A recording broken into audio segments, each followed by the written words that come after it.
going first, right? He'll be on camera.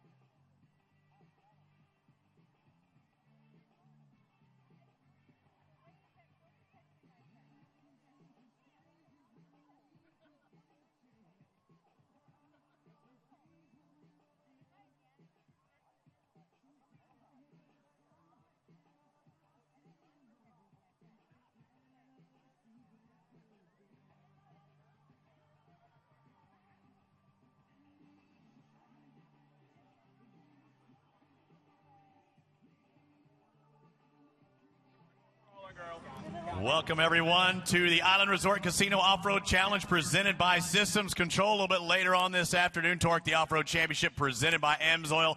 The Throwdown in the UP. This is our 40th anniversary here at Bark River, Michigan in the Upper Peninsula. For those of you watching at TorcSeries.com, welcome. My name is Robbie Floyd. My partner, who's normally to my right, is actually over there at the victory podium. Scott Rain, I know you haven't been here 40 years, but you've been here once or twice. Yeah, it's been actually 20 years, and just to see where this place has come from 20 years ago when it was still the Soda Series, going through all the evolution, and to see what we have now and to know what they've got planned for the next 2 years is absolutely phenomenal. We're just a few moments away from getting underway, but right now I think it's a really good time to kind of start to recognize some local people, and right now I know there's some very heavy hearts of what took place just a few weeks ago to honor Glenn White, who had a business right down the road here. He was recently killed in a motorcycle accident, and he was a huge supporter here at Bark River National Off-Road Raceway. And he was also a member of the Delta County Patriot Guard Riders. And right now, I'd like to introduce Joe Potvin on his behalf. Joe? Good morning. Less than a month ago, this area lost Glenn White, a very active and involved business owner and a community member at the age of 55 in a tragic motorcycle accident. Glenn touched many lives through his kindness and generosity, and over the years was an avid supporter of our off-road race. On behalf of the Bark River Lions Club, I am here to honor this ongoing support by presenting contributions for 3 organizations that he was associated with. At this time, I would like to ask Glenn's sons, Kurt and Eric, to accept these contributions and a plaque commemorating Glenn White. Please, Kurt and Eric, step forward.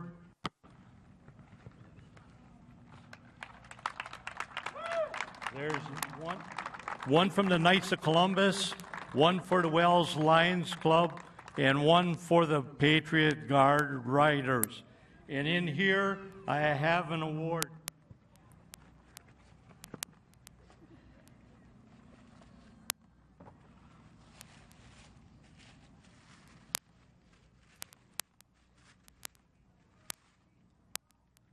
It reads, thank Glenn White, White's Grocery, in sincere appreciation for all your outstanding support of the Bark River off-road races over the many years. Bark River Lions Club. Thank you. Thank you, Eric. And thank you, Kurt. Thank you. Thanks, Joe. Ladies and gentlemen, everyone please rise at this moment, and gentlemen, remove your hats as we are about to have the invocation for a very good friend of mine. Just recently, within the last year or so, was appointed representative for Racers for Christ for our invocation this morning, Jay Schaefer.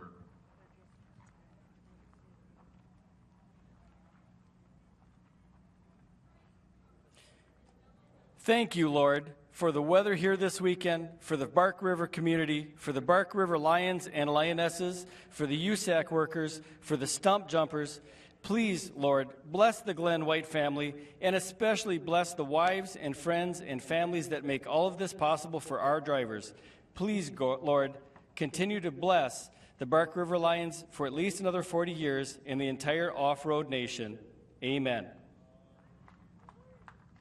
Thank you, Jay Schaefer, and amen as well. Ladies and gentlemen, please remain standing. Gentlemen, please leave those hats removed. is now we need to recognize some of the people that I often say this at every single race, and I think we need to keep doing it. I'm talking about our friends, our family, some of our brothers, our sisters, moms, and dads, our best friends, our neighbors, somebody we've known probably since kindergarten. They made the choice to put themselves in harm's way to serve our country, to charge into where bullets are coming from instead of charging the other direction. I'm talking about some of our friends that are firemen that run into the fires where many wouldn't. They'd run the other way. I'm talking about our EMTs, our police officers. They put their lives on the line every single day, even with a simple traffic stop. Ladies and gentlemen, it's these people we need to recognize right now. And it's no better other way that I can think of as a huge round of applause for every single service person, public servant across this globe that is serving our country. So Bark River style, please, right now, huge round of applause of appreciation for all of our people serving our country in any facet of that way. On a personal note, I want to call out my son-in-law who recently deployed last night at 2 a.m. for his 6th time. Christopher Meyer, stay safe. We'll see you in about 9 months. At this time, it's my honor to introduce to you, this I believe is her 3rd time here to sing the national anthem, probably one of the largest local race teams, not 1, not 2, but 3 professional race trucks under their camp for the first time ever. Ladies and gentlemen, I'm talking about her 2 brothers and her dad, but what better way to start this afternoon than with their sister and his daughter singing our national anthem. Today, performing that national anthem, Kendra Kleiman. Kendra. Oh, say, can you see by the dawn's early light what so proudly we hailed at the twilight's last gleaming, whose broad stripes and bright stars through the perilous fight o'er the ramparts we watched were so gallantly streaming, and the rockets red glare, the bombs bursting in air, gave proof through the night that our flag was still there. Oh, say does that star-spangled banner yet wave o'er the land of the free and the home of the brave.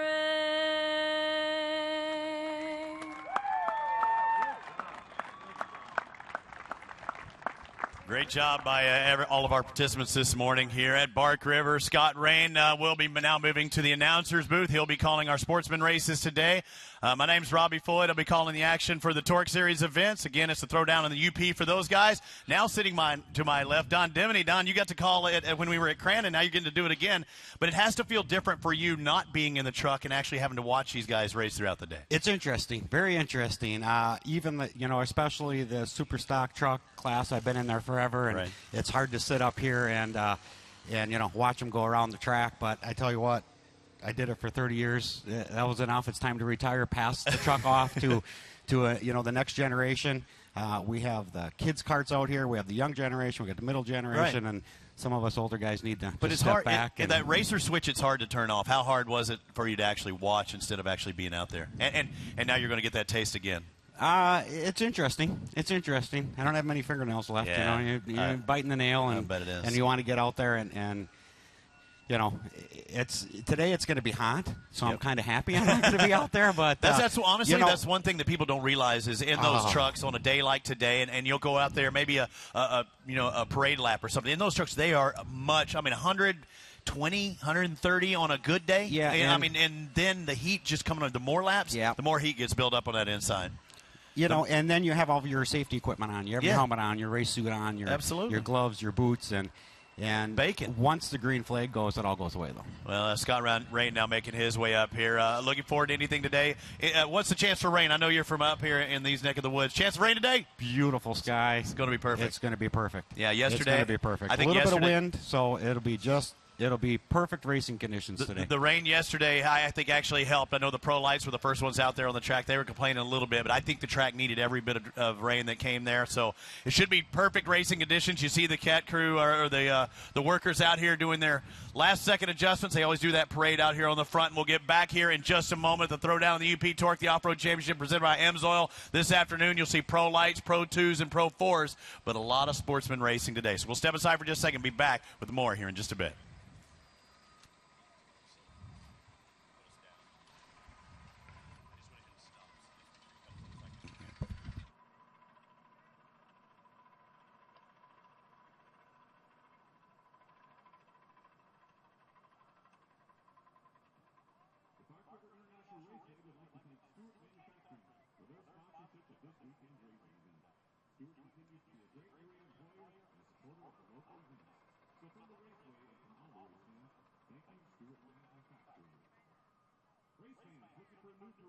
Time to rally. We want you and a friend to join us for the Amsoil America Adventure this October. The week-long rally starts in Deadwood, South Dakota and wraps up as VIP guests at the Monster Energy Cup in Las Vegas. The trip is more than just a car ride. Each day, the goal is to beat your competition in unique challenges and missions to earn points towards the game's grand prize to be awarded in Vegas. Register at AmsoilRacing.com for your chance to win an all-expenses-paid entry for two into the Amsoil America Adventure.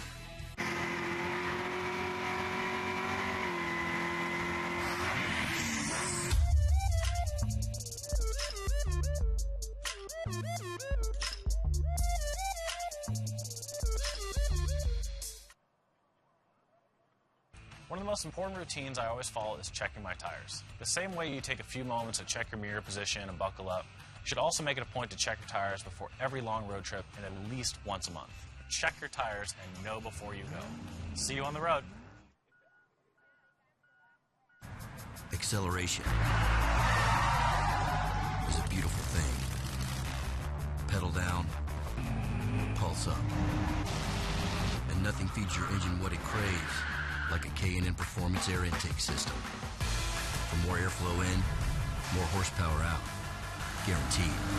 Pushing you even closer to that blurry line between kick-ass and whiplash.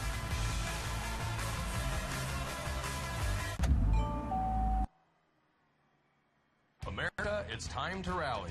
We want you and a friend for the Amsoil America Adventure this October. The week-long rally starts in Deadwood, South Dakota and wraps up as VIP guests at the Monster Energy Cup in Las Vegas. The trip is more than just a car ride. Each day, the goal is to beat your competition in unique challenges and missions to earn points towards the game's grand prize to be awarded in Vegas. Register at AmsoilRacing.com for your chance to...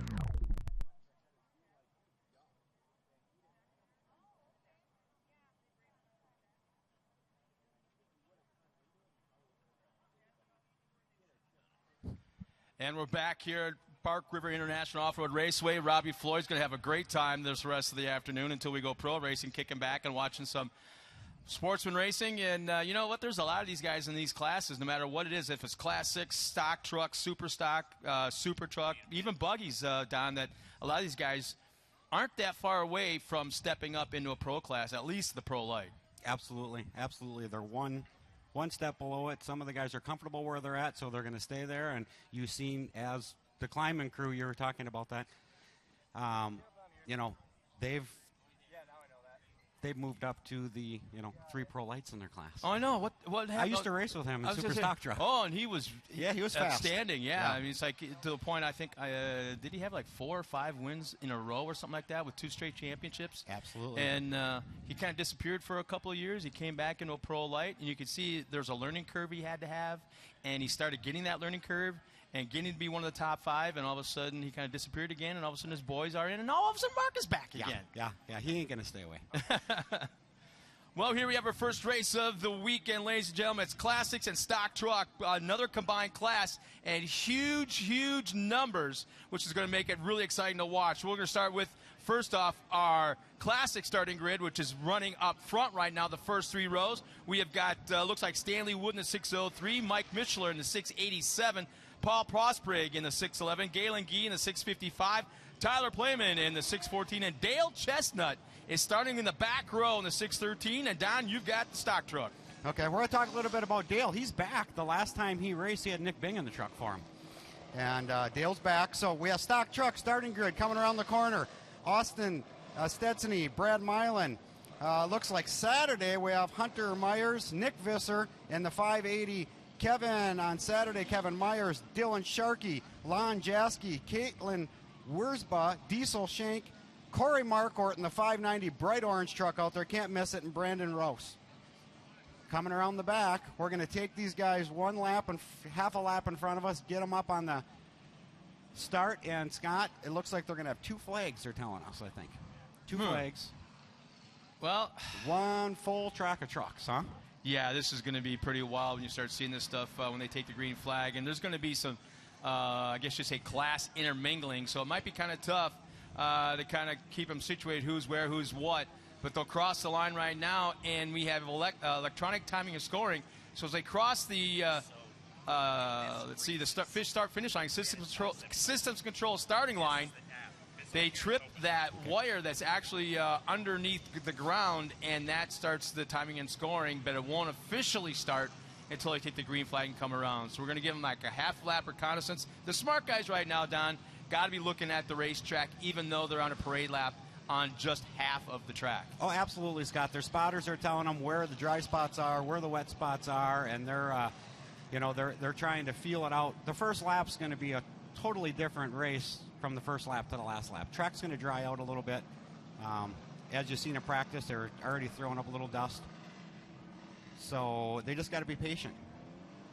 Yeah, they got the big speech this morning at the drivers' meeting. Do not try to win the race in the first corner. That's tough when you put your helmet on, though. Yeah, you know? For some people, It is. I'm looking It at is. you right now in particular because I remember specifically a race in one year, a absolutely. few years ago. Absolutely. I had a chance to ride with you in one of those good old boy trucks that had like, what, 2 inches here, to travel. Stock truck, that's what we had. Yeah, it had like 2 inches of travel, and we went around and took we crossed the start-finish line, and all of a sudden I looked at the guy and it says like 12 more laps to go. I'm like, 12 more laps, my God. Well, come on, we had 2 inches of suspension travel. There's a green flag. We're underway. The Classics will take the green first. Pulls the green in, waiting now for stock truck. And there's their flag. Nice, clean start by the Classics. And I know Don's going to be keying on the stock truck because this is where he basically, I guess you could say, got started. We got our start here. This is when you got it figured out. And everybody's going to make the first corner, which is a great move. That's a tough when you got 3, 4, 5 trucks wide. Looking good. The track's looking beautiful. Our Classics as they cross the line is Paul Posbring, Mike Mishler, and Dale Chestnut. Chestnut moves up to that 3rd spot right at the drop of the green flag. So once again, he's always strong already now. Actually, he fell back to 4th. It's Stanley Wood up front. Paul Posbring, Mike Dillon, and Dale Chestnut. And we have Brad and Nick 1st and 2nd in the stock truck. And we got one that's not going to quite, the 573 is not going to quite make to the scoring. Oh, man. There he goes. He's back up and going. And he's got my favorite sponsor on his door, too. Come on, brother. Keep it moving. You may not be able to put it there because you're going to have it on camera. It's fine. So as they head, our leaders now coming towards the big jump zone. Holy smokes, El Camino City coming to the outside. Look out to the outside dirt wall. Oh, and he Bounce up hits the wall, big in the air, and the camera guy, hopefully he's okay up there. He's ducked down. He's puckered tight. Off the track, He's off the standing up, gas, but when wipes you're in off- the air, it's kind of hard, Scott. Yeah, he's wiping his butt off. Okay. Yeah, Like a driver, he goes, okay, I got a broken arm, but is my truck okay? I would say that would be the safest place to stand in the track if you're asking me, but apparently not today. It's going to be a little crazy. The track's nice and dry. These guys are getting traction like no tomorrow. Stanley And, Wood still running up front. How about this? We've got Chestnut moving from the 4th spot 1 lap ago, now up into 2nd. And that's in Classics. Who's our leader in the stock? We're going to wait till they come around through timing and scoring and get an official one. Corey Marquardt's working his way. He's in 3rd. Started in the back of the pack. Using the berm, Scott. That's something new. They put that berm up. 4 wide 3 coming wide. out of that Here we final go. corner across the systems control finish line.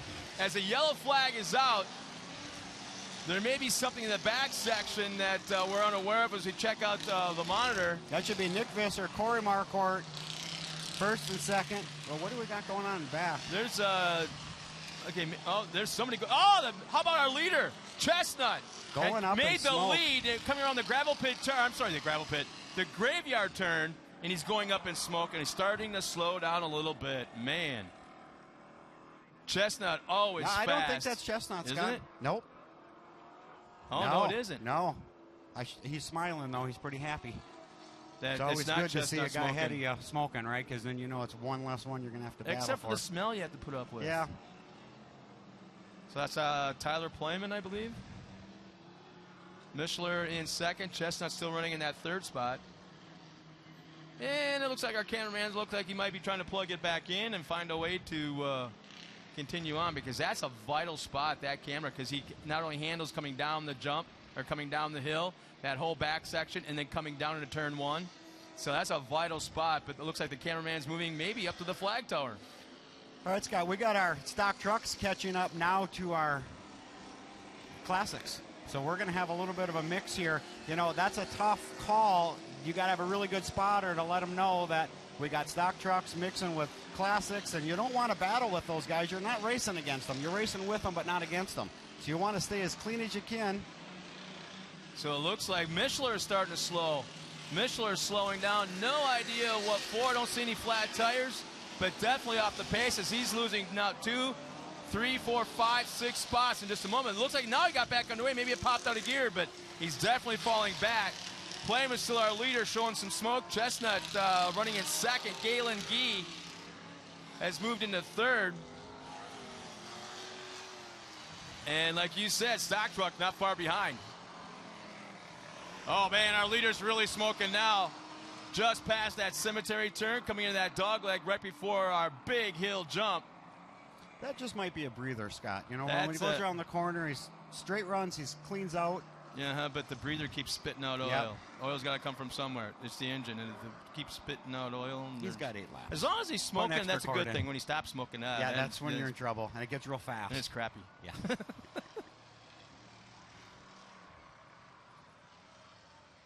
So right now, the classics are looking pretty strong, but stock truck kind of stringing it out a little bit, bumper to bumper. Not a lot of battling going on. We got a battle in stock truck for 1st and 2nd. Coming up over the top. Right up by our start flag guy. Two Corey Marquardt. Broncos up front running for the lead overall.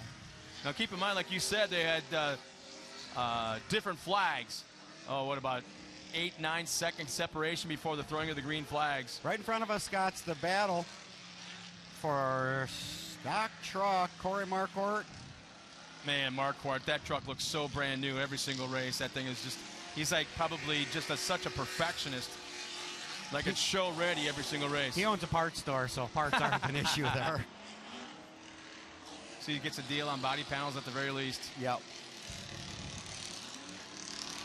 So we got Nick Visser, Corey Marquardt, and then we got some classics mixing it up with stock truck right behind them. Oh, the El wow. Caminos. Look it up front, down by the cemetery turn. Huge smoke out of our leader, Playman. And now Chestnut goes to the inside. Playman may be slowing and just like in a survival mode right now. But going around is Dale Chestnut. Like you said, he was not at the last round of racing here in Bark River. And his truck was here. He wasn't. The truck was, yeah. But the truck won as well, from what I understand. I wasn't here, but I was following it. Yep. And but the truck won. Who was behind the wheel? Nick Bing. Yeah, I was wondering if you could remember. Yep, Nick Bing was behind the wheel. That certain neighbor of yours? Yeah, local Abrams guy. So which one of you two is like Tim Taylor, and which one's like Wilson, leaning over the fence?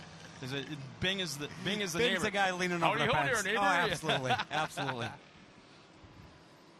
So there's still a little bit of smoke coming out of our second place driver, Tyler Playman.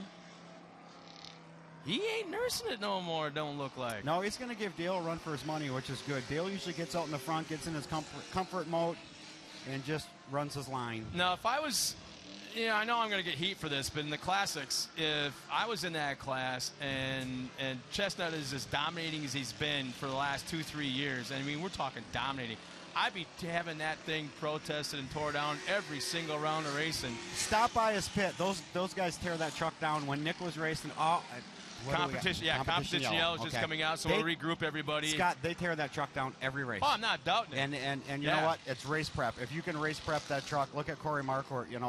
These guys are in the shop every night. Tonight they'll have them trucks tore down. They go through everything. You can't have a hiccup. Not in today's racing. These guys are so competitive. And I remember a couple years ago, the first round of racing was at Redbud, Michigan. And he had a brand new paint scheme, brand new truck. Everything looked absolutely fantastic. I was stopped at the pit, and I was just teasing the heck out of Chestnut and his crew, because it's like, you're not going to want to get this dirty, really? And he was feeling pretty good, feeling pretty confident.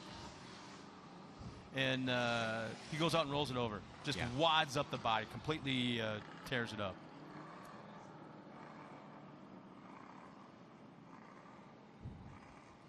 Well, we just got reports that our cameraman that was on that scaffolding, that stage. Camera woman. Excuse me. I'm going to get my butt kicked for that. But Jessica's okay.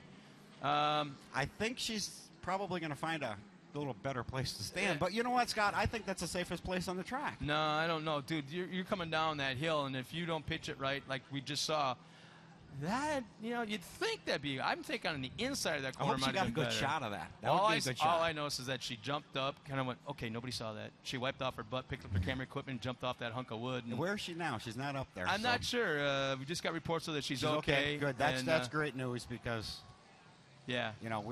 it's just, right rear flat tire on that 536. Yeah, he should head into the pits. He's got time. That's Austin Stesney. So I'd be going a little bit quicker to get into the pits and still maintain the lead lap, because here come our leaders now under pace lap with, I think that's Richie Kuloff, who's been doing our pace truck driving all weekend long.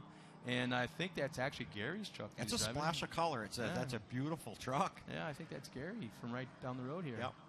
Providing. It's nice he let him donate. Well, if you're gonna let somebody drive your truck, I'm being honest with you, there's nobody you want to drive it besides Richie Kuloff. Oh, yeah. Because he takes care of this stuff. He treats his, if he borrows something, he treats that person's equipment better than his own. And he's crazy particular about his own equipment. So can I go there? I wouldn't let Tom drive my truck. Tom? No. I wouldn't even let him look at mine. Just walk around. Yeah, I don't like even know a if block I'd let him away. sit in it, because I'm sure there'd be a scratch on it somewhere along the line.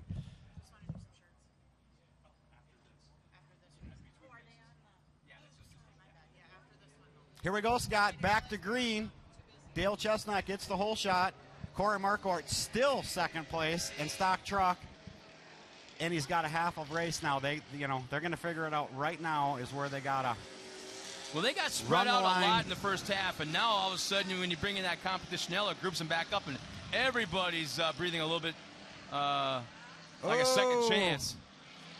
3 wide contact, maybe between 3 different trucks. It looks like is that Ives that's out there? One of them? No. We got the 580 and the stock truck. Starting to Nick Visser, Corey Marcourt. I was waiting for Visser to get up there. He's always one of the fast ones. Shank pulling on the third, 566. It looks like Hunter's driving today. It says Saturday Hunter, so that's a split team. They don't have 2 seats anymore, Scott, like we did. They have 1, so they just split the drivers. I'll never forget that, and I never want to remember it. Riding with you at Crandon. We're talking about putting a two-seater in so we can No. give you another ride. No. I was fine until I sat there because we sit there for like 45 minutes. And I'm fine, jump in, strap in, we take off. I'm fine then. But if you throw me in, strap me in, and I sit there for 45 minutes and get a chance to think about it, I'm not liking it. I get to think about crap. That's why we forget put it. good seatbelts on Well, so you couldn't jump out. then like a retard, I kind of feel the top of my helmet, and it's sticking above the roll cage. I'm like, oh, this is so not good.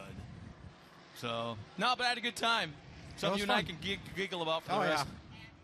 Yeah. And, Absolutely. man, look at One thing Chestnut. about Dale, when he gets out front, he pulls the Walker Evans. He don't slow down. No, he pretends like someone's chasing him the whole race, and he stays on it the whole entire time. That's one driver that Dan Vanwell never has to worry about selling tear-offs to. No. There's no point in it. He's up front. You know, Dale's got so much confidence in his crew that he can run that truck hard. Now, you would think he'd slow down a little bit, save the truck. No, absolutely not. He's going to run it just as hard the last lap as he does the first lap. Well, there's a thing called rhythm that once you get in that zone, and you can explain it better than I can. Once you get in that zone, you keep going. Yeah, if you break up that zone, that's when goofy things start to happen. You find that rhythm, everything seems to slow down for you. You're able to make the corners that you never were able to make before at a higher speed, and you're like going, wow, this is great, and you keep going with it. You kind of deviate from that, and it's just not a good thing. So we got one car off the track as we look. Chestnut still running up front. Tyler Playman hanging out for second. I'm not sure how. He's got to have a huge oil tank. Jeez. Visser running that third spot. Corey Marquardt. We got, like you said, the stock truck starting to move forward. Got a little ways to go. You have to catch Chestnut and Playman, but it won't be long if they keep going at this pace. We got a battle for first place in stock truck. They're bumper to bumper here. We're going to see what happens when they come over the hill. Yeah, there's and not still a lot of gap. In second place. Now, what's going to happen? He's going to go to the inside. Stay away from the camera, lady, please. And there we go. Nice and clean. Nice and clean. Now, you see racing like that, and they're side-by-side racing and not even, yeah, I mean, they're at clean that speed, racing. and they didn't even have a tire donut on each other. Now, if you throw a couple more horsepower in there, maybe a little bit better handling chassis. We're going to see that this afternoon, right? Yeah, that's the kind of driving I'm talking about in the Sportsman Series, that kind of talent that can do that should be able to, with the right amount of dollars and sponsors coming in, that could move into a pro class. Absolutely. And here they come back again side by side. He's not going to give it up. White flag is coming out for our leader as Dale Chestnut's going by. And he doesn't have the gap up front like he once had a lap or so ago.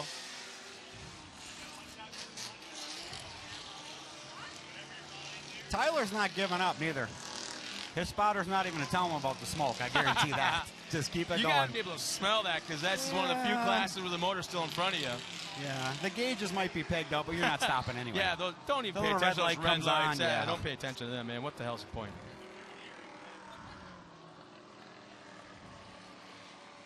So once again, Chestnut, Playman running up front. A little bit of a gap between the two of them as they're pretty much on their own for first and second. But the battle for the win right now with the white flag out is still going on between Corey Marquardt and Nick Visser. There's our leader in stock truck rounding the corner. Gapped it out once again, back to second place of Tyler Playman. And here come your boys. Here comes Corey Marquardt over the top. Gapped it look out. at that gap he's got. There must have been a mistake in that back section. Marquardt right now looking very strong.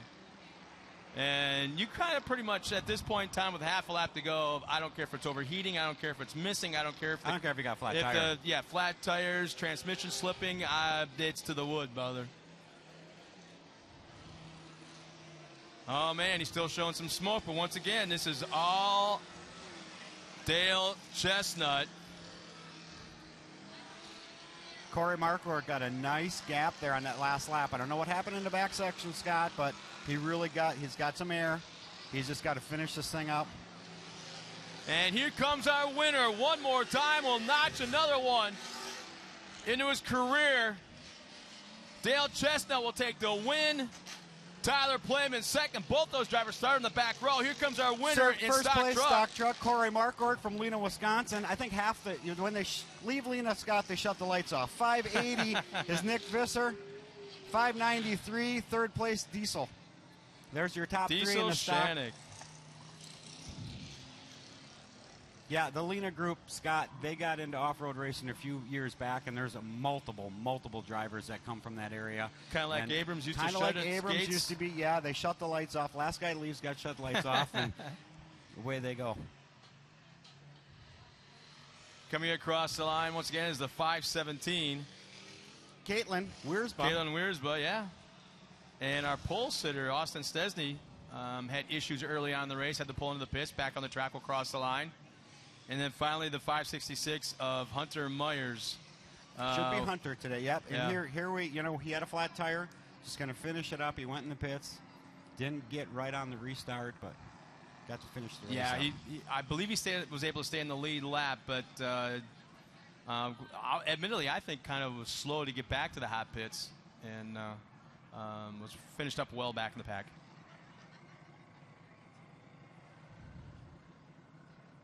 So it will take a minute. We got our sportsman drivers. You can see them unstrapping, kind of. I don't see any celebratory crew members hanging out down there with them right now. So the guys are getting out. Lots of steam, lots of smoke. As our drivers crawl out of their trucks and make their way to the podium, we'll be back in just a few moments with our winners.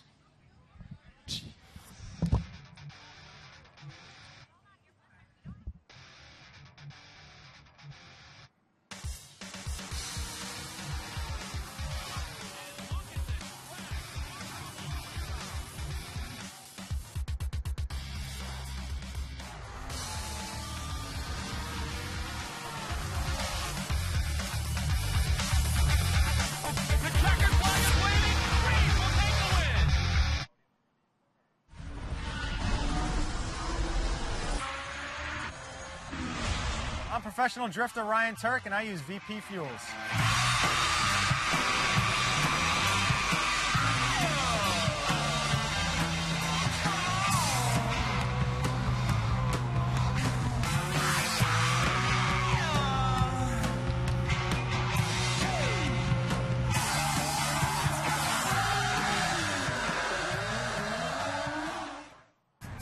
Acceleration is a beautiful thing. Pedal down, pulse up. And nothing feeds your engine what it craves like a K&N Performance air intake system. For more airflow in, more horsepower out. Guaranteed. Pushing you even closer to that blurry line between kick-ass and whiplash. When I'm out there racing, God, I love the sound. What Borla does with the sound of this exhaust. There's a linear relationship between what's going on in the engine to what's going on in the exhaust. When I hear that engine scream and get above 6,000 RPM, it's the sound of power. So all you need to know is tune yourself to the exhaust. What a great product, well engineered.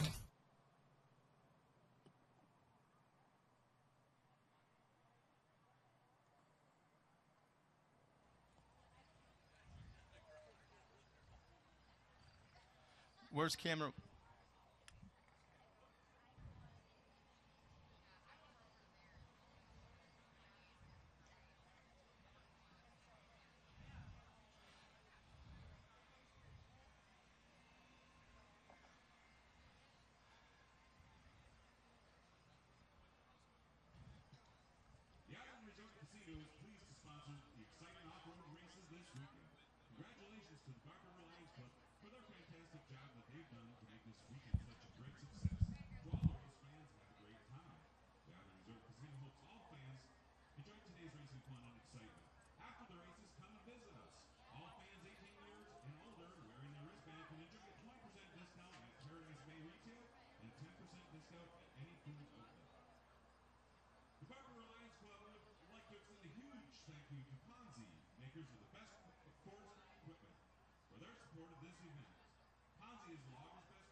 Test, 1, 2. How about now? Yeah, we got going? Well, we're getting a far camera angle from inside of turn 1. He's our cameraman for right now. But let's welcome our top 3 in the classics. I'm going to skip 1 and 2 right now and swing over here. Paul, nice battle going on out there. A lot of action. Dingleberry up here kind of ran away with it once again. What do you got to do to reel him in? He's been up here front way too many times. I'm just going to work on driving. The car is there. I just need more practice driving. I got a great crew behind me that's getting me up here, and we're going to try harder.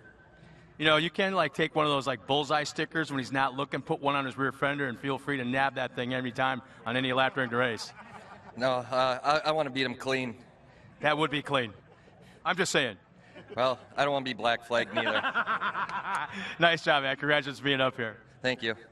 Well, let's swing over here, and this guy, I want to know exactly how big that oil tank. Hey, I'm taller than you. Hey. There's one person out there. All right. I want to know exactly how big that oil tank is because you smoked from lap 1 to the checkered flag, and not a little, but a lot. Yeah, I think that's the dipstick on the tranny. We're going to have to look at that, but I don't know. It held together again. And what was cool is you actually had a shot at, well, you know, Dale up there.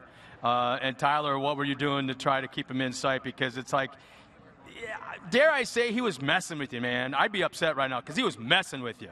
No, I just knew what I had to run for lines, and I got to stick there. If he's going to pass me, he had to do, which I knew he would eventually probably, but I had to put it where I needed the truck to work, and he got around me. I had to take advantage of a little bit of ball up over here. I got out in front and led a few laps, but eventually I knew he was coming. The spotter was telling me he's on his way. Well, there's a bullseye sticker in the right rear fender for Paul. Then there'll be a bullseye sticker in the left rear for you, right? Yeah, that'll be fine. That's my kind of guy. Nice job. You know what? Congratulations for being up here in second. You did run a hell of a race out there. Thank you very much. I want to thank Andy Shock Service over. He's got this thing going, man. We got this thing going on. All the guys that helped put the truck together this week, I was out of town, and Paulie was over there, Kenny Platt, and my father-in-law. Everybody was over there, and it took a lot to get it together, and I wasn't there, and it works. Tyler, congratulations, man. Again, nice race. Thank you. Thank you very much. Mr. Chestnut. How are you doing? Just take it. You know what? I mean, when does it stop being fun for you? Well, it's still a lot of fun. The whole racing's fun. You know, everybody here and everything going on. It's just a lot of fun. It's fun being out there and driving, and it was kind of fun working my way through these guys today. And Tyler was running a really good lines, and just kind of watching what he's doing, seeing where he was going to go, picking my spot to try and get around him. Well, some guys like working on their trucks, like being in the garage at the track, working on something always underneath the hood or whatever it may be. Some guys like the racing side of things a little bit better. That's what they get off on. And some guys like working with the fans afterwards and just hanging out and being part of the action off the track. What is yours? I guess the favorite part's driving, but we really enjoy working on it. We have a lot of fun doing that. And just the whole family that's here, you know, everybody here is kind of like a big family and helps everybody out, and it's a lot of fun.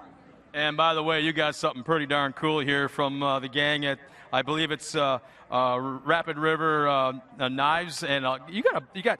I want to see you in the pits. He's got a really fancy wine glass in there, really one of those little tubular things. And can you imagine this guy drinking wine with those little pinkies sticking out to the side? I want a picture of that. You're going to have to join me then. All right, deal. Nice job, man. Congratulations. Thank you. I'd like to thank all the Bark River businesses that put this together for us. That's a wonderful gift to get up here.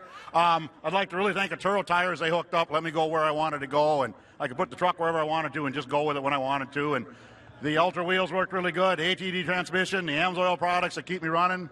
My crew for getting it together. We worked quite a bit night and this morning, figured out a few little issues, but we got it dialed in and we got back up here.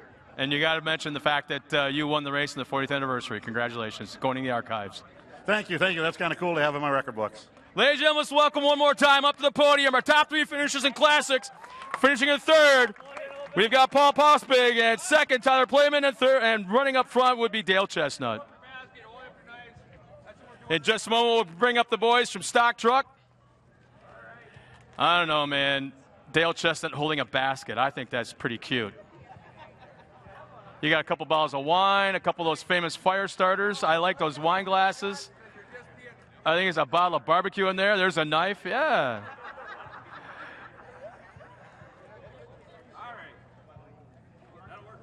Nice job, guys. Let's get our stock truck drivers up here real quick. And we got Scott Banky up here whipping these boys in the butts. Hi, Scott. How's it going? Nice hat. Thank you. We'll swing over to, oh, gosh, Diesel. First off, I mean, your buddies know, but the fans don't know. Where's Diesel come from? My initial... No, I don't mean gas. I mean you. Diesel? Where do I come from? Waupaca, Wisconsin. Ah, geez, the name. The name? Well, I was a diesel mechanic for quite a few years, and it just stuck. I thought it was like maybe you were a big kid when you were little or something. It was like you kind of picked it up that way. Nope. Well, it kind of fits because you're a truck driver that races and diesel works, man. So it's on that side, it's a very cool thing. And you know what? Congratulations on a good race out there. Starting with the second green flag, does that kind of throw you guys off a little bit when there's two different flags? Oh, not really. It gives us a little chance to catch up and think a little bit and see what you're going to do. And how to stay out of trouble. Well, that's not always easy in the stock truck class, but today we were able to do it, and you're not all that dirty, man. No, I stayed pretty clean today. It wasn't too bad out there. Just hot. Very hot. I'd like to thank my sponsors, L&O Propane, Sheridan Flats Dairy, Big Iron Equipment, Napa Waupaca, Bill's Auto Repair, Weiser Graphics, everybody else that helps us out, my crew, my family, my friends. Couldn't do it without them guys here, so thanks. Diesel, congratulations. Nice job, man. Thank you. All right, we're finishing second. We'll swing over here, make some room. Ugh, fat man coming up on board. Another guy I'm taller than. I'm kind of liking the podium for a change, man. It's all right. Shut up. Talk about the race a little bit because you were running up front and really, I mean, that first and second place battle and that crazy orange truck did it again. I mean, when the heck you going to, like, you know what, I could have took him out in that last corner, just lean on that back bumper just a little bit, and you didn't do it. Why not? Well, I'm just out here to learn right now. It's my second podium, second race finished here. I'll take a lot of credit for racing against him. He races me pretty good. And but if given the chance, next time will you lean on him a little bit? Yeah, when it's running a little better, I won't have to worry about that. Well, you know, he's... Well, the thing is, you got to keep this in mind, okay? He's got an auto parts store. He's got parts up the yin-yang at his disposal to fix his own damn truck. So, with that being said, you could lean on him next time a little harder, right? Yeah. Nice job, man. Thank you. I'd like to thank my wife and my kids, my dad, Mike, Sparks, all them. They put in all this time. They understand the time it takes to put this truck together this year. My sponsors, High Roller Motorsports, Auto Gear, Rhinelander GM, Tri-County Heating and Cooling. Right about now is we're supposed to be smiling when you say all these things, dude. Builder Service. Bill's here for putting the gears together, Kenda Tire, AMSOIL, High Roller Motorsports again. Wife again. Yeah. You know what? Here's the thing. You did one thing absolutely perfectly correct up here on the podium. You thanked your wife first. I learned. I like that. Dude, the hat. It goes, you know what? Congratulations. Mark White. Scotty, every time I see that truck on the track for that first race, now come tomorrow, it's going to look like a brand new truck. And I want to know, with the hours that you guys maintain this thing, mechanically, how do you make it look cosmetically brand new like that every single round? Got a good crew and a sponsor in Todd's Custom Graphics. That's it? To make it look good, yeah. Okay, where'd you get the hat from? My son podiumed in the short course cart 4 weeks ago, so he had the hat on. So now we're starting a tradition. So now he better keep it up for this afternoon, right? No, the daughter Kennedy's racing. Kennedy, where are you? You are so under pressure right now. She'll be wearing that hat, right?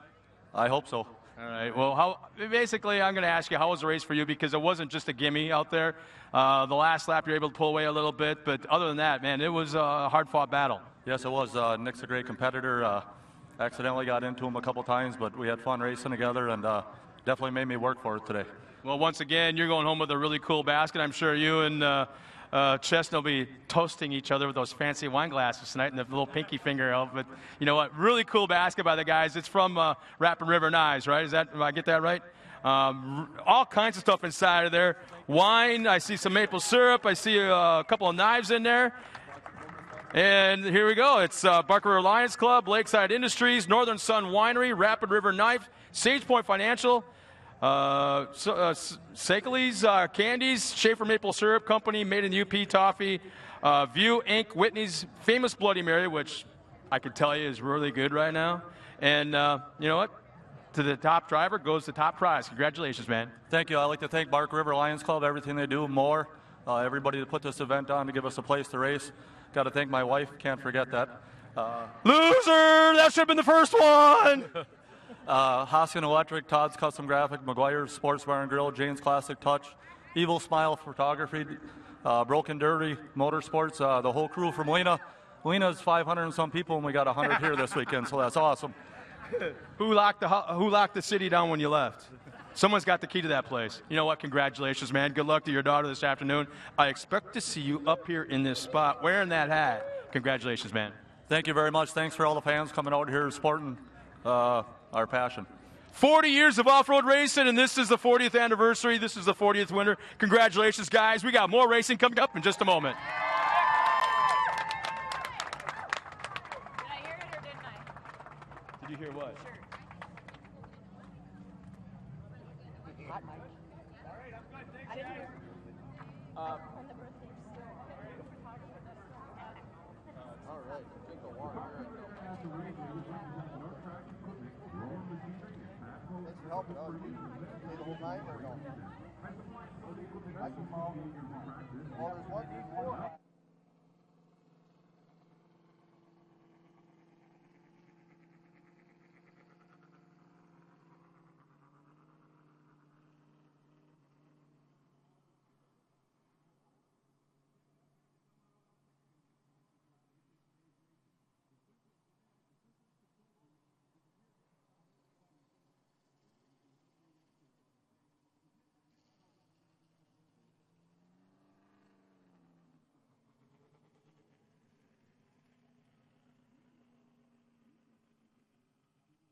Well, ladies and gentlemen, as we get ready for our next race, which will be the largest field of the day, 21 cars are lined up in the 1600 light buggy division. And here's a cool story right now, is we've got one driver out there on the racetrack. It's the 115 of Paul Hayward. I have his twin brother up here with me, Josh, and it's your birthday today. That's correct. First off, how did you lose? Did you draw the short straw where you had to sit, or are you not the driver once in a while? Or I mean, how's that whole thing work? No, I'm just out here supporting him. He's the one racing. You don't want to drive at all? It'd be fun, but that's his thing. Are you guys like? I haven't met you, but are you guys identical twins? Yes, we are. So he's just as big as you? Yep. So if you guys were to wrestle for tomorrow racing, who do you think would win? Oh, I would definitely win. I'd feel bad, though. No, brothers feel bad for beating the other brother up? No, I've never heard of that one. You think okay, if I rigged it up, if I set it up for tonight back in the pit area, and we could get a bunch of people to hang out, and I'd probably sell tickets to it. We could have you guys like mud wrestle or something, and grease you all up or something with AMSOIL. That'd be fun. And you guys wrestle, and then the winner would drive tomorrow. Yeah, that sounds like a good plan. Really? You want me to do that? Yeah, we can set it up. Set that up. See what Paul thinks of that. Yeah, I guess we have to pass it by him, huh? It's his birthday, too. Well, being twins, identical twins, I kind of figured that much. Boy, is this your sister that's kind of giggling right now? No, this is my wife right here, Amber. Oh, that's your wife. I don't know. You guys look so young. How the heck? She's always giggling. But being married to an identical twin, how are you able to keep it straight? Is there a way you could tell? Yeah, there is a way? Oh, man. Well, we're just about a minute away or so from the cars coming onto the track for introductions. But, is there a point in time when you as a fan, you're not the driver, like right now, are you nervous for them? Absolutely. Really? Yeah. Do you have, like, any guys out there in track you don't like that you hope your brother bounces off of and kind of, like, pops his tire or something? Well, that's everybody in front of him. Okay, I can accept that, yeah. If he wins, does he automatically hand the keys over to you tomorrow to drive? Is there that possibility? That's a possibility. Yeah. Give me a try at it. But is he that nice of a guy? Yeah, he's a nice guy. He would do that? He would. He would step aside and let you drive? Probably. Really? Probably not. Yeah. Yeah, you got me on that one. You know what? It's a cool story. We'll keep track of the whole time. Paul's out there in the track. We got Josh up here in the booth. And this is one of those moments when you step aside and probably hang out up here and watch the race. It's going to be more fun for me to probably watch you and your reactions during the race than it is to watch the race itself, because it's kind of funny because it's at a moment like that, I watch the fan or the family member, and I swear to God, it's like watching you. You're in the car with them because you're doing the body language. You're doing this, and you're hitting the brake and accelerating and doing all this kind of stuff and kind of hopping up in the seat over the jumps. Yep. But when you were growing up, and I know brothers like always beat on each other and stuff like that. Big time. Who won most of the time? Be honest. Come on, man. It's a toss-up, 50-50. I usually felt bad and let them out of the chokehold. Oh, choke each other out. I'm assuming your parents are enjoying the fact that they're probably empty nesters right now, and the boys are gone. Oh, yeah, they're loving it. Well, you know what, Josh, thank you so much for stopping up here. Stick around up for a little while, watch the race. And like I say, we got just a couple of moments before the next race comes out, which, again, is the 1600 Light Buggy. 21 entries. We'll be right back after this.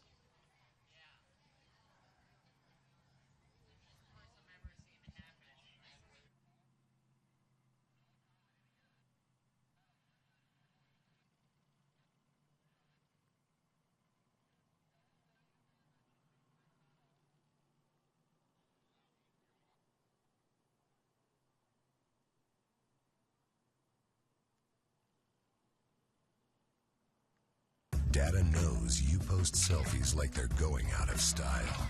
Data knows you've got no selfie control. Lucky for you, for just $35 a month, you can get unlimited talk, text, and more data than ever. So keep snapping and sharing.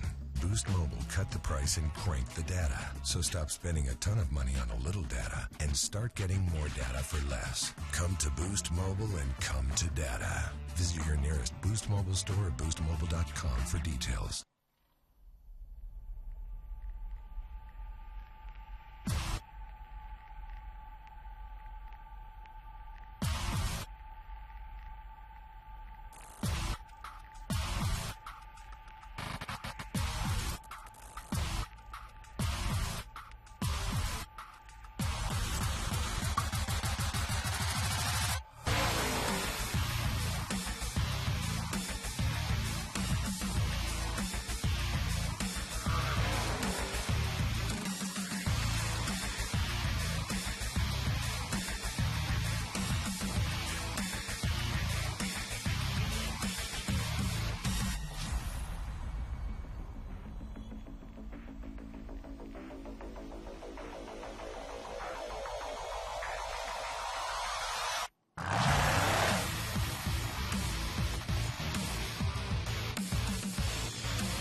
Everyone has their daily routines.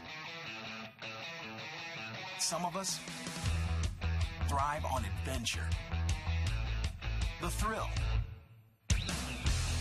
even just a little family time. We live for the weekend.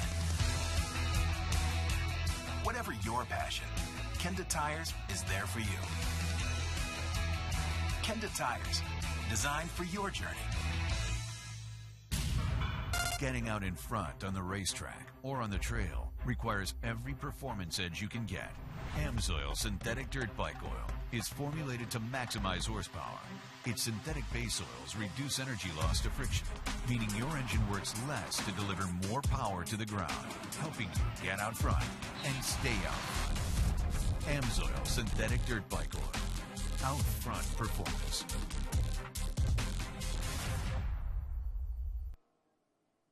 Park River National Off-Road Raceways, we're about to take the green flag for the 1600 light buggy division, the largest field of the afternoon. 21 cars on the line. I'm going to try and rip these off as fast as I can before we take the green, as we're just a few moments away. We got Adam Lepick and the 118 starting the pole. Dylan Marquardt in the 122. Second row, Tracy Fleischman and Corey Holcher in the 120 and 100. Third row, Bo Ambos, the big man in the 188, and Derek Tilkins in the 121. Jake Nelson and Todd Lemke in the 141-109. Tony Keepers is our current points leader in the 152, starting 9th in that 10th spot. Matt Mullen, Ryan Stingle alongside of him in the 174-172. Craig Rabe in the 126. Kai Groff in the 137. Tom Benevenuti out of Canada in the 156. Green flag is out, and they're already 3-4 wide to turn 1. Josh Chakativ in the 119, Stephanie Payne in the 144, Anna Rabe in the 124.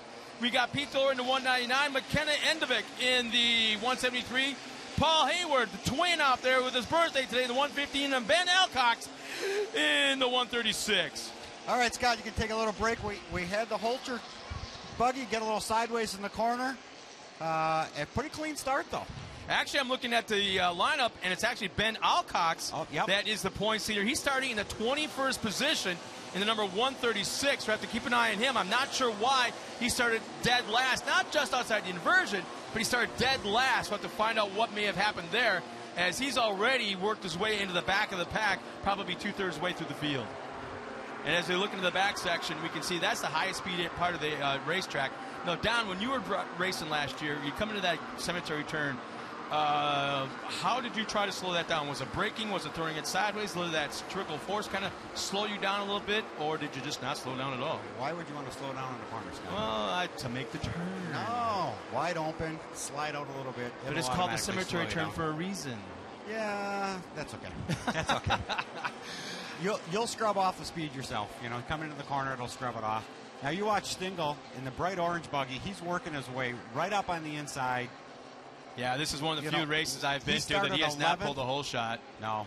He started out 11th. He's working his way all the way back. You know, he's mid-pack right now. Yeah, he started outside the inversion, the 11th spot. So he started inside of row 6. And we'll get an official reading as they cross the systems control finish line. But right now, great battle running up front as those two cars have pulled away from the rest of the field. And from so far away, I want to say it's a 132. 122 possibly. Dylan Marquardt on the inside going into that next corner. And it's just so hard to see these numbers. And I think Don, now being a former racer, fighting the whole number plate size deal, now being the announcer, kind of gets it a little bit. I would put a big number on the top. If I ever race again, I'm going to have a big old number right on the top of the truck. Well, as they cross lines, the 174, Matt Mullen with the lead. Right behind him, Tyson Marquardt, Adam Lepick, Bo Ambos up in that 4 spot, Tony Keepers, Todd Lemke, Tracy Fleischman, Derek Tilkins, Greg Stingle in 9th spot, and Craig Rabe in the top 10. Good job, Scott. That's rolling through some names quick. I haven't taken a breath yet. Perfect.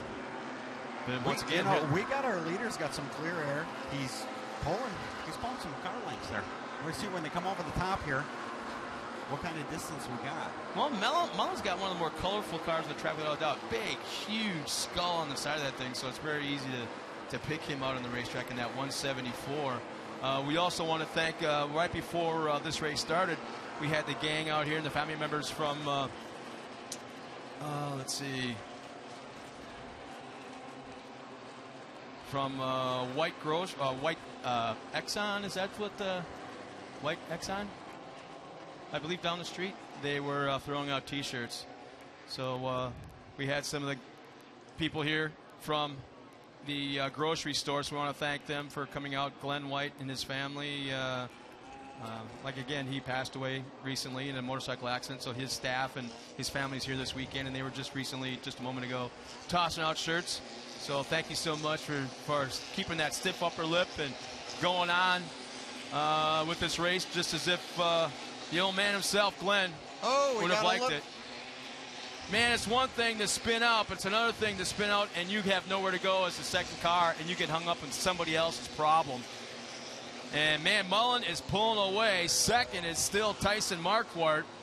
And from third on back is a little interesting. Adam Lepic, Bo Ambos fourth, Tony Keepers, Todd Lemke, Derek Tilkins, Tracy Fleischman. Stingle moves up one spot. Anna Ray falls back to 10th. So there's some dice around, but they're kind of being patient. This is one of those classes that's down on horsepower, limited suspension, stock VW components, and look at the screen, man. We got some great racing action up front in that second, third, and fourth spot. If you notice, Scott, when those guys slide out into that loose stuff, it just scrubs off the speed. These guys are all about keeping in the groove. It's very, very much like driving a go-kart, isn't it? I mean, you go some of these sluggy Briggs & Stratton powered, locally. Oh, look, we got, oh boy, is that the 121? Yes, it is. 121, the 188. Derek Tilkins is involved. Oh, is that Bo Ambos as well? 180. Yeah, Bo Ambos. He was in fourth. So something happened there that, man, doesn't sound right because they were about 4 positions apart. Bo Ambos must have got a little sideways and because he was running in fourth. And was that Tilkins? And he was running a couple of spots back and got hung up, I believe, in probably Bo's situation. But look at the lead Matt Mullen has right now as he's heading into the final corners before the systems controls finish line.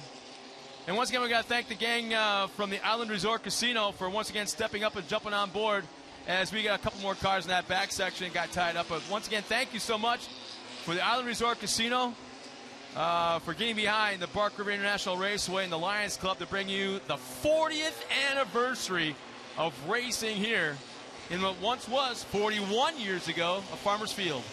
Yeah. Stingle's working his way up, Scott. Where is he at now? Official timing and scoring, probably up in the 5th place. My little dealio hasn't updated here. Matt Mullen still running up front. I'm trying to refresh timing and scoring here. Issues. We got issues. But we got the... wow, we got a 3-car battle going on right here for position. That is nice. Again, this is the highest speed area. Now, years ago, I want to say it's probably 6-7 years ago, they actually added the 2 jumps into that area. Did that actually slow you guys down at all? They actually changed that corner. Right where they're going through now, they kind of add a little more of a chicane there to slow you down going over that hill. Yeah, that hill was getting dangerous for the pro guys. They were landing on the bottom of that hill, 200 feet in the air. Oh, yeah. Yeah. And they still might sometimes, yeah. I think they'll still hit the 150 mark today, but I don't think you're going to see anybody landing on the bottom. So it looks like it's the 123, I believe, going by, just back on the track. Again, the number plates are so hard to see as they go by. Might have been McKenna Envik, the 173, getting back on the track. But right now we've got and we're at the halfway our lead point. Cars. Yeah, there's right a now, competition yellow. And I tell you what, he is a happy camper right now. Number 174, Matt Mullen, leading at the halfway point. Yeah, he's flipped up his lid. Look at his buggy and Greg Stingle's buggy and some of these other ones. They almost have like a forward design chassis, and some of them sit more mid-car, back car, and some of them are sitting a little more to the front. Yeah. I don't know what design works the best. That's what's neat about this class. Yeah. You kind of like dream it, put a piece of paper and a pencil together, start drawing it out. You go out to the garage, bend bars, weld them, and put what you think might work together in your own head. That's what's neat about this class. So right now we got Matt Mullen still running up front. Tyson Marquardt second. Tony Keepers, Greg Stingle, who moved up to that 4th spot. Keepers in 3rd. Adam Lepic, Tracy Fleischman 5th and 6th. Craig Ray, Paul Hayward. We got the brother up there in the top 10 running in that 8th spot. In 9th and 10th would be Anna Rabe and Bo Ambos running in the top 10 as he was once running in that 4th spot. Looking pretty strong early on. Right now we're under competition yellow. You see that Chevy Silverado pace truck leading the field right now. Once again with Matt Mullen in tail in the 1st place car. I've asked you before, this is a big track though. I mean, it's one thing to be on a half-mile oval, like say at Charlotte or Chicago where we race often. But a big track like this under competition, you got an extended period of time to kind of look at the gauges, kind of re-jerk on the belts a little bit, and kind of get tightened up in there. Did you do much talking to your spotters? I mean, what were you doing on this? You're a talker off the off the radio with your Charlie from ATD was my spotter, and I've always asked him who's behind me. He never would tell me. Usually, if it's Nick Banger, somebody would give me a little tap, so I knew it was somebody I knew. But at this point, yeah, you're checking your gauges. You're talking about track conditions, how they changed, what the lines are, where the fast part of the track is, and obviously you want to know. Right now, Matt's asking how far back is Steve. Well, not very far back because he's right there. Yeah. But you know what? The race is in front of you. Charlie would always tell me that. Worry about who's ahead of you, and the rest of it will all come out. Now, track conditions have changed from the start of this race till now. So whatever they had for a group before. And it's imperative in this class because, like you said, it's limited horsepower. They run a restrictor plate. They run stock PW components. They got virtually no suspension. So it's almost like an off-road go-kart. You don't call it that because they sit so low and they're so limited. As we're about to take the green flag for the second half, it's all about keeping that speed up in the corners and keeping that momentum up in the corners because you can't drag race from corner to corner. These guys are, like you said, they're low. They're right on the ground. You think, these guys, you're going fast when that's open wheel, Scott. Yeah. You're side by side. That's open wheel. If you're rubbing, here goes Stingle now trying to take advantage of an outside position. He might, well, he's already up one spot. He might be in second before he crosses the systems control finish line. He's working on Tyson Marquardt right now on the inside. Stingle. There he is, second place. Yeah, he's made 2 passes before he gets up to the finish line. Stingle now in second. Matt Mullen, you had better start shifting gears, brother, because here comes Stingle. Dylan Marquardt in third with what do we got? 18 cars behind him, right? And the thing that I noticed is I'm looking at top 10 right now in timing and scoring, and our points leader, Ben Alcox, is nowhere near the top 10. So I find that pretty interesting right now. Actually, the current points and upscore is Tony Keepers, so I'm not understanding why the star. Why is the star there? See what we have to do? Keeps you on your toes, Scott. Here we go, Greg Stingle looking for first place. Yeah, Tilke's got a big jump, though. I'm sorry, Marquardt. Now here we go again. It tells us that McKenna Envik is leading, but she's not. She's not. No. So it actually is Matt Mullen, Tyson Marquardt. Matt Mullen up front still. It should be Greg Stingle running in second. Appears that he is reeling in our leader a little bit, but again, this is where... Now look at the cap forward design on these two. Look at how far forward they Which makes sense to me. And then you look at some of them, and they have a mid-design, and some of them are way in the back. So, to me, Scott, if I was going to build one today, I think I'd have to do the cap forward design. It seems like that's the fast chassis. Well, you got more weight to the front to help steer. You don't have to rely on that turning brake so much. And Stingle gets a little wild there. He's going to scrub off some speed. Mullen goes by. His best lap is a 1:35.04, which was his last lap.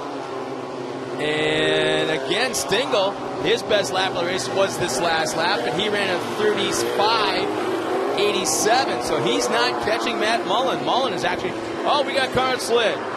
He's at the 179. Look at those track workers are out there. They're all good.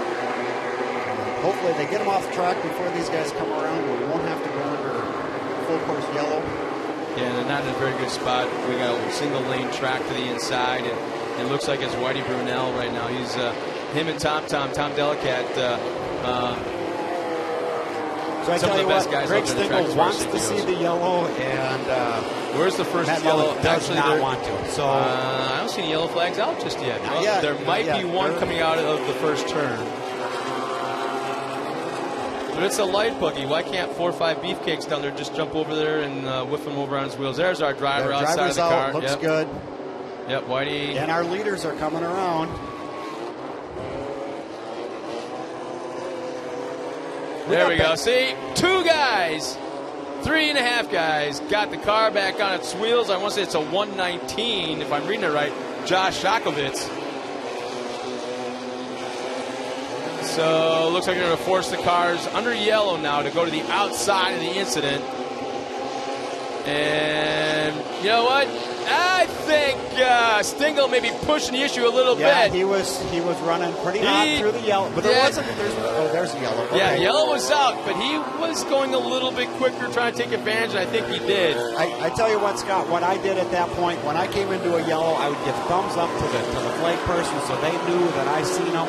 Yeah, and but I'd run a little. Yeah, I was going to say, what about that right foot? That's an opportunity for Greg to catch up. I want to know what you're doing with the right foot.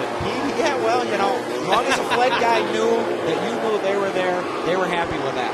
But Greg needs anything he can get right now, and if it was a half a second, he needs a half a second. Yeah, well, the gap on the last time by, when they came by and he was making up ground, the gap from first to second was 1.83 seconds. We'll be able to tell. With 2 laps to go. Yeah, so it's going to be interesting. This, I believe, is the white flag coming up this time by. We'll find out in a moment. But, even though there's a little bit of a gap between places out here as we're watching this. There's still battles in 4th, 5th, 6th, all the way back. There's only 3 rounds of racing left in the season, so points are a huge issue right now. Stingle doesn't have it. He's not used to being in this position before. No. So he's trying to make up every position he can right now, and Mullen looks like he's pulling away. Well, maybe not. No, I looked at the wrong car again.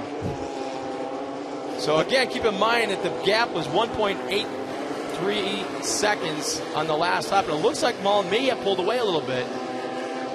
And he's got a good-looking car out there. That's a complete wrap on that. It's not a Pete. That's a sticker wrap. It's a good-looking car. Oh, yeah, Mullen did definitely pull away. The gap now, last lap, 2.5 seconds. So he pulled away by a little over half a second. So with the white flag is out, I'm telling you, Stingle better jump on that pony if he's got any shot for that top spot. And you know what? The points being with as they may, he might be okay finishing in that second spot. Just, obviously he's not going to lift. He's not going to give up. But he's going to hope for a mistake. But that's what's going to have to take. He's got to finish. Yeah, it's going to have to be a mistake of some kind by Mullen to give Stingle a shot at that top spot. So there come our leaders. Looks like Stingle may have made up a little bit of a ground on that last lap, the last half lap. Again, it was 2.5 seconds back to second, and that has been whittled away. Not exactly probably I'd say a little over a second. Just a couple corners. And then here's the thing. Any one of these turns are notorious for over-rotating, especially under these kind of conditions with this much pressure on the drivers to perform. Matt's spotter right now. Smooth, keep it smooth. Lot of room, nobody behind you, no pressure. Yeah, right? Oh, crap.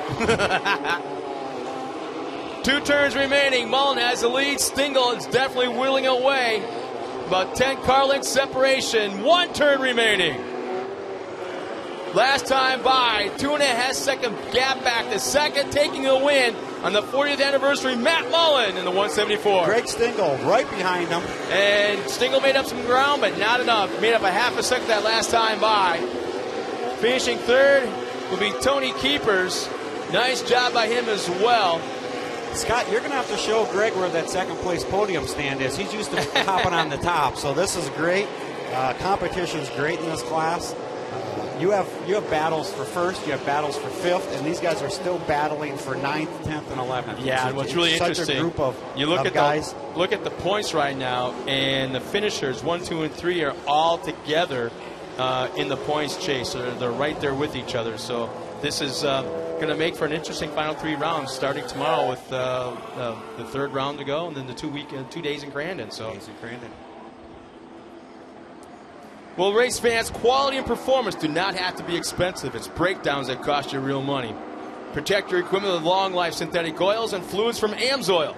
The pulse of performance. Talk to a dealer today or visit AMSOIL.com. And GoPro, maker of the world's most versatile camera, enabling people to capture compelling, immersive photo and video content. They're proud to be the official camera sponsor of the Torc Off-Road Championship. Visit GoPro.com for the latest news and videos. And race fans, Turo Tires is proud to sponsor another exciting day at the races, featuring some of the most daring drivers of the Torc Series, like the 43 of Travis Dinsmore in Pro Light and the 151 of Andrew Carlson, also in Pro Light. For the Pro Tires that put performance within reach, visit their booth or go to AturoTires.com. And Pep Boys. Did you know Pep Boys is now the largest speed shop chain in the country?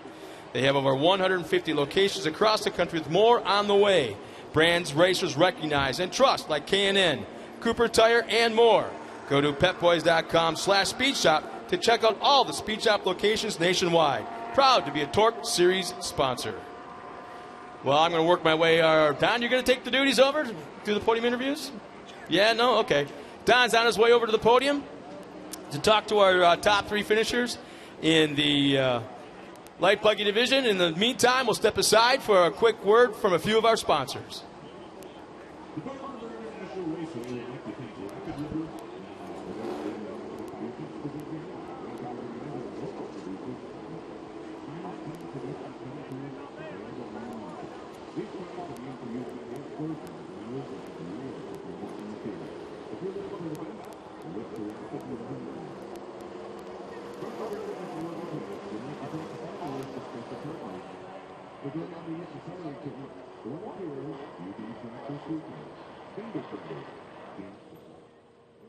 One of the most important routines I always follow is checking my tires. The same way you take a few moments to check your mirror position and buckle up, you should also make it a point to check your tires before every long road trip and at least once a month. Check your tires and know before you go. See you on the road. Horsepower isn't just for NASCAR. It's for your car. It's for off-road and the on-ramp. You need it when you're drifting. You want it when you're passing. Get more of it with the K&N High Flow Air Filter, designed to increase horsepower with up to 50% more airflow. Because whether your green light flashes here or here, everyone loves that fast car smell.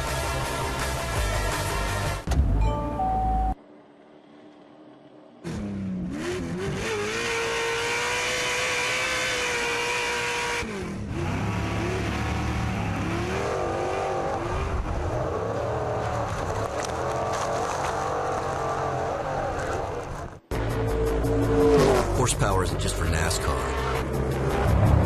It's for your car. It's for off-road and the on-ramp.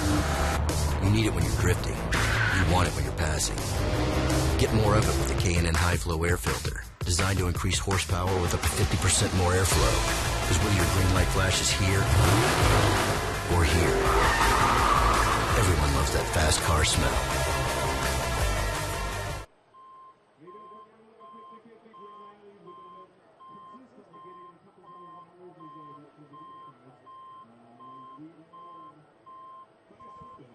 Yeah. We walk the pits. It's really nice. I don't know a lot. Yeah. Oh, this is. I mean, it's crazy. You look at all down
All right, Scott, we got light buggy, top 3, Tony Keepers, Greg Stingall, and Matt Mullen.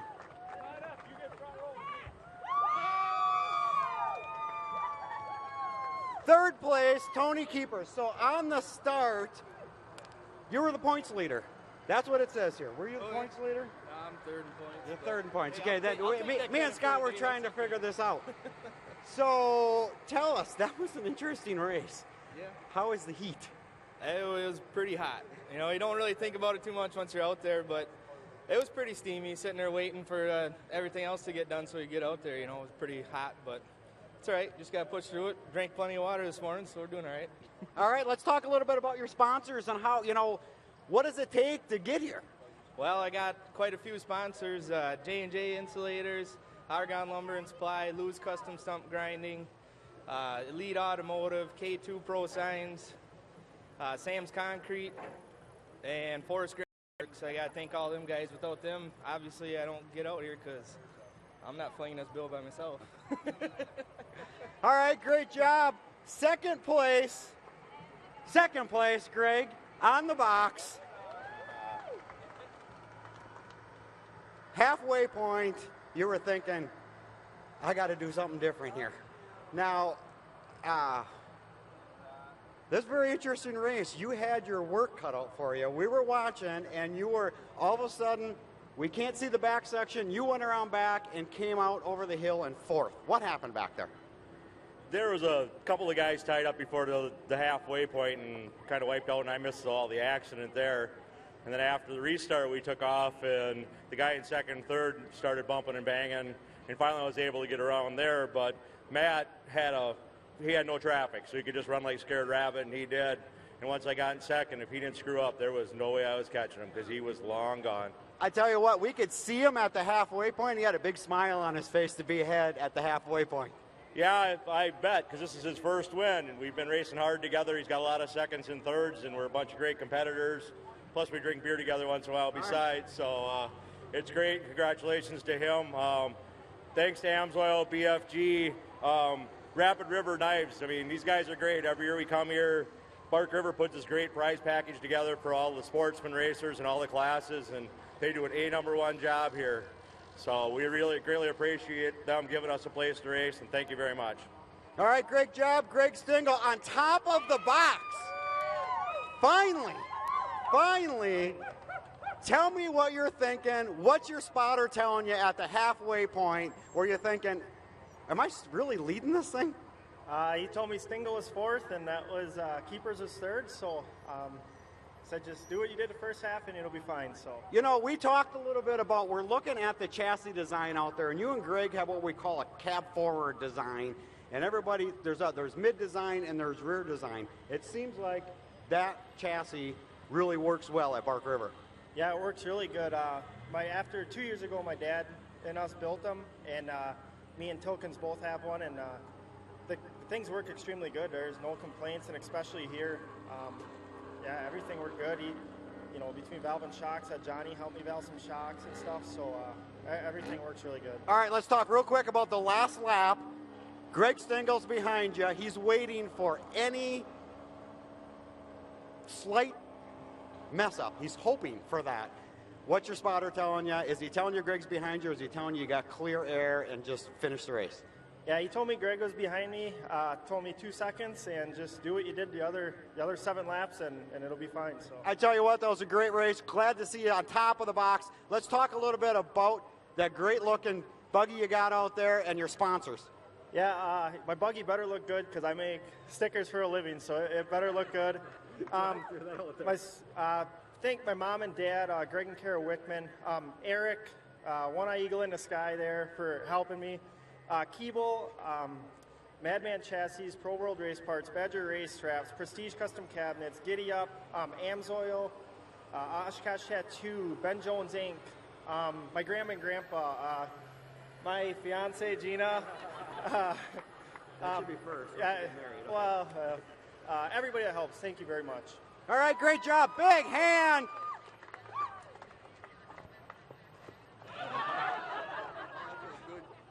We'll give you one copy too, so we get it for the box prizes.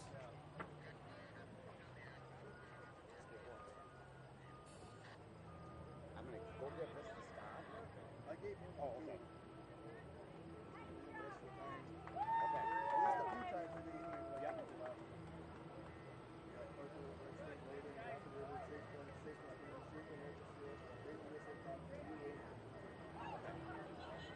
Right here. Right underneath the microphone. Everybody can remember. There's so many things that we got going on with that.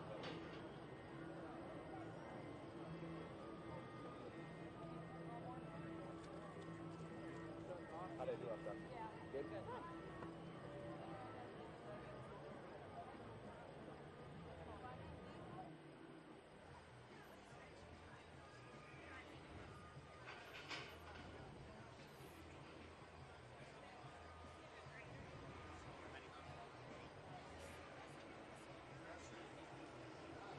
He's pretty excited. It's his first win. Torc, the off-road championship, is brought to you by Amsoil, the pulse of performance, and by GoPro, the world's most versatile camera, and by Otero Tires, performance within reach, and by Pep Boys, trust the boys to get you there. As you can see right now, there's a little action on the racetrack, but it's not the racing, it's the Bark River Lions Club and some of his volunteers working on that racetrack, getting into prime condition for our next race of the afternoon, and it looks like it might be, if past history is an indication, then we're going to have Limited 4 and Formula 4x4 running in conjunction. And that will be in just a moment. In the meantime, we'll take a quick break once again and be right back with more racing action. Once again, it's the Limited 4 Formula 4x4 starting in just a few moments.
Hey, Scott, sit your butt down.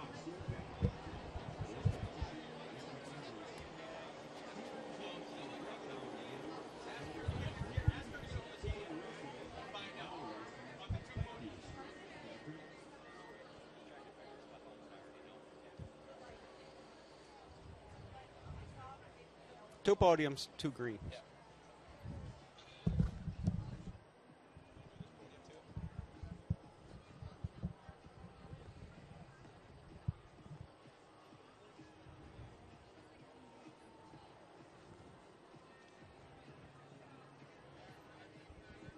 Well, race fans, tackle the toughest cleanups in your garage with the new Gunk all-purpose cleaner and degreaser. The heavy-duty concentrated formula breaks through and removes dirt, oil, and grease safely from almost any surface, including aluminum and plastic. Find Gunk all-purpose cleaner and degreaser at Advanced Auto Parts or AutoZone. And VP Racing Fuels, they introduces the Cetanium Cetane Improver for diesel engines. I should let you have that one. Yeah, that was a good one. Cetanium increases cetane up to 10 full numbers, the highest improvement on the market, and makes more horsepower. Cetanium is for off-road use only. For more information, visit vpracingfuels.com. And Maxxis tires are trusted by Torc champions because their products take drivers to the podium year after year. Be sure to visit the new Maxxis.com, MaxxisRacing.com, and stop by the Maxxis support truck at the bottom of the hill to the left and to learn more about Maxxis tire products, including the ultra high-performance passenger truck, light truck, and trailer tires. And that's Maxxis. Boost, we all know the feeling, that urge, the sensation of wanting to pick up your phone and do something with it. Anywhere, anytime. How about like 3, 2, 1, right now? Well, that Boost Mobile is offering unlimited talk, text, and data for $30 a month when you sign up for Auto Reboost. Go ahead, stop fighting the urge. You have the data. Visit your local Boost Mobile retailer for details. And Arturo Tires, race fans, they are the proud sponsor of another exciting racing day here at Bark River, featuring some of the most daring drivers of the Torc Series, like the number 43 Travis Dinsmore in Pro Light and the number 151 of Andrew Carlson, also in Pro Light. For the pro tires that put performance within reach, visit their booth or go to Arturo.com. And just like that, we have got our next race coming out from staging, and it is two classes in one. It is the Limited Fours, basically the sportsman version of the Pro 4 and the Formula 4x4. Don, you got kind of a special touch to the Limited Fours. As you know, I got a couple of drivers there that you've known for a long, long time. These guys have been around for a long time in the Limited Four. Milan, Mazanik, Jerry Conrad, raced with him for many years. Dan Badeau, he's not a stranger to off-road, I'll tell you that. And Al Drew's back. He missed the last round, had some engine problems, and Al is back. He's always smiling. The happiest guy you'll ever meet. You want to know who Al Drews is? You're not sure what he looks like. From Ypsilanti, Michigan, Who's ever the guy that's smiling the biggest in the pits is Al Drews. He's just happy to be here. And he travels the country, doesn't where the race is. He'll go to where it's at. I remember I drove all the way to Unadilla, New York, all the way there, crossing to Canada, kind of did the shortcut thing, about 2 miles from the racetrack. Huh? They let you in and out of Canada. I did it really fast. Okay. I'm like, hey, wait, I didn't stop. I just kind of zinged through and act like I knew what I was doing. But no, 2 miles from the track, here's Al Drew, who's off the side of this country road, just like we see alongside of us here, with a flat tire on his trailer. Smiling. Yeah, exactly. Well, here's our lineup also for Formula 4x4, which is short wheelbase, four-wheel drive, former, I guess you could say, Class 3s as far as namesake goes. But here's our lineup there. We got Ryan Redman in the 402. He is the current points leader. They had a zero-place inversion, so he lucked out pretty good there. Mike Plotz in the 454. Dave Mia in the 475. Garrett Bancroft in the 7. Justin Monty in the 424. And Robert Wayland in the 421. Now, Scott, what they're telling us is there going to be 2 flags. Yeah, just like Limited 4, 10 truck lengths ahead of the formulas. Okay. 2 podiums, 2 flags. You know, what we do have we a got quick here? moment to remind everybody to, I want to remind everybody, keep hydrated today. It's very hot out there. It's super bright in the sun. You can find shade. Please watch us, or watch the racing from the shade if you have the ability. And while we have just a second also, Kimberly, if you can throw this up on camera, Tim and Timmery from Racing Dirty have come up with the stickers from the Chris Cobb Memorial Benefit. and they put this together. They're printing this on their own dime. They're selling them for $5 a piece. 100% of the proceeds goes to the Chris Cobb Memorial Benefit, and the big check will be presented, I believe, will be at the Charlotte NASCAR race later this month. So I don't know if you guys are able to see this there in the trailer. Probably not, as we're about to go green flag. We'll do this in a little bit. But stop by Tim and Tim Ree at the Dirty Race and Dirty booth, as they got tons of T-shirts green. for Limited sale as well. How about Milan? Right on the whole shot. Dude, he was so fast in practice this morning. It's like a whole. I want to know if it was Milan driving. Milan's on the outside. Jerry's going to try that inside, and Al right in there, and he was competitive, very competitive the last round that he raced. He's going to show these guys. He still got it. Milan looking real good. I don't know if he got a different motor, something he did differently, because that truck is so much quicker. Almost the outside of the track. And here's the thing, they water the track since the last race, so the first lap or two, it's going to be skatey out there for these drivers. It doesn't matter if they're four-wheel drive or not, they're going to be all over the place. And what's going on with Dan Badeau? They must have slowed him down a little bit. He should, we've seen this before. He is just taking it easy for the first couple laps. I'll put money on it. He's a big fish in the pond. He admits it. He knows it. He's just a couple bucks away from being able to go Pro 4, and that's what the ultimate goal is. But, yeah, nice battle for second place right there between Conrad and Al Drews as they head up towards the big jump. There's the big jump. Track looks a little slick. It'll dry out quick. Yeah, I want to say Milan. Yeah, the Conrad, Cooper Tire Drews. Hill, yeah.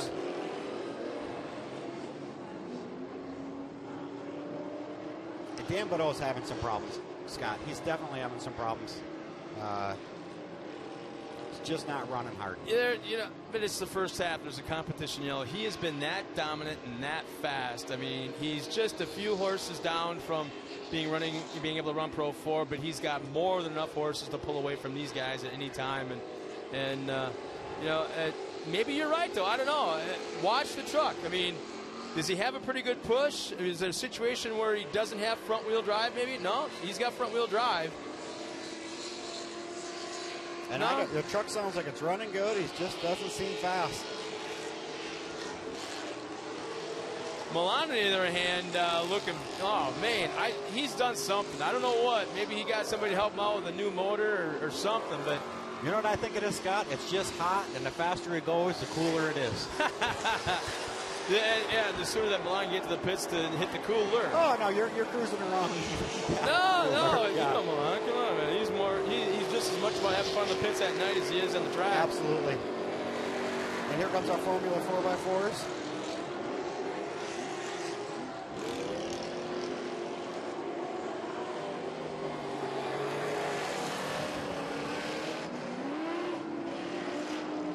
Jerry Conrad is, what do we got for times here, Scott? Jerry's catching Milan.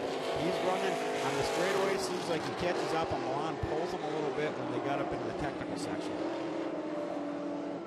So we'll see in just a moment as we look at timing and scoring right now. If you go to racemonitor.com, we're actually on there with timing and scoring. And clearing the start line up on where they start.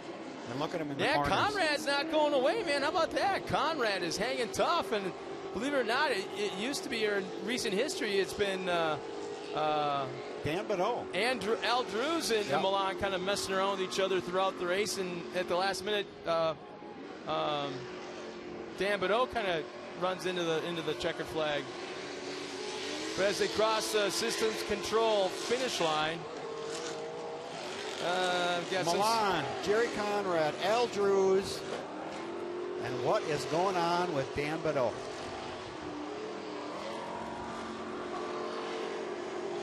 The truck's riding good, Scott. It doesn't seem, I don't hear any missing. I don't see any smoking.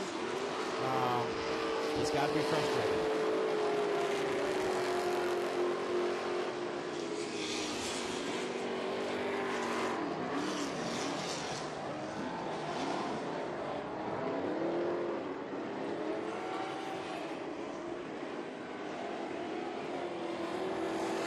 And the thing is that the Limited 4s actually have a little bit more of an advantage over the Formula 4x4s just due to the fact that it's a little bit longer wheelbase. When they jump on the throttle on a short wheelbase 4x4, you know how it is. All of a sudden it's it's crazy squirrely. Yeah, and they're not, you know, they don't land as nice. They don't handle as nice. Watch them going over the start-finish line here. You know, you can see the difference. And there's actually an age factor to chassis too. If you look at Milan these limited 4s are basically Pro 4 trucks. Darn near, yeah, exactly, yeah. Especially Dan Badeau. And Dan is he's off the pace. He's falling back. I see a little smoke coming out of Al's. Looks like a radiator overflow. Milan is just having the time of his life again. It's going to be a fun podium if he can hang on to this thing, but man, Conrad's got something to say for it. We still have the competition yellow to throw out there yet before the end of this race.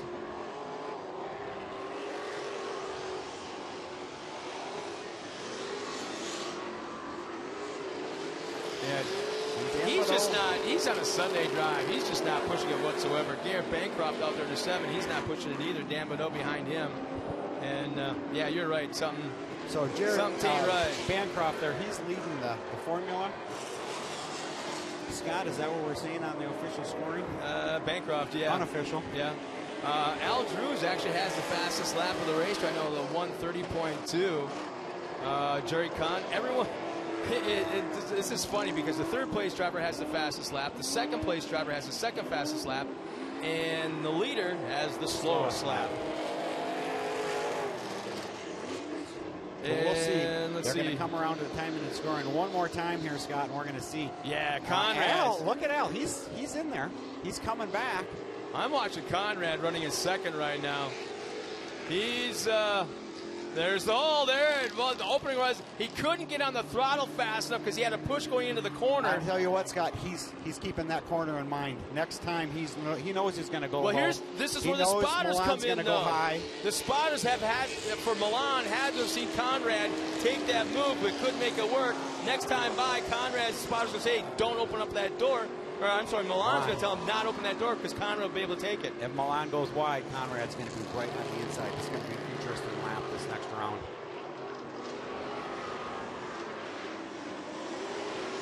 Yeah, once again, now, that last Dan lap. Badeau, I think, is off the track. I don't see him. Yeah, you're right. He was right behind. He had to have something going Bancroft. on. Yeah. He made the call. But Milan Mesnick, our leader, Jerry Conrad second, Al Drews third, Garrett Bancroft fourth, but leading in the limited fours. Dan Badeau pulls off the track. Yeah. Ryan Redmond and Dave Mia second, third, and fourth there. And we got lap traffic. This is going to make things a little more interesting for Milan. Well, it could be. But again, this is where the spotters come into play, and it looks like. And look at Milan clearing that. Gosh, he just opens the door race after race. Al didn't even use the down part of the jump. He just took it. Yeah, this is where it's going to get interesting now, Scott. Let's see what Conrad does. Is he going to go to the inside? Milan has to go to the inside to protect it. Depending upon where lap traffic goes, that's where going to be the hairy part. Conrad's going to go for it. He's going to try and make the pass before the comp yellow. Oh, man, Milan Mesnick opens the door just for a moment. Oh, man, what was he? And we got a fire on. No, I think that was just a back. Okay. Oh, wait, there goes. Is that Bancroft now? Yeah, Bancroft, I believe. No, there's Badeau right there pulling off to the side. So he's going to park there. So here's our halfway point. Yep. Here comes Bancroft. He'll cross the line. Competition yellow is out. We have got Richie Kuloff in our pace truck out in front of Milan Mesnick right now. Not quite in front. He's catching up. There he is. Milan don't want to slow down. He's leading this race. He's happy as heck. He knows he's got Jerry Conrad right behind him. Once and again, Al Drews. Yeah, I'm looking at the top three guys on the track. And Al Drews the fastest. He's the third place driver's got the fastest lap of the race on the last lap again, and the guy with the lead has the slowest lap of the race, and he still has the lead. So Milan's doing something right. He's there goes Dan Badeau pulling off the track. No, that's just past. As you look at the monitor right now at the Jumbotron, that's just past the cemetery turn. And you can see the grandstands right there off on the horizon. That's where we're at, all the fans. And that's a very high-speed area right there. And to try and maintain, to keep from over-rotating through that dogleg area and keep the speed up, to hit the Cooper Tire Hill. That's very difficult, isn't it? Scott, we just got word. Dan Badeau hit some mud in his eye. His mud in his eye. He couldn't see what was going on. Well, pull the visor down. Well, you know, that hurts. Pull the visor down. So we'll see. We'll see if Dan can get that cleaned out and get back on the track. Is he in the lead lap, though? I think he's lap down because he pulled off to the side. People were going by, and then all of a sudden he pulls out again.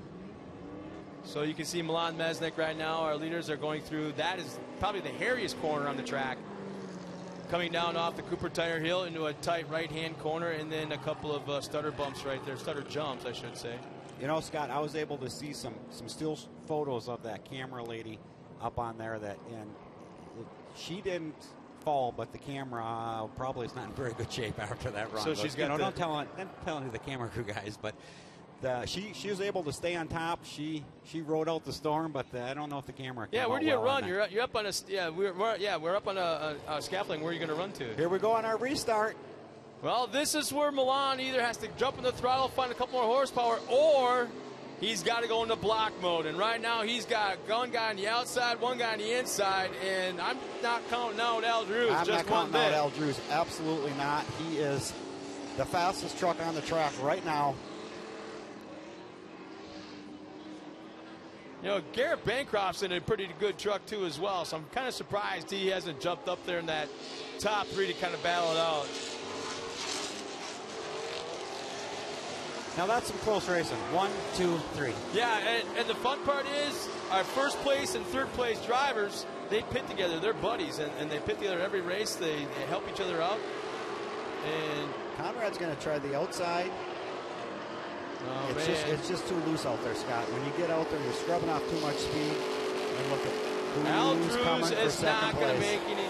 He's not going to take any chances. Oh, you know what? That's not man. Al Drews. That's not Al Drews. Conrad came down from the outside. Yep. Conrad Up over came top down. of the hill. Who do we got? It's still Milan, Milan Mesnik, Conrad right there. And Al Drews got a little body damage there. He'll make it back up. Yeah, he's that fast. It's just a matter. I don't know if he just doesn't want. He doesn't. That what you saw right there is very uncharacteristic of Al Drews because that wasn't him. That was Conrad at the last minute realizing he had a guy right there and he cut it off. And he may not like it when he hears me say this later on, but that, I call it as I see it, just like you would, right? Al was sticking his nose in there. He needed. Oh yeah, he was going to get saw the a pass. hole. He went for it. Absolutely. Didn't seem to slow down Conrad any. A little body damage. Al's got a couple laps. He can make that back up. He was fast. So who do we got, Scott, for our fast lap time? It's still Al Drews at 1:30. Yeah, it's Al Drews. In fact, it was on the last lap, 1:30.21. He's got the fastest lap. We'll see what he has now because he has had a clean track in front of him, but let's see.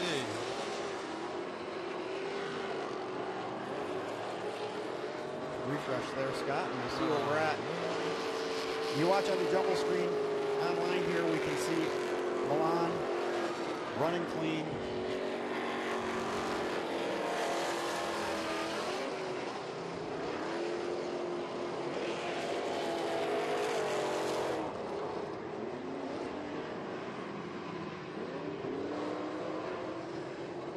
Yeah, Milan's able to stretch out a little bit. Now about 5 truck length lead over Conrad. And I'm kind of surprised Al Drews not able to reel it back in, kind of collect himself after that little incident on the last lap and start to make a charge at second place. So he's still, about 20 truck lengths back in third. Here comes our leader. Man, that'd be so cool to see him up top. And Milan is such a giggler. Milan has found the groove. He's running his own race right now. He's pulling away from Jerry. Yeah, oh yeah. Oh yeah. And it looks like, 2 laps to go this time by, or is he pulling the green in? No, looks like it's going to be 2 yet.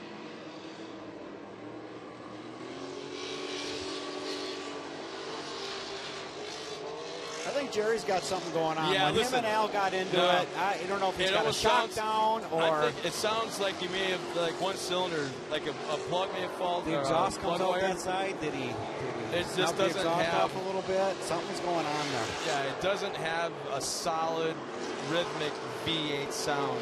There's a rattle to it. And that's the sound like he may have lost a cylinder or some kind, whether he popped the wire, plug wire off or something. But it sounds like Conrad is definitely off the pace a little bit, even though still maintaining second. As they come up towards the Cooper Tire Hill. Our leader now behind lap traffic, and this is not good. This is not good at all, as Milan Mezek got held up by lap traffic by a ton and probably cut the lead by at least a half. And I think a white flag is coming out this time around. We got a white flag coming out, Scott, and I'm not going to count out Al Drews for second place. Did you see him come over the top of that hill? Yeah. Landed on the back tires. Most mild-mannered guy, and yeah, hey, Scott. Smiling the whole time. Yeah, another smiler. I'm sure a spotter said, yeah, slow down a little bit. And there goes, what did I just tell you, Scott? Conrad goes around going for Al it. Drews, second place. Here comes Bancroft. Bancroft will jump into third. Al's just got to slow it down a little bit, find the groove. I don't know if he's going to catch Milan. He just got a shot of something, and you know he's going to be chasing down. Yeah.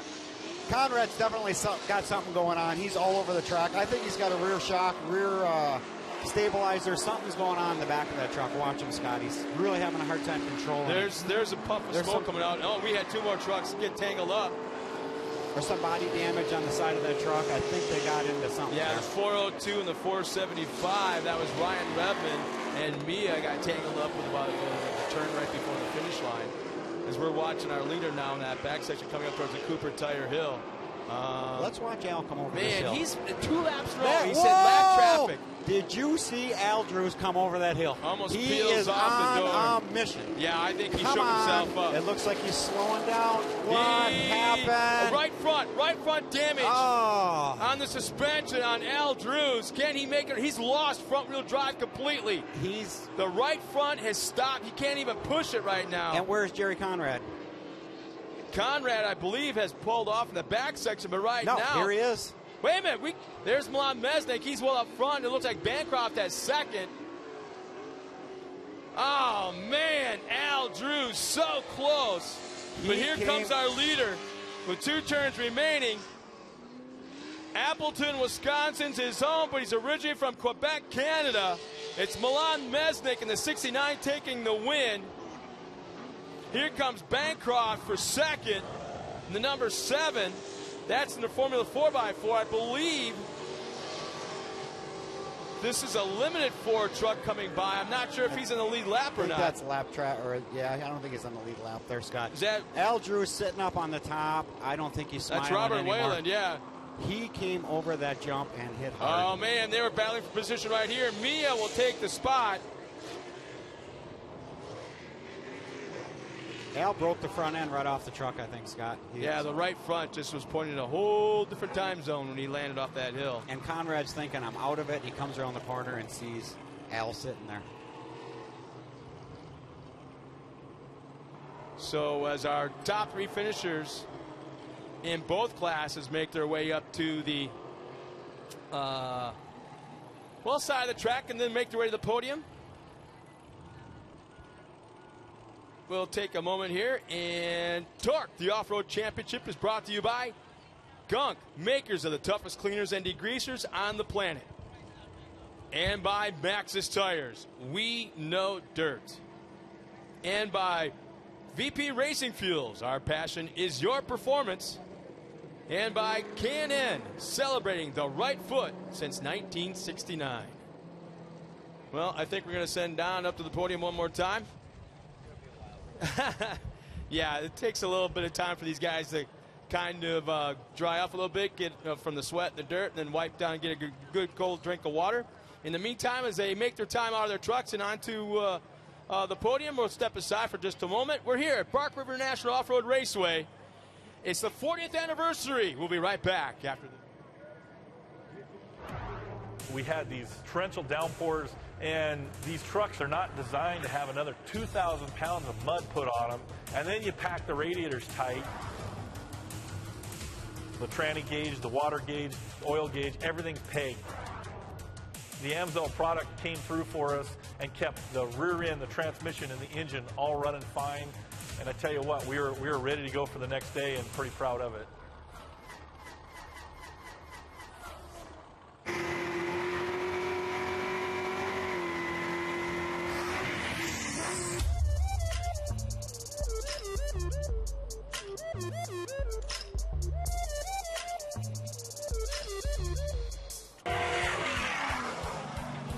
Whether you're a professional driver tearing up the hot mud of the track, or a daily driver hitting the cool city streets at night, we built the tire for both of you.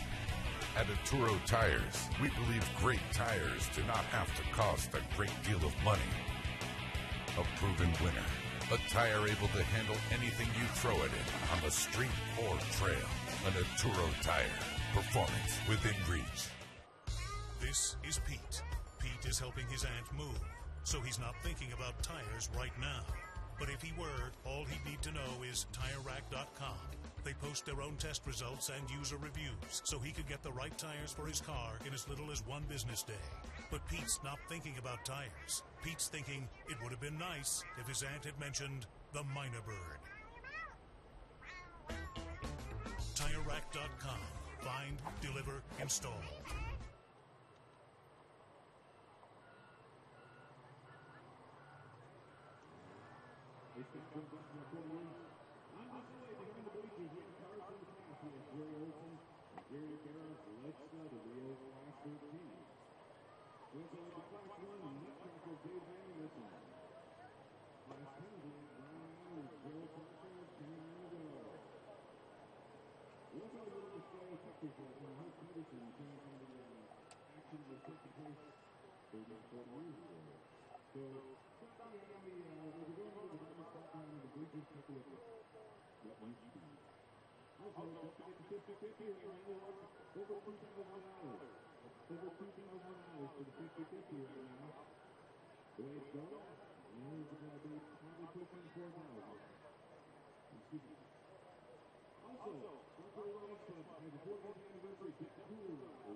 All right, Scott, let's get these guys up on the podium.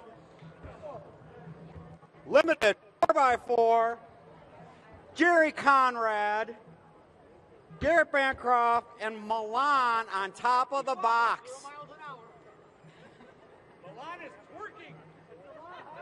Jerry Conrad, you got a great looking truck out there. You had a heck of a race. Tell us what happened when you and Al did a little rubbing there. You probably didn't even know he was coming, and after that it seemed like he just slowed right down. Yeah, I don't know. I didn't know Al was there even, and all of a sudden he was on my inside, and because I always cut that one and try hitting straight on the big one. And then I got back into it again, and I lost the front axle shaft. It started steering harder. I wasn't 100% sure what it was. Found out in a hurry. Yeah, we could tell. You're slowing down. You're fighting the truck, and what were your spotters telling you? Just hold your line and try finishing. All right, let's talk about some of your sponsors. Looks like a big Conrad Auto on the side of that. Tell me about it. I own a salvage yard. I got 2 remote stores in 2 other towns. We got 22 employees. Just a family-owned business. So it ain't no big deal if we smash up a couple body panels, right? Call them up, tell them to get them off, and we'll get them ready for the next round. Yeah, we'll get some set up for tomorrow now. Any other sponsors you want to talk about? Your crew, your family, friends? Rowan Enterprises, he's here with me this weekend. Wrap guy, the one that does the wraps on him, he's on his way up. He didn't make this race. Well, hopefully tomorrow he'll stick around and see a good one. Kenda Tires, Best Transmission, I think that's it. My wife, the kids, Rick, my crew chief. If it wasn't for those guys, I wouldn't be here. All right, great job. Glad to see you back. Second place on the box. Garrett, we messed up. We had you under the wrong class when we're announcing. We don't know what happened. It was a mess. Tell me what you're thinking. You're seeing Milan in the front of this thing. I don't know what happened with your partner out there, being El Santo's partner, but you had a rough race. Yeah, it was a lot of fun. My first time out in a four-wheel drive truck. We got a little practice in. I was trying to take it easy, don't want to tear up stuff. I know Dan lost his mud muncher, so we had trouble seeing. But overall, it was a lot of fun just trying to get used to the truck and how to drive the lines with four-wheel drive. Great job. Let's talk a little bit about your sponsors. B&L Motorsports up to Silver Lake, Michigan. They're our main sponsor. And then Arturo Tires was amazing. Our tires have worked all year. Can't say enough about the tires. They've been fantastic and great support. J&H Transmissions and Team Tech and all those guys that come out here and help us get on the podium. All right, great job. Top of the box. Let's hear it for Milan. You got a whole basket full of goodies. I'll be down tonight and we'll sample some of this stuff. What a race. What a race. Just so you know, Al Drews was coming for you, and he was coming hot. He came over the top of that jump, and that was the end of his day, but he was coming, and he was coming hot. I know you guys pit together. You guys are great friends. He came out on a mission, but not the mission you were on. You're on a mission to win that race, and here you are, top of the box. Yeah, glad being on the top of the box because it was a lot of work. We had problems last night. We got it all sorted out.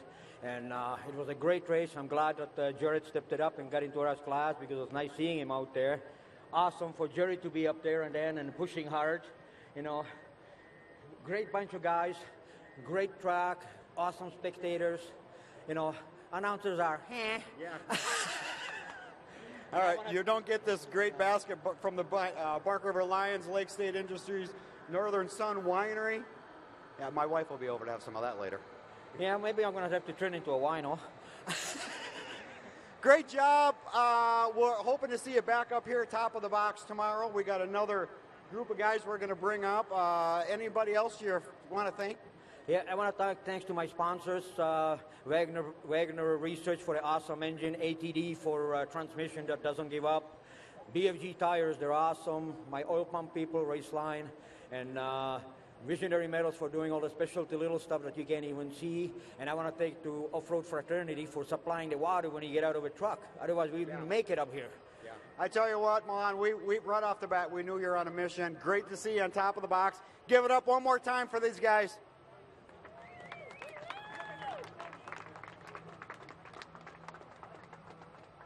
I got most of them.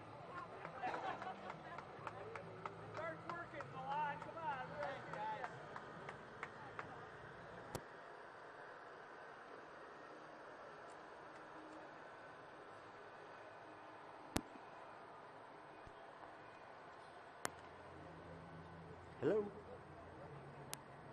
Where's our next group here? Sorry, Dad. Dave? Yes, sir. Ryan and Justin.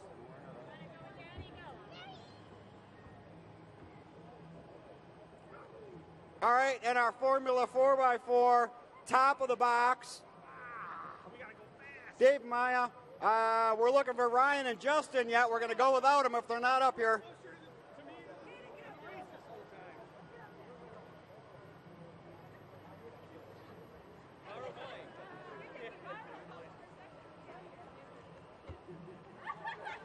You needed somebody. Third place, Justin Monty. What a race. Well, what a track. The track was phenomenal for you guys. The heat's a little much, but once that green flag drops, it's all gone. Give me a little rundown. Yeah, pretty much when the green flag hits, you don't worry about the temperature or your, sweat running down your face. Track was great. I had a little bit of an issue with oil temperature, had to back off a little bit, but got a good view of these guys running, and it's always nice to come out and just make some laps and just have fun. You guys added a few trucks since the last round, so that's nice to see. What about some sponsors? You must have somebody that helps you get here. Yeah, Dale Gas and Oil, Used Treads, Lunderville Steel, AMSOIL. Well, you got the AMSOIL in here. You don't have to worry about the engine temps. It'll be fine. Ask Scott Douglas. He runs them real hot. Second place, Ryan. Who do you got up here with you? This is Caden. All right. So you got a Rapid River knife, nice knife that Bark River Group puts together for you guys. What do you think? It was just a fun race. It was a battle just trying to stay in front of Dave. Screwed up on the end and gave him a chance to get around me, and it's all it took. We won't do that tomorrow. We're going to make the truck 10 feet wider. And yeah, we're going to put some fishing poles down there in the pond for you guys, but it looks like you made it back out, so that was good. I figured once I saw the tire, I might as well just stay going for it. All right, you have a couple sponsors you want to talk about? Yeah, I got to thank J&R Auto Parts, Crivets Auto Parts, Off-Road Fraternity, my wife and Caden, Keiko Motorsports, just everybody that helps us out. The Bark Rivers Lions Clubs for putting this on, and more for keeping it all going. All right, great. Top of the box, first place. Dave, first of all, let's talk about who's these guys up here helping you out. These are my number 1 and number 2 mud scrapers. They make the truck light, and we go fast. You were fast today. You got a whole box of stuff here for celebration tonight. We'll stop by the pits and sample some of that stuff. Talk a little bit about the race. Just pedal to the metal the whole time. Ryan, he's driving that thing like 99.9% right on the edge of its capability, and I thought he's going to make a mistake eventually. I'm just going to be cool, not get crazy, But eventually I just had to just drive, blast it, and go. And it was awesome. I haven't had that much fun, really, to be honest with you, in 2 years racing. And I tell you what, it's hot out there. Were you worried about motor temps, transmission temps? What did you have? Were you watching that stuff, or we're going to finish this race no matter what? Oh, you don't look at the gauges when you're that close, Dan. I just saw it on app. It's still running, right? Yeah. But all the lights are on in the dash. It don't matter. Yeah, whatever. We got giant Ford coolers on there, Super Duty radiator, Super Duty trans cooler. We just hammer it. We got a great ATD trans. I never have to worry about that thing. Just keep it cool and it lives, Let's talk about sponsors. I want to know what you run in that truck to make it so fast. Really, the biggest sponsors are you guys. The contingency sponsors are awesome. That helps us, with great parts and keep putting fresh parts on the truck. And I couldn't get here without that. And this little guy here. And the Sportsman Off-Road Series in Bark River. The track was awesome. I mean, just awesome. Got a little bit of roost, so if they could water that one spot down where I got roosted, but no, it was really awesome, and we're just really glad to be here today. And thanks again to all the contingency sponsors, AMSOIL, ATV, KC Highlights. The list goes on and on of tough stuff that we use on our trucks, and you guys too. All right, great job. Let's give it up one more time. Back to you, Scott. Right, Donnie. That and those cool rigs that everybody has, I got them for sale down there. Because everybody's dying up there. And 15 cars strong will be coming out here for that in a very, very competitive field. We got a couple of first-timers coming out here. Once again, Bruce Fraley, who's been very, very strong.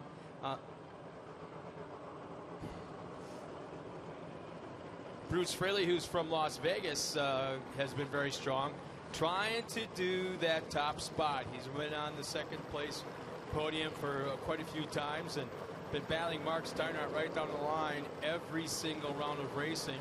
And I'm telling you, Bruce Fraley out of Las Vegas is actually having a blast coming out here all summer long running this series. And also coming out here for the first time this year is a very familiar name. Fitzgerald will be coming out here, and I'm looking at it. It looks Terry Fitzgerald, the dad, will be riding in the 311. So I'm kind of interested to find out what's going to happen there. But you know that car has always been faster over the years. So a couple of first timers coming up. We got Cynthia Gauthier. She is going to be running in the 341. Another young lady, as well as Natalie Schompers in the 333. So kind of a diverse field coming up in just a moment. We'll talk about that later. In the meantime, Maxxis tires are trusted by Torc champions because their products take drivers to the podium year after year. Be sure to visit the new Maxxis.com, MaxxisRacing.com, and stop by the Maxxis support truck to learn more about Maxxis tire products, including the ultra-high performance passenger, trailer, light truck, and SUV tires.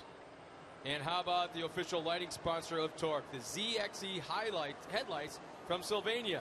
Light is power. The Xenon-fueled and HID Attitude ZXE high-performance headlights from Sylvania. How about getting a pair? And Liquid Wrench. When those rusty nuts, bolts, and locks won't budge, grab a can of Liquid Wrench penetrating oil. The fast-adding formula dissolves rust and cuts through grease to free your most stubborn problems, plus a safe on painted surfaces. Liquid Wrench penetrating oil for your toughest jobs. Make it move. And Can-In filters. Horsepower isn't just for NASCAR. It's for your car. It's for off-road and the on-ramp. You need it when you're drifting. You want it when you're passing. Get more of it with a Can-In high-flow air filter, designed to increase horsepower with up to 50% more airflow. Because whether your green light flashes on the strip or the street, everyone loves the fast car smell. And TireRack.com, headquartered in South Bend, Indiana, is America's largest independent tire tester and your source for tires, wheels, and performance accessories, whether your driving surface is pavement, gravel, or mud. Their sales teams of over 100 test drivers test tires from every major tire manufacturer at the company's state-of-the-art 11.5-acre test facility. You can then use their results and findings at TireRack.com to make an educated decision on a tire, wheel, or performance accessory purchase.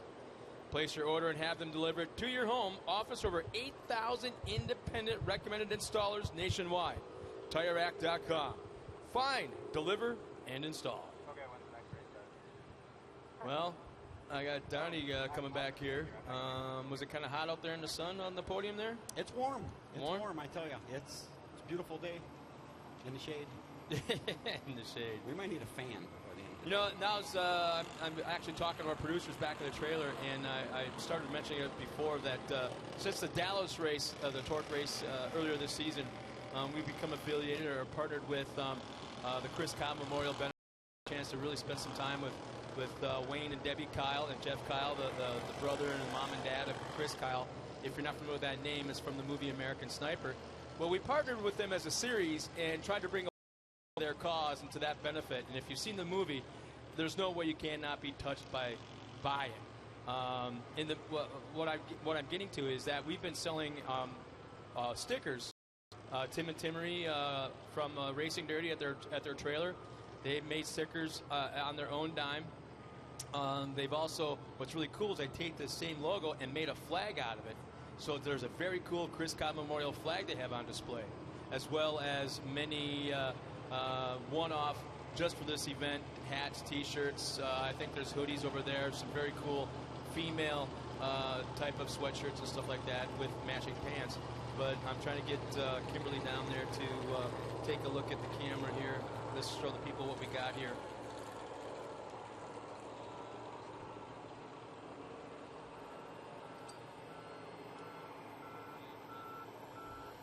And I'm starting to think that they may be grabbing a burger breaker, possibly.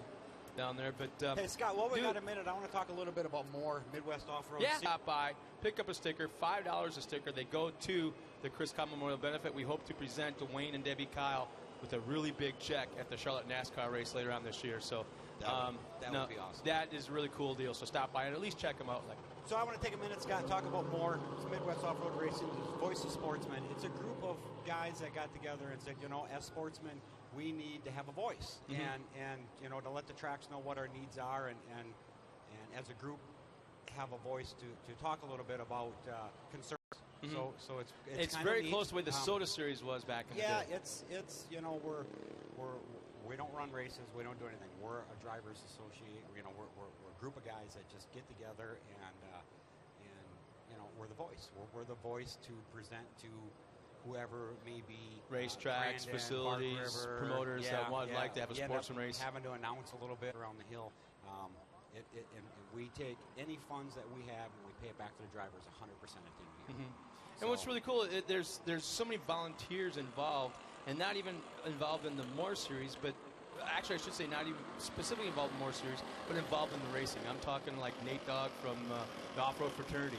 Out of his own dime, he's down there with cold towels or wet towels in a cooler with water at the podium for every single race. And Nate and the Off-Road Fraternity, you guys, you got to go to Crandon, way back in the crazy woods, and you'll see this big, huge circus tent, and that's the Off-Road Fraternity. That's where they're located. And if you don't go there at least once, if you go to, you hear people say, Crandon's on the bucket list. You hear say that Bark River's on the bucket list. Well, if you're at Crandon and you go to Scott, we're getting a lot of help here from Scott. I really appreciate, best of luck trying to figure that out. But we got our next race coming out here in just a moment. We got the 1600 buggy class, 15 cars strong, and some new names we haven't seen all season long. And it's going to be kind of fun to see what happens. So here's our lineup. Starting up front, we got Bob Blaney in the 376. That car has not changed colors. Second row today will be Craig Padel in the 300. Outside of him, Jeff Pashinsky, the 324. Jason Flugrant in the 356. Alongside of him, how about this? Matt Gerald is back. Matt Gerald. Racing. And just a real quick story about him. Let's do it real quick. He jumped in the Pro Light, 3 years ago it was? At Redbud during practice. He never even raced in Pro Light yet. During practice, went out and overshot a jump and landed and cased it real hard at the bottom of a gully and just stopped the truck cold. And major back injuries to the point that the doctors in the hospital in Indianapolis, in Michigan, because he hadn't gotten out of the state in almost a month. He spent that much time in the hospital, said he would never walk again. And through therapy. He's not only walking, Scott, he's racing. He's racing, they redesigned that car, Matt, and I think help with the Van Movels to make that comfortable and make it safe for him. And he's in there, he's running hard. So Matt Gerald's out there in that 395. Alongside of him in the next row will be David Luger in the 328. Bruce Fraley in the 312 from Las Vegas, Nevada. I don't think the temperature is much different. Yeah, this is nothing to him. This is beautiful. Robert Kinner, he's always quick, the 326. Mark Steinhardt, the 331, otherwise known as Steiny. He is the man to watch as he's our current points leader. Jeff Villamore in the 379, another driver that's always fast. Today in the 337, it's Eric Senkowski. He's starting in the 12th spot. Terry Fitzgerald from Nebraska, first time here all this year. Where did he all of a sudden come back from? Is it actually Terry driving, or is it? That's what it's here. Yeah, that's what it says here. But he's out there in the 311. Cynthia Gauthier is out there in the 341. You may recognize that name from Monster Jam, and she stepped up into driving monster trucks last winter for Feld Motorsports, so she's here. As well as Natalie Champers in the 333. And Natalie's in that bright pink. Yeah, bright pink. When we were back for the Sportsman Only event, she had a bad crash. They got the buggy back together. It looks like it's ready to go, and we're going green, Scott. Milk at that, 3, 4, 5, wide of turn 1. Blaney easily with the whole shot. Manicki in second, but look at this. 3 different lines through turn 1. 4 different lines, and right smack dab in the middle is Bruce Fraley. He started in the 8th spot, and how about this? It's moved up to 5th. Meanwhile, Pashinsky's 3rd. There's all kinds of movement as guys are trying to get their way to the front as fast as possible.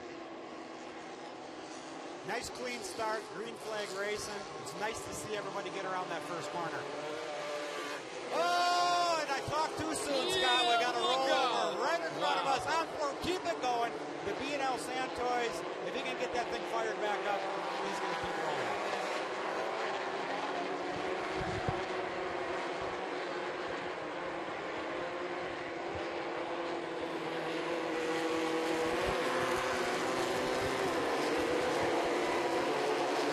And there's Blaney all by himself, just coming past the cemetery turn up towards the Cooper Tire hill. And yep, Blaze orange and blue along the flamey side, all by himself up front. And how about a hard charge? Is that Steiny? We're going to have a battle for second. Oh, there's no battle. Steiny's already by. If that's who it is, yeah, Steinhardt's already gone.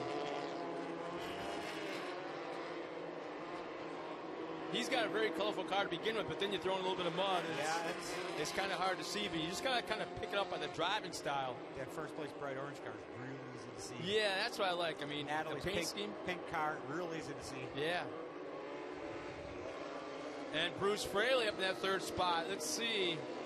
395. Oh, no! That's not Steiny to second. How about that? That's Matt Gerald. Matt Gerald in the second. Started from the sixth spot. He's got Bruce Fraley behind him. And it looks like Steiny's all the way back in the sixth spot. So, man, did we call it wrong just a moment ago? Dig on, dig it.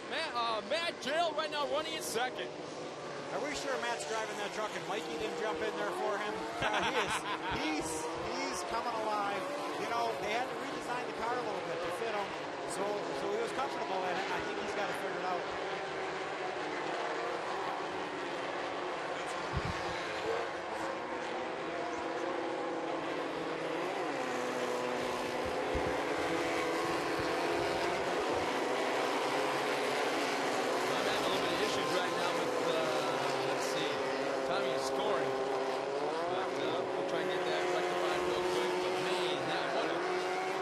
Slap, and Matt Gerald and Bruce Fraley are going after our leader. We have got a three-car battle for the top spot. And Matt's not giving it up. Dig it, little guy, dig it, yeah. To see where he was 3 years ago, I should say 2 years ago in Chicago when he came to visit, he had leg braces all the way above his knees down to his ankles, had walking crutches kind of things, and was very, very wobbly. He had to lean against a pole when he was just standing there, to stand there. He had to lean against the pole. And he got a couple of guys that backed him up, Amsoil and Team Associate. They all backed him up and had believed that he'd get back in that car. And tell you what, that's a heck of a story. Man, he gets a good run on Blaney coming out of that corner. Now keep in mind, inside, and the door's open. There he is. Over that little finger they added there, Scott. That Ladies and gentlemen, across the line, we got Matt Gerald with the lead.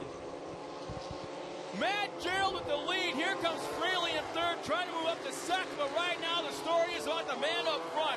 Just 2 years ago, was not able to walk, and he's right now leading the race. Hopefully, he's got some of his doctors, his therapists, his nurses from the last few years tuned in and watching right now because, ladies and gentlemen, doctors and nurses, that's your boy right now leading the race. You guys have done one hell of a job. This guy is out here running up front. But right now, you got to keep in mind also that Zach Fraley or Blaney is still in second. It's hard to tell now that glare.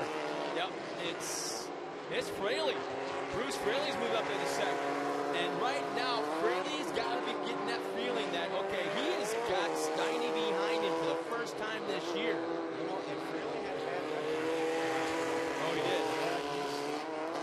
He's going to be careful. If he's going to pass Matt, he's going to take the right spot, right place. He's watching for what Matt's running for a line.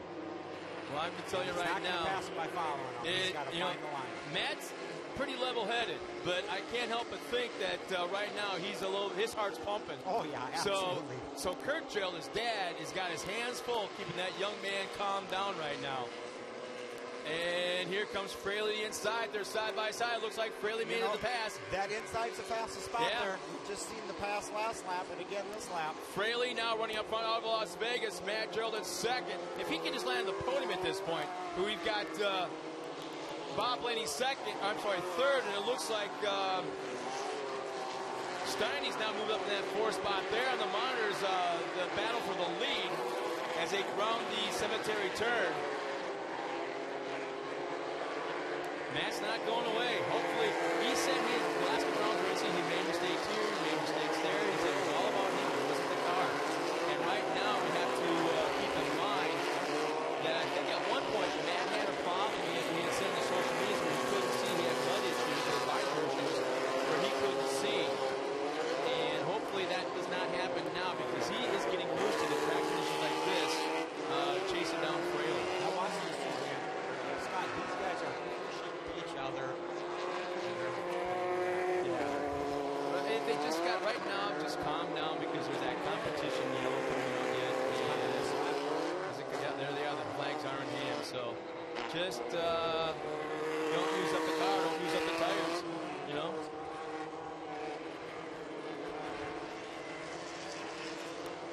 All right, Scott, when they come over the start-finish line, let's do a recap. What do we have? All the way from Las Vegas, Nevada. Yep, leader, and he loves this track. I remember last year, I remember this year at Crandon.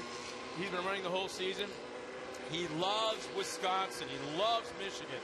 So Bruce Fraley, Las Vegas right now, he is leading the race. Matt Gerald in second. Blaney hanging on. Blaney will third. He's got Steiny behind him. Bashinsky right behind him. And I want to say the 326. That is Rob Kinner. 301 crosses the line. Bruce Manicki a little bit further back. Holcher, I don't see a number on that one. It has the Holcher look to it, definitely. Yep. Number 37, that's going to be Sankowski. Eric driving today. Okay, what do you think, Kurt? Fitzgerald finishing, still running halfway point. What do you think Kurt's telling Matt right about now? Gerald's. I think Kurt's probably passed out up there. After he was leading, I think he just, hopefully he's well hydrated because I tell you what, he is excited. Yeah, Matt's just got to take a deep breath, keep breathing, just calm that heart rate down a little bit and run the second half exactly like we did the first. That's all you got to do. And someone's going to make a mistake, whether it's Matt or the leader, who's to know, but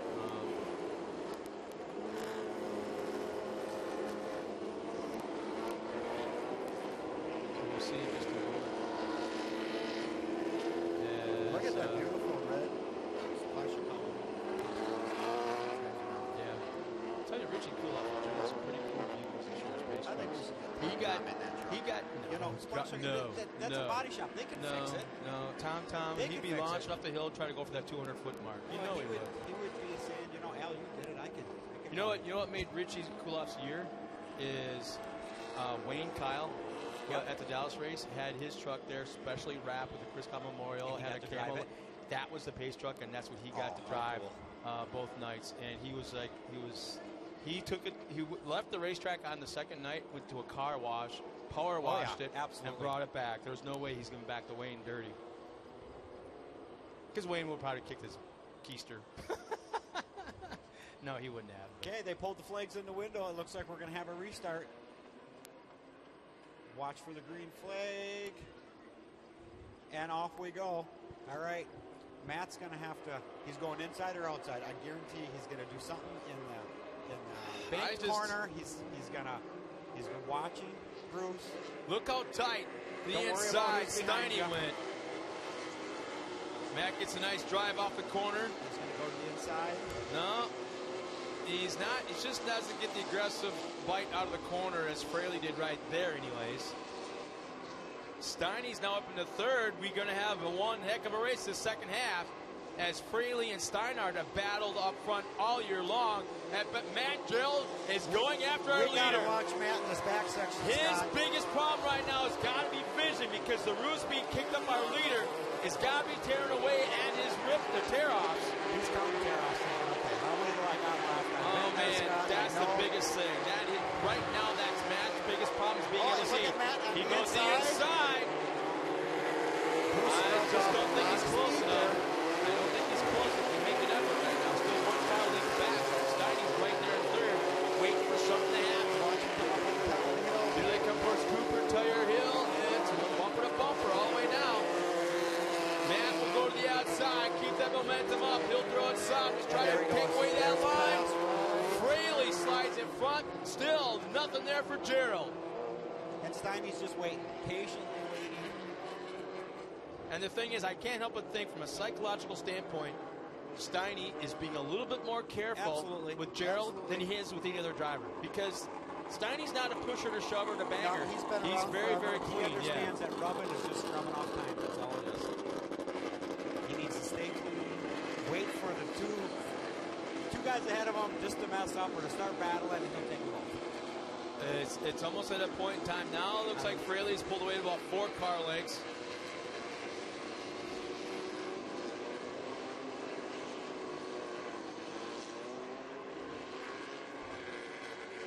Yeah, no, it's Fraley. It looks like Fraley's pulling away pretty decent right now. You know what? But Matt's pulling away from Steinhardt, too. What do you got for lap time, Scott? I'm having issues right now with timing and scoring. I'm still back on front of the 4x4. How they doing? Who's winning the league? Right now it's doing pretty decent.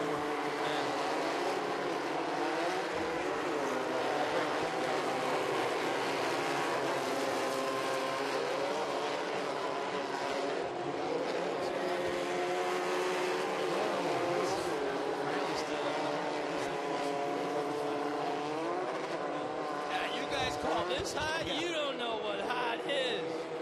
I'm going to ask Bruce if he thinks this is hot.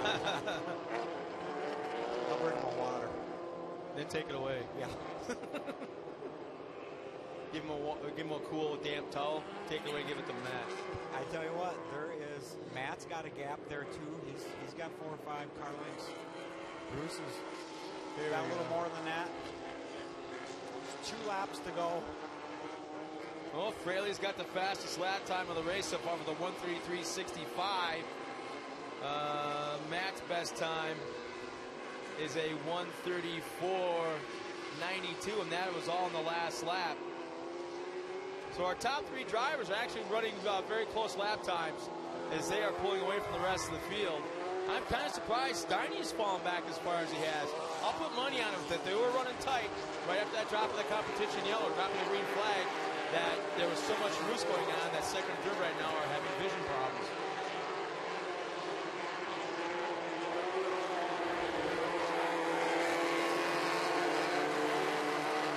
And the track is actually getting better because every successive lap that they run, the lap times are getting quicker.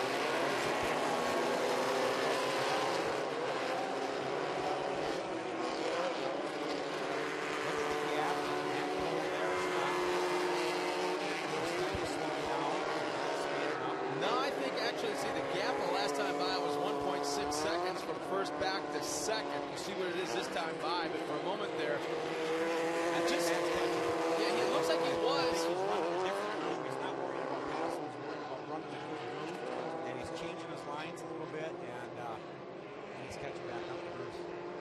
Bruce ran a good first turn there. He's just shaking his head, thinking, what is going on? Yeah. It doesn't look like the white flag is. Oh, there's a white flag in hand. They should be picking up this time by. Now they run the same, first and second running the same line right now. Final 2 corners, white flags coming out. Oh, Bruce got a little wide, a little slippery, a little wide there. Let's see, 1.6. And Matt lost 0.2 on that last lap. And where's Steiny at? Steiny is 4.5, almost 5 seconds back. So it's definitely, but we've seen crazy things happen. Things in the last lap.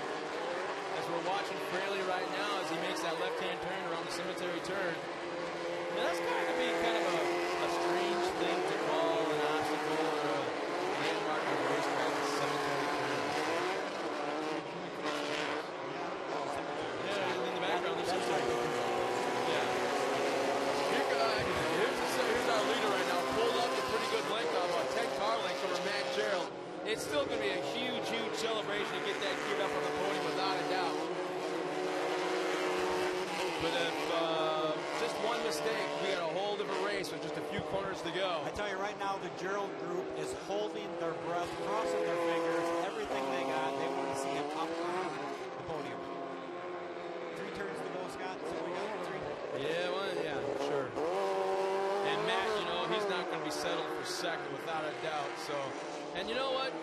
kudos to Fraley, because he's been trying to do this for a long, long time, and he's going to take this as an honor. Oh, yeah, he wants to come and race against him. Oh, yeah. I don't think he even thought Matt was going to be a player in this one, but I tell you what, Yeah. it's going to be.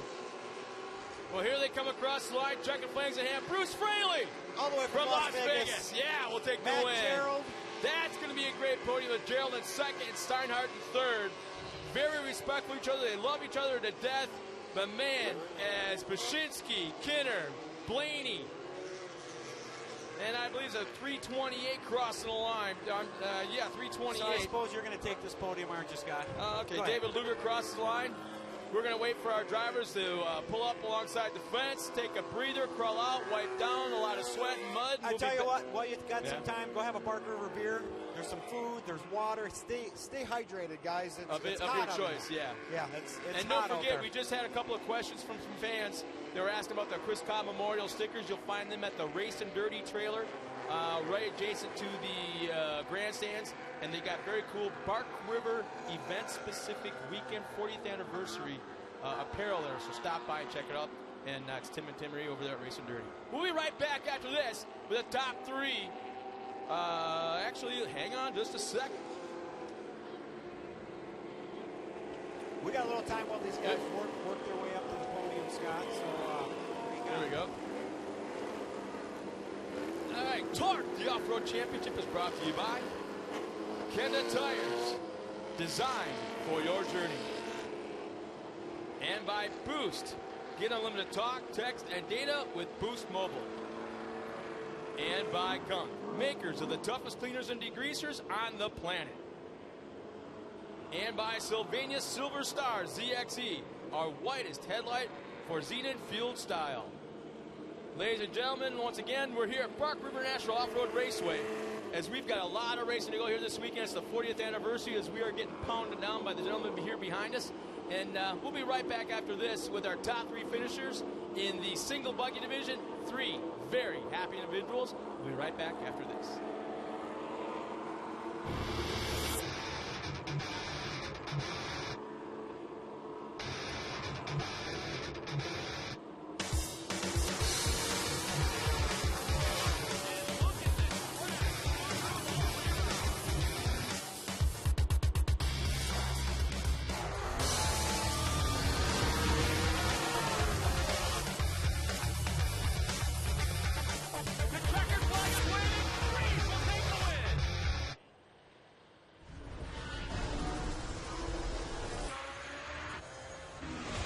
I'm professional drifter Ryan Torc, and I use VP fuels.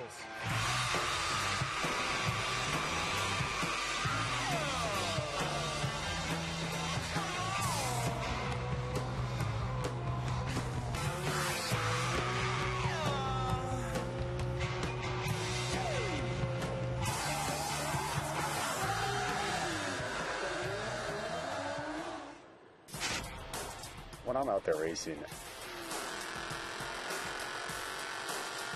God, I love the sound.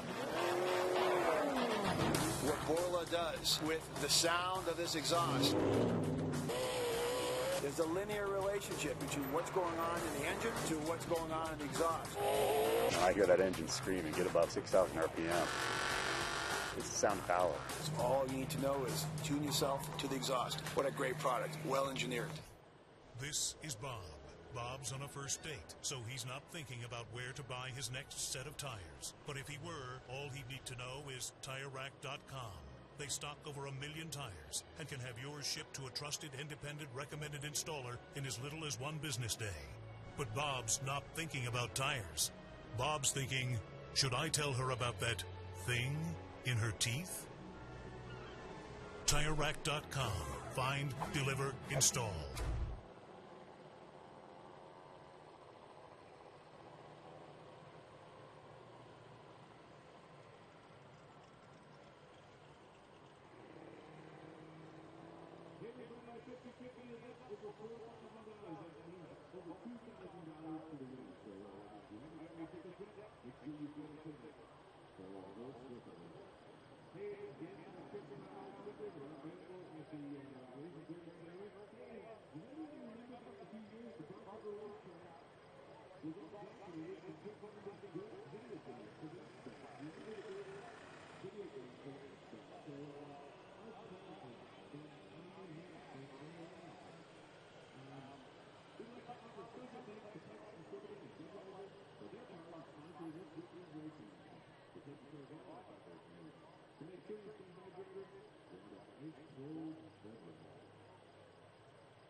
He's got to keep his ass over there when I'm over here and vice versa. Test, 1, 2. Here we go. Well, Bark River, if you can't see the podium, please turn your eyes now over towards the Jumbotron. This is going to be probably one of the most emotional, I guess you'd say, interviews of the day. And I'm looking at the guy that finishes third. He's not very often on that third spot, but Mark Steinhardt, I got to be honest with you. I think this is probably the most satisfying third place that you've had in a long, long time, looking at the two guys here to the right of you. Oh, absolutely. You know, I'm behind Matt, and I'm thinking, you know what, good for this kid. You know, he's been through, pardon my French, he's been through hell. He's worked his butt off, and here he is back showing you what can be done if you have an accident like him. I'm so proud of him. Congratulations to him for being on the podium. That's awesome. Well, and it wasn't a gimme by any means. Really, the top 5 guys, there weren't a lot of mistakes made. He found something, as well as Bruce did today, and you guys had nothing for him. And more times than not, it's you've been at the top spot. Well, you know, yeah, you're right, but the track today was pretty tough, and, you know, I used my stuff up getting through people and not making any excuses. These guys outdrove me. My hat's off to them. Bruce comes a long ways to do this, and I'm sure he's happy to win. He said he's been waiting for one of these baskets, so congratulations to Bruce. And like I say again, congratulations to Matt. I know his family works real hard on his program, and that's awesome to see him up here. I got to thank BF Goodrich Tires, French's Homestead Veterinary Care, Alamode, and all my sponsors, WashMart, Laundry Lobby, Krause Hardwood Floors, Todd's Automotive, and the Moore people in Bark River for putting on the race. I'm looking at you right now, and I've seen the top spot a lot of times, but right here in third place today, I haven't seen you smile like this in a long time. Nice job, man. Thank you. Thank you. Mark Steinhardt finishing in third. Yeah, this has been a while. And I am not going to let go of you. I am not going to let go of you one bit, all right? And it's not because I'm holding your ass up either, okay? This man right here has gone through hell for the last 3 years. Bark River, please, if you can see our podium right now, turn your attention here. If you can't, please watch the monitor down below, the big screen. This kid has gone through hell, not only by himself, but all his friends and all his family that were involved, as well as doctors and therapists. Every time you start tearing up, I'm going to pitch you right in the keister to keep you square, all right? I'm good. Matt, welcome back to the podium. It's been a long time, but welcome back to where you belong. Oh, man, it's been a long time. I didn't know if we'd ever get back here this year, but we just kept working hard, and I tell you, I switched to the Mud Buncher this weekend, and I've been ripping tear-offs all year, just trying to follow Bruce and Steiny and all the fast guys, and you know, I really stepped my program up a little bit. Man, it's just been so long since I've been here, and I don't know, words can't even describe how happy I am. I can't thank my family enough. Allison, my parents, Megan Ashley, Levi, my niece Emma, Carter, everybody who's stuck with me. And I also got to thank all my sponsors, especially AMSOIL. They've stuck with me through thick and thin. You know, when I wasn't even driving, supporting other drivers. It just, they're awesome. And I got to say a big thank you to my best friend, Mike Van Hoovel. If it wasn't for him, wouldn't be here. Just he made all the modifications. You know, after I tested the car last fall, I was like, I couldn't do it. Like, and he's like, screw that. We thought about it for a night, and we came up with this cockpit design, and it's able to help me with my limited strength. And now I'm running with 2 of the 3 best single buggy drivers of all time, and it's awesome. Well, let's take a step back real quick, and for the fans that don't know, obviously know that you had medical issues. Don't have to get real specific on how the time length went, but when you had that incident in Redbud and the Pro Light, what exactly did you injure, and how long was it before you were able to stand up, to say nothing of walking? I actually broke my back and had broke my back at T12L1 and had the incomplete spinal cord injury, and it took me about a month to start walking a little bit with the walker and stuff, and I just progressively got better, and you know, we just kept working at it, and I train a lot at home and with my therapist and stuff, and yeah, just a lot of hard work. Well, I'm going to ask the photographers that are up here right now, Scott, okay, specifically, when I step aside, get some good pictures of this guy right here, because he's going to make hero cards of those things, and you're going to be signing them and giving them to all your doctors and all your therapists, okay? Yeah, you got it? I know you've been after me for that for a long time. Also got to give a shout-out to liverc.com, Team Associated, AMSOIL, FK Rod-Ends, Nitro Cult, all my friends, my family, you know, Chad Rayford, Mikey, Tizzle, Travis, Brittany, Grant, all my friends. Thank you. And Oakley for providing very dark sunglasses to hide the tears. Oh, yeah. Thanks, Oakley. Thanks, Oakley, too.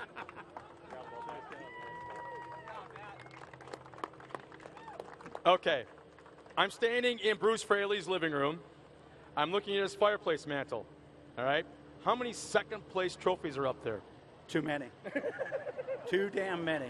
Congratulations, man. You made it up the top spot. Nice job. Finally. I don't have a story that's even close to Matt's story, but I will tell you a story. I was here a month ago, and these 2 guys right here and right there gave me all the parts to fix my car a month ago so I can come out here and finish second again to him. Actually, it was to Kenner. So these 2 guys is why I'm here, guys. You guys got the best people in the Midwest. Well, and this guy's from Las Vegas, and I'm not too sure. I saw your car last night. I'm not too sure if you were going to make it on the track last night or for today, because as you're pulling away from me, I'm looking as you drive away, and from the cockpit back, it has a kind of twisted frame rail thing around the cage engine thing. I'm like, how did he get that through tech? They just didn't even look at that. I had a towel over the back bumper. I had a towel over everything. It didn't matter. I knew everything. All the working parts were good and straight. There's a purpose why I had that bumper on there, so the person that took me out last race can see that bumper and knows what it looks like. So that's why it's like that. Well, congratulations, man. I know you're basically been an honorary cheesehead for a long, long time. I want to be the first one to invite you to come out here. When the retirement days kick in, we expect you to be a resident full-time out here in the Midwest. Is what's funny is everybody thinks I'm still 30 years old, but I'm actually 51. So I think I got a couple more years left in me. But, I wouldn't be here for Larry and Glory Ham. These 2 people right here opened up their house, their shop, for my whole life and my family to come out here and race. I'd like to thank my wife at home taking care of everything. Aaron Hawley for coming out here. Freeman's Carpets for supporting me at home. Fat Performance, great motors. Dave Foltz, great trannies. And everybody else that supports me while I'm here back home working for me. We probably got to get a pair of Oakley sunglass sponsorship for you, too, as well, man. Yeah. Congratulations. Thank you. I'm glad to be here. Thank you. Ladies and gentlemen, once again, Mark Steinhardt, this man right here, Matt Sherrill, and Bruce Fraley.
VP Racing Fuels introduces Octanium Octane Improver. Octanium increases octane up to 8 full numbers, the highest improvement on the market, and makes more horsepower. Octanium is for off-road use only and is available at AutoZone. For more information, visit vpracingfuels.com. And K&N Filters. Acceleration is a beautiful thing. Pedal down, pulse up, and nothing feeds your engines what it craves like a K&N Performance intake. For more airflow in and more horsepower out, guaranteed, pushing you even closer to that blurry line between wicked fast and whiplash. And Kenda Tires. For over 50 years, Kenda Tire has produced high-quality, affordable products for the automotive and specialty markets. Kenda is the tire of choice for the number 27 Pro Light of Sean Morse. We're going to see just in a moment or two. Visit our product display here at the track to find out why Kenda Tire is designed for your journey. And Impact. Check out those great-looking uniforms the Torc safety officials are wearing. And if you need something like this for your personal safety, call our great friends at Impact Racing and order your custom-designed driver or crew suit today. Or visit them at impactraceproducts.com. Well, ladies and gentlemen, coming up trackside in just a moment as they make their reconnaissance lap is our next race of the afternoon, and it is the short course karts. And it's quickly turned into one of the more popular races of the weekend as, you know what, there's been pretty good competition, but it's fun to look down the last names of the lineup as compared to the first name, because the last names is actually the future of our sport. Ford, Boshaw, Van den Heuvel. Yeah. That many? Van Eperen. Is that familiar to you? Yeah. Not at all. I don't think that's. Yeah, I think that's the kids. The parents aren't getting in them things. Yeah, well, see, in a situation like that's okay, our there's next two generation things. right here. There's two things about this race. Right here is it's the most dangerous race of the afternoon for a corner flagger because the kids never lift. They'll go off the track and just keep it pinned, and you'll see flaggers dive bombing off to the side. And secondly, it's more fun to watch the parent during this race. Oh, yeah, absolutely. Or a grandparent, if you know what I'm saying. Yep. Than it is the racer itself sometimes. So Scott, yeah? when we push you up here in a wheelchair someday to do the announcing, these guys are going to be racing Pro 2, Pro 4, Pro Light. Yeah, exactly. Ain't that wild? Yeah. Well, you look at some of the Pro Light guys and even a Pro 2 guy or two. There's trophy kart drivers in there. Absolutely. Well, real quick, as we get all situated, this is where it kind of gets interesting because some of the parents don't realize that the kids have raced before, so they know how to line up a truck. But yet they're out there making sure little Johnny's, Oh, yeah. They make sure it's fair. Look at them. They're all measuring. All the parents are like, hang on. He's an inch further ahead we got to get the level out to make sure. Yep. So here's our lineup of 11 Midwest short course karts. On the pole will be Troy Johnson, number 11. Starting second will be Kennedy Marquardt in the number 90. Paige Rohanowitz is in the number 5, starting third. Starting fourth is Aiden Horde in the 28. Ashton Horde is in the number 9, starting in the 5th spot. Zachary Rohanowitz is starting 6th. Wait a minute. Wait, that's all Zachary gets is that? What you blew it all? You blew it all for Paige and got nothing for Zach? Oh man, that's harsh family over there. Starting 7th, we got Gage Garvin in the number 29. Braden Boshaw from right here in Bark River. Starting in the 8th spot in the number 20. Easton Sleeper. He is one of the more colorful individuals on the podium when you have to interview him. And the number 13, we got Carter Van den Heuvel, is probably the most animated driver out there, number 77. Third generation. And Owen Van Eperen in the 45, he'll start 11th, and he is our current points leader as they had a complete inversion of this race. And looks like we're going to do a land rush start. I'm not sure if it's going to be one complete row or... You know, back in the day, I'll step back a few years ago. We'll say 10 years ago, Core 2008, 2007. Not only did we have the Sportsman Pro classes out in California, but we had Junior 1 karts for I want to say 5 to 8-year-olds. Then we had Junior 2 karts, both of which were like this, for the 9 to 12. And then we had modified karts where we're modified 450 cc quad racing motor, so it's a shifter kart. Wow. And top speed of about 95 miles an hour. Dude, are you kidding me? But there were so many kids in this entry. Imagine the pits down below the hill here of nothing but trophy kart teams. we had 122 entries in just trophy carts in those 3 classes. And that's not counting Pro 2, Pro 4, Pro Light, and single buggies, and on and on and on. The little thing different about this, Scott, is these trucks are all built by one chassis manufacturer. Yeah. So there's 11 of them now. I think there's 5 more going to be in production here quick. I know there's a waiting list. If you want to get on that list, go down and see the kind of tire display. Dan Vandenhoel's, I think, got the list started there. You want your kid to be the next Pro 4, Pro 2 champion, get them in here and get them started early. Now look at those. Do you see Corey Marquardt's truck out there? Do you see Rodney's buggy out there? Do you see, they're painting them just like their mom and dad, like their dad's truck. Exactly.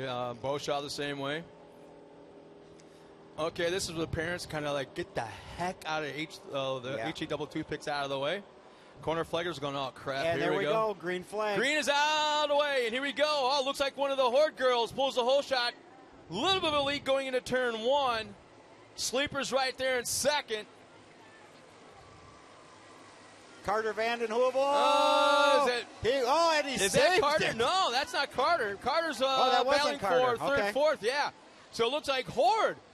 Oh, man, Bark River, if you don't get wild about this is a young lady from right down the road in Felt. She's our leader. I believe this may be one of the first times she's led a race, but definitely the first time she's led a race here at Bark River.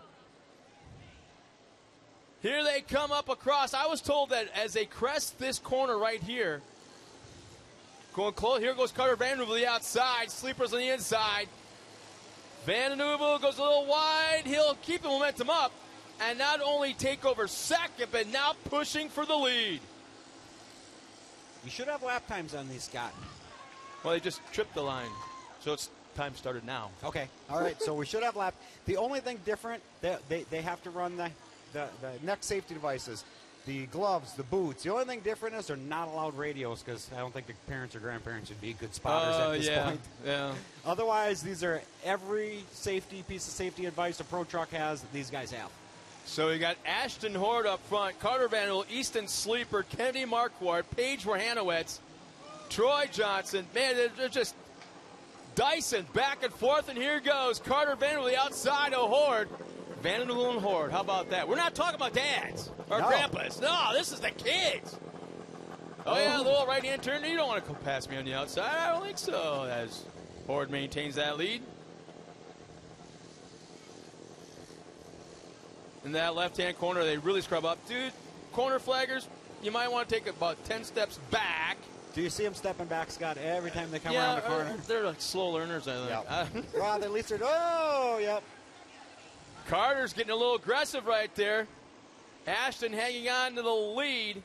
The top 3 have pulled away from the pack a little bit with Kennedy Marquardt in that Blaze Orange truck running in 4th. I tell you what, Carter's almost got that thing wore out. At home, he's going around and around. Seat time is and what you're saying, huh? And around. Yeah, and I think Dan and Nancy's yard's pretty tore up. Here he goes. Outside entrance, inside exit. Couldn't pull it off. Falls back to second, right behind. It's going to go on the inside. She opened up the door. And a little bit of tap. And Carter Vanderbilt now running up front. Ashton Horde falls back to second. Easton Sleeper in 3rd. Marquardt in 4th. Paige Werhanowitz in the top 5. Owen Van Epperen 6th. Gage Garvin 7th. Troy Johnson 8th. Aiden Horde 9th. And Braden Beauchamp 10th. That Troy Johnson had a good save at the start. I thought that was Carter Vandenhoevel. Did you see that off the track, back on the track? Easton Sleeper Beautiful right now job. has the fastest lap of the race right now with a 32.44. And Carter is second with a 32.60. And here comes Van Epperen. Van Epperen coming around to the outside, trying to make a pass. A little bit of contact, still more contact. But Van Epperen finally makes a pass for the top 5. And it looks like there should be 5 laps remaining at this point. As Carter Vanderbilt pulls away a little bit. Gotta stay on their toes, literally. Don't turn. on their toes. Like I said, this is like the most dangerous race of the weekend for corner flaggers.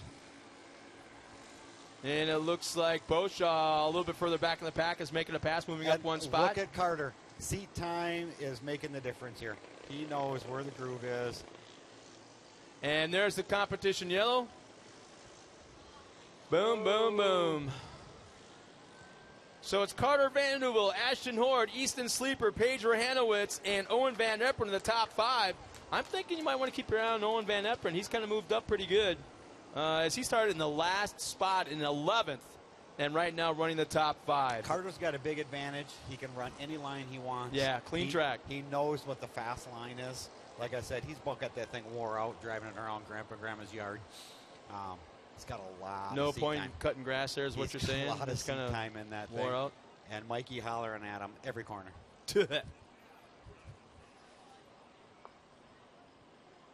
Yeah, now I know Mark Orts, he has 2 kids that share the driving of that, and that's new. You know, they're just getting into this. Bright orange, I love it. I can spot them anywhere on the track. Oh, here we go. Green flag right about now. There we go. Green flag. Oh, man. And Carter's got a jump already. Yeah, there was a big gap back to second as Ashton Horde was probably about 3 lengths back already before the green flag dropped.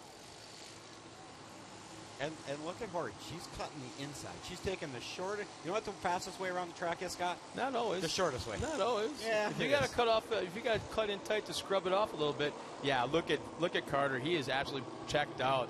He's already doubled that lead that he had at the drop of the green flag. And second, third, fourth, and fifth. Oh boy, this could be interesting. And I know the cost of those bodies, and right now I would not be a parent in one of those kids' carts because I'm thinking there's going to be a purchase made of a new body after this race. Oh boy! Ashton Horde is going on the inside. Yeah. Here comes Sleeper now. Sleeper trying to make a look to the inside. Not quite there, but yet he's got the nice angle. He'll slide wide. Here comes Van Eperen. On the inside. Oh, man. Now Van Eperen kind of right in the back bumper of Ashton Horde. She's still running that second spot. And Sleeper now has a chance of losing another spot, falling back to 5th.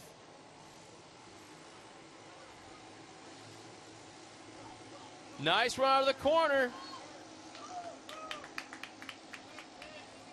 So now Van Eperen will lose the spot to, let's see, is that Rahanowitz? Meanwhile, Vandal well up front. He'll take the white flag this time by Ashton Horde running in second.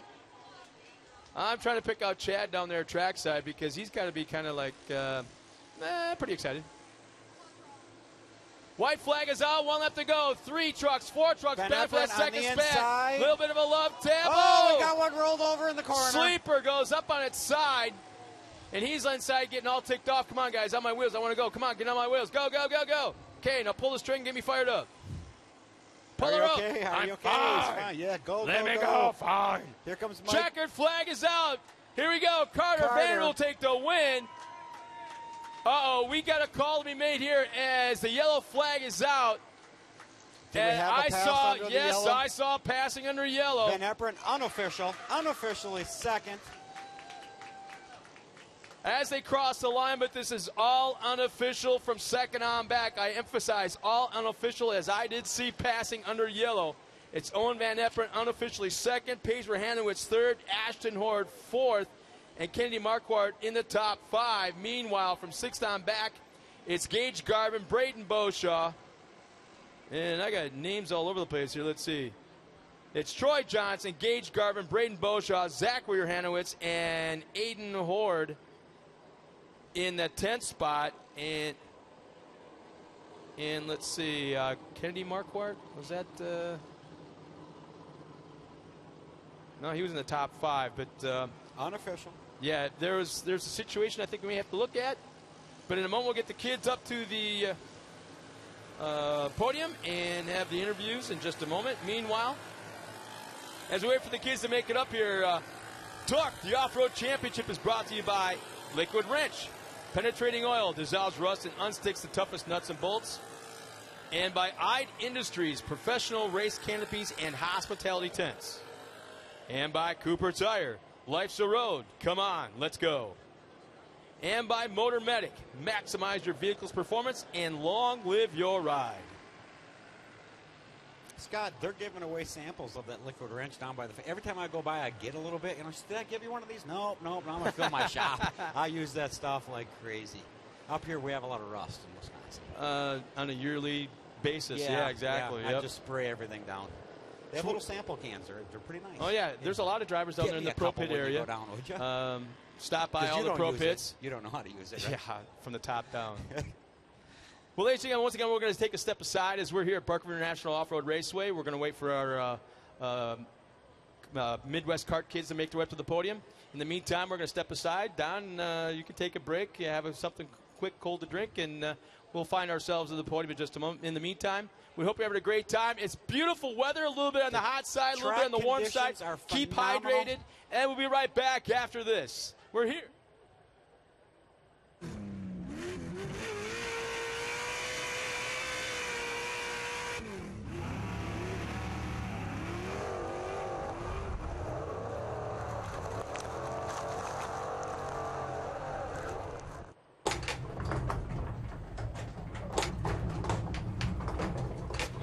Yeah. We're allowed to be very together.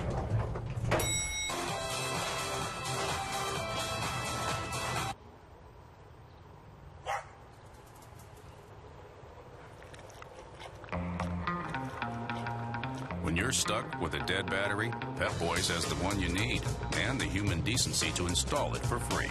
Trust the boys to get you there.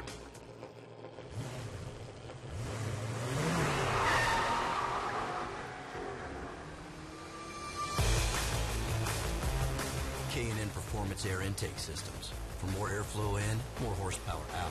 Guaranteed. One of the most important routines I always follow is checking my tires. The same way you take a few moments to check your mirror position and buckle up, you should also make it a point to check your tires before every long road trip and at least once a month. Check your tires and know before you go. See you on the road.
Well, ladies and gentlemen, as I stated earlier before the race started, this is one of the coolest races of the afternoon and oftentimes the most dramatic just from watching the racing and the corner workers diving out of the way.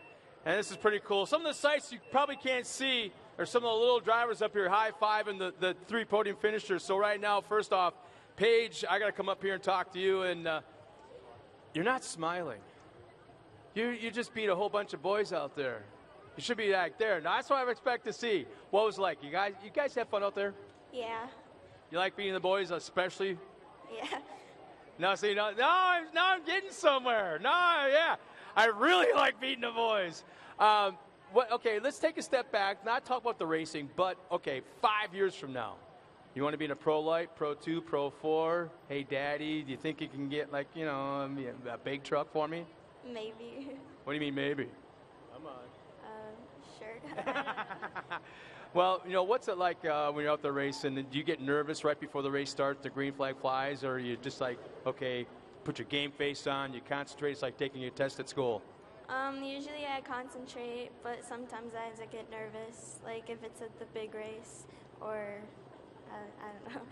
When you guys came around the corner and then you got lined up and you're looking down the racetrack and you see this whole hill of people, do you get nervous then? A little bit. You know you're on World Wide Web, so there's a guy by the name of Colin Brooks in the UK watching you right now. He's watching this interview. Does that make you nervous? Not really. No? I know there's a guy in Okinawa, Japan, because I'm able to see that on the computer right now. There's a guy in Okinawa, Japan watching. Does that make you nervous? No. Really? Oh, good for you. Congratulations. And you know what? Nice job this afternoon. Thank you. You got... All right. It's been a while since I've had a chance to talk to the kids, but I got to retrain them, I think, from last year. Last time I had a chance to talk to them. Who is the first person you think? My dad. No! Who is the first person you think? Mom. Always mom. Mom's always first. Then dad, right? Yeah. All right, so who do you have to thank? My mom, my dad, my little brother and sister, Amsoil, Edwards Collision Center, and Hilltop RV. Well, congratulations. Nice job. Thank you. Oh, and by the way, I got to tell you, when I was doing the introductions, you got a bigger cheer from everybody over there in the stands than your brother. Oh, you did. Oh. All right, Miss Horde.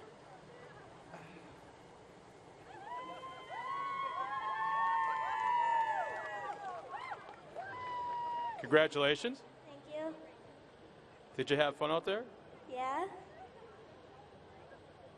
Are you happy to be up here? Yeah? Really? Chad, help me out here. Does your dad work on your car too? Yeah? Do you do any work on the car? Sorta. You watch your dad work on the car, so that means you work on the car too? Sometimes. All right, you're way too nervous. We got to loosen you up a little bit. Okay, this is like your home track, right? You don't like boys, do you? So you don't like my arm around you, do you? You know who's got the biggest smile of everybody here right now? Who? Look straight in front of you about 10 feet. Who is that? My dad. Yep, there's your dad. There's nobody happier right now. Look at that smile. Does that make you happy? Yeah? Congratulations, girl. Nice job. Thanks. And by the way, she finished second because she followed the rules. She saw the yellow flag and slowed down. Nice job. Thanks. All right, Mr. Animation, Mr. Wildman, right here. All right, okay, I'll do it this way. All right, here's the deal. Why do you get so crazy wild after a race before I interview you? You get up here and you're throwing the trophy in the air, you got a big old grin. Do you practice your celebrations at home? No. No, you baloney. I've seen you on the Facebook celebrating in your grandpa's backyard. Yeah, you get out of the truck and you just practice your celebration, don't you? No, I don't. Yeah, no. What was it like out there? You pulled the whole shot and ran away from everybody. You're kind of like, okay, where'd everybody go? Then all of a sudden the competition yell comes out and you take off again. You're like, where'd everybody go? It was like you didn't even work up a sweat. Well, actually, I didn't get the whole shot. I had to work my... I said at the competition yellow. Oh. Yeah, you got beat by a girl in turn one. You got beat by a girl in turn one. I got forced wide. Oh, okay. Yeah, okay. So, yeah, I couldn't have been able to do this without everybody who helps me out. I'd like to thank all my sponsors, Flying Dutchman Off-Road, Gen 2 Motorsports, Amsoil, Edco Electric. I don't remember. No help from back here. I don't remember all of them. That one too. AMS Bow Fishing and FK Rod Ends. I don't remember them all, but Your dad's over there helping you out. I don't remember them all. No, your dad's helping you out. He's yelling at you from down there. Listen to him. Trophy wheel. How the heck with that? I'm raising the trophy. Ladies and gentlemen, our top 3 finishers. And all our kids, come on out here, guys.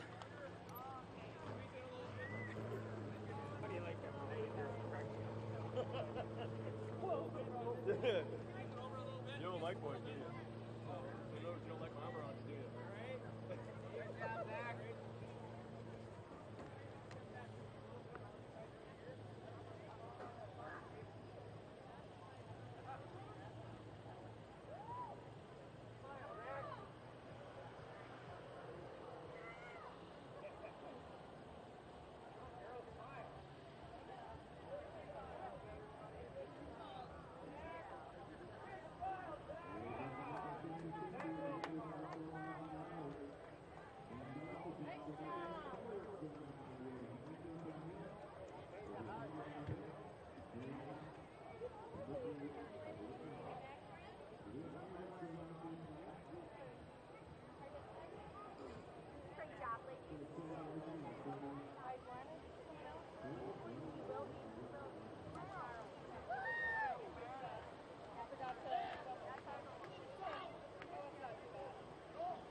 Well, ladies and gentlemen, carbon is the enemy of any fuel system, zapping the power and performance out of your engine. With MotorMedic's new Fuel Pro Complete, the professional-grade fuel system cleaning kit, you can take back the power in just 5 minutes with 2 easy steps. Fuel Pro Complete from MotorMedic. Find it at your local auto supply retailer. And IDE Industries is the official race canopy sponsor of Torc, the off-road championship presented by AMSOIL.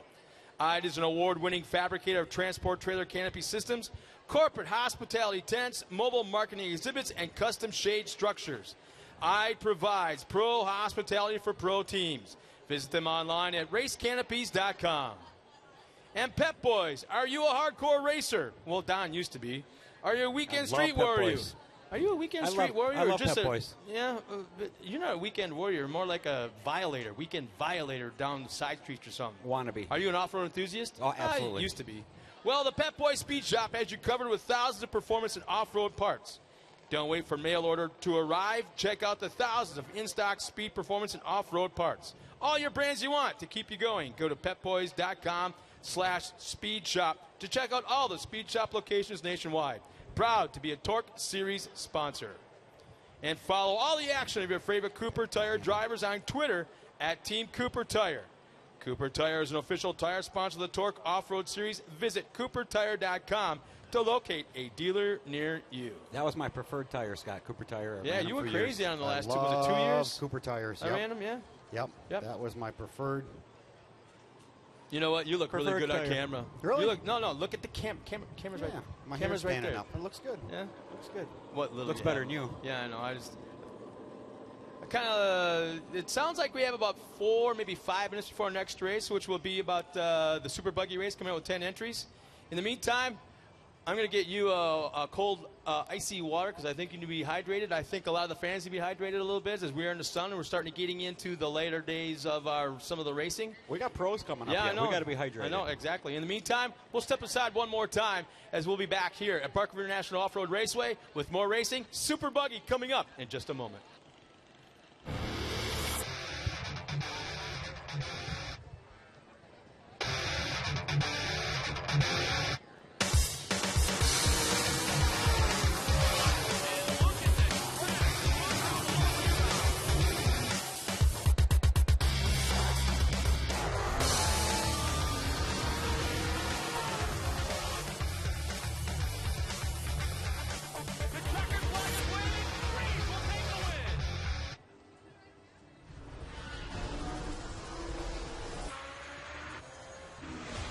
I'm professional drifter Ryan Turk, and I use VP fuels.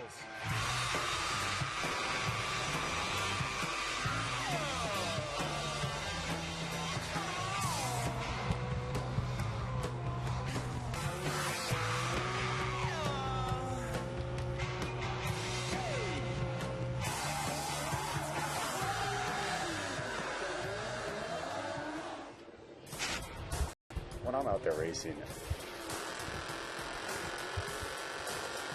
God, I love the sound. What Borla does with the sound of this exhaust. There's a linear relationship between what's going on in the engine to what's going on in the exhaust. When I hear that engine scream and get above 6,000 RPM, it's the sound of power.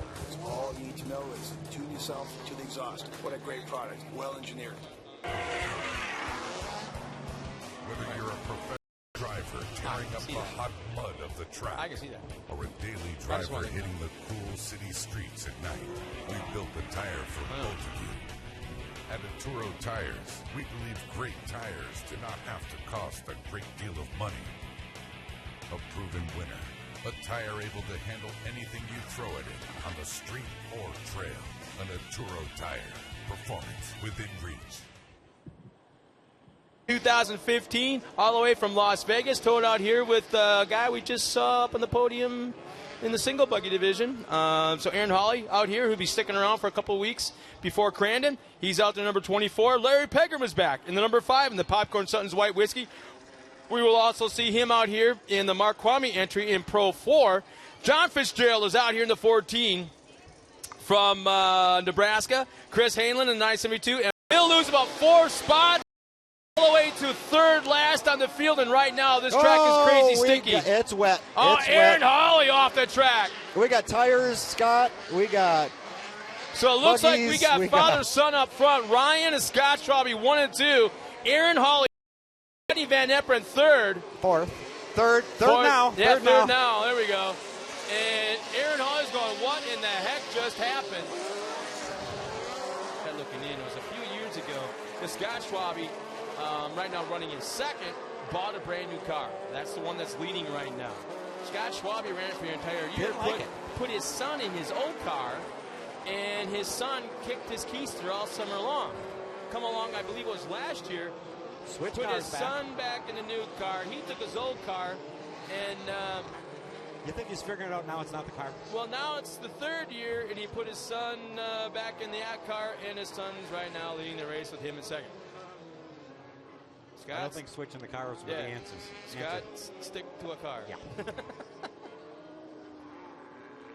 So Rodney Van Eperen finds himself in a very uncharacteristic position, running in a third position. So he's usually had a very clean car, led the race. And the drop Rodney's of got the an green. interesting line here on that new berm. You watch how he runs that way up on the top, comes down, and once that track dries out a little bit, he'll clear that double. Well, and the thing is, I have a funny feeling that comes from his motocross days, riding high up onto a berm and shooting down. Yeah, and you know. Oh, Schwabe seen me with the fastest car up front, and I think right now, at least in the opening laps, due to the fact that it's really a little bit on the slick side, maybe overwatered a little bit here and there, but due to the fact that he doesn't have to worry about tear-offs, that's the advantage he has right now. Rodney's catching him. Rodney's going to give him a hard run here. Rodney's got a little different line that he runs.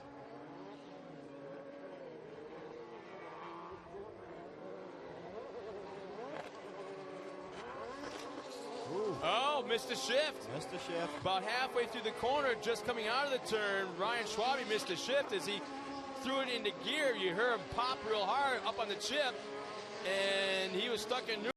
Slammed it again and got back underway, but he lost about 3 car lengths of an advantage.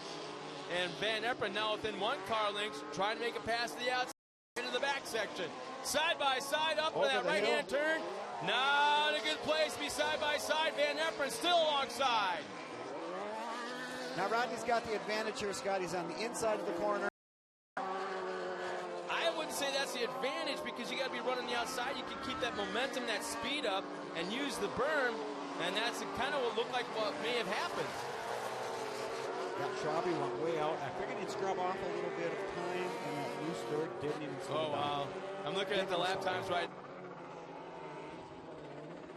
They still have the halfway point here, and I think Rodney's just running it cool. No, I don't think he is. I think he's going to run for the lead. He's going to go for it. Yeah, when you're getting snootful like that, if you have a chance to get to the lead. And he missed the gear there again. Yeah. He's got a problem with that corner. He's struggling a little bit. Aaron Hawley's moved up in that third spot. He's running in fourth. There's some, you know what? For guys that haven't been here for a while, that know the track, but still haven't been here for a while, they're running third and fourth. And I think tell you, Ryan's running a really good race. Guarantee his dad's switching bodies for tomorrow. I think those are interchangeable. Green one or the red one? Let's pick out of a hat. Oh, did he open the door? No. Yeah, for a moment it was there. Here they come. Here comes our leader. Van Eperen takes a look to the inside. Schwabe opened the door. This is for a run to the competition yellow. Schwabe is...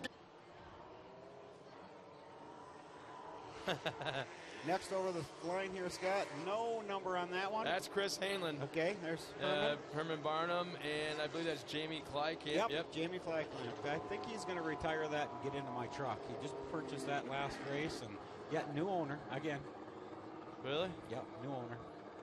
I got to drive I it talked to from him the last pits night. to I was tech like, really yesterday. Yeah, you looked I was at me pretty like, excited. Yeah, you should be in a pro light, you know it. Yep, you know. Yeah, I got to give a shout out. Farmer John's wife made it up today. My mom and dad brought her up. Cookies here. Yeah, my mom and dad are here. My dad's drinking Bark River beer by the mug. That's a big mug too. Yeah. I wonder who's driving home. He doesn't care who delivers. He just wants another refill. It's not quite the same though. Cookie usually has like a plate of cookies here with a big She glass brought pies. of milk. I guarantee Pies? she brought pies. Really? Oh yeah, absolutely. Did you bring pies? No. She said no. I know. You didn't bring any pies? My mom might have ate them on You the way brought up two? here. 2 pies. Apple pies, They're cherry gone already. pies, blueberry. I'm going to Escanaba getting some whipped cream. You can't have ice cream or whipped cream without blueberry. If my wife is listening, she's very upset because that's her thing, are blueberries. We can ship one out. Yeah. But once again, please, everybody, keep yourselves hydrated. We got a lot of racing to go, and Don's favorite race of the day or the weekend is coming up next. Absolutely. Calm down Yep. your enthusiasm. I'll probably take over the announcing on that one, Scott. I'm going to just sit back, yeah. We're under All right, competition let's yellow see. once again here as we got our super buggies getting ready to come back to green flag racing. You see They our pulled the flag yellow tower flags in, at the so top the of the pace hill. truck's pulling off, and we're going back green flag racing right now. It's Ryan Schwabe, Rodney Van Eperen, Aaron Hawley, John Fitzgerald, Chris Hanlon, all in the top 5. And let's see, Van Look Eperen at sure Rodney likes that right outside around line. on the Yeah, outside, doesn't even he's scrub planning off ahead for the anytime. pass right here. He knew he was. Oh! You What know do we what? got going? Schwabe had a chance to break right there and didn't. He could have checked up, but did not. And who takes advantage of the whole mess? Everybody. Right here. Absolutely everybody. And Fitzgerald comes out on top.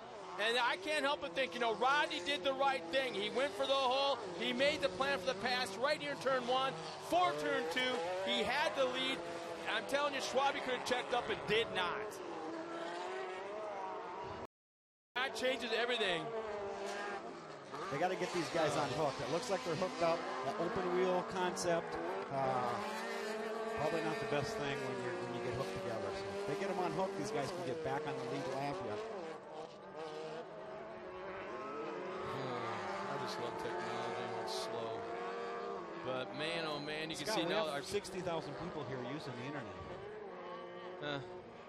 Fitzgerald well out front. You can see the track that was virtually blocked in turn 2. So I'm still waiting.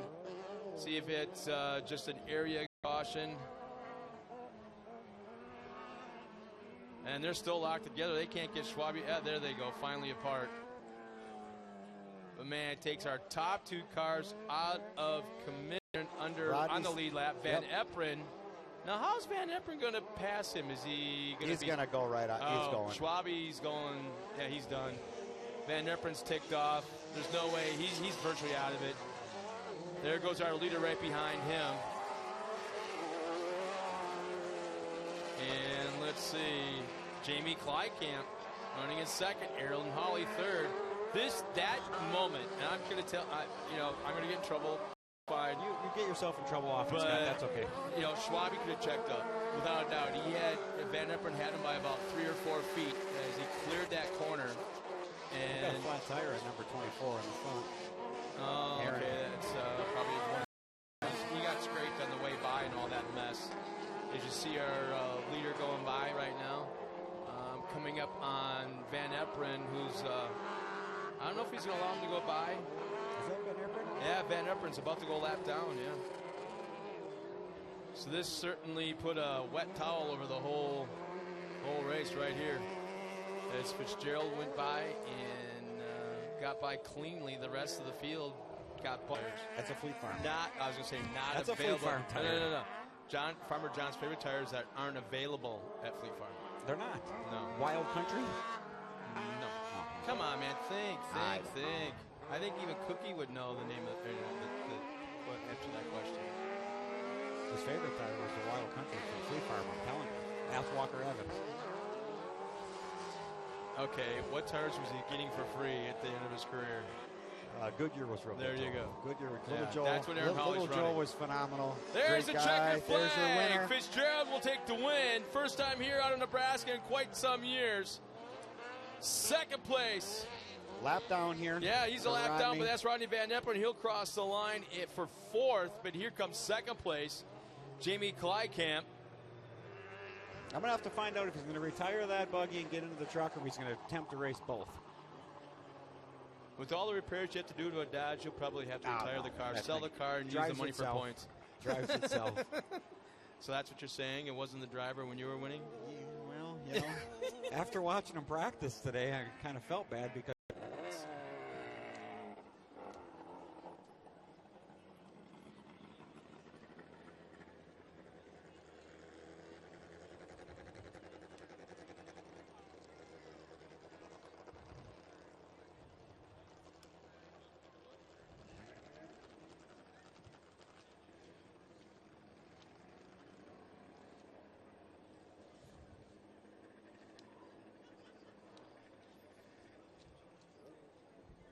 Well, race fans, Torc, the Off-Road Championship, is brought to you by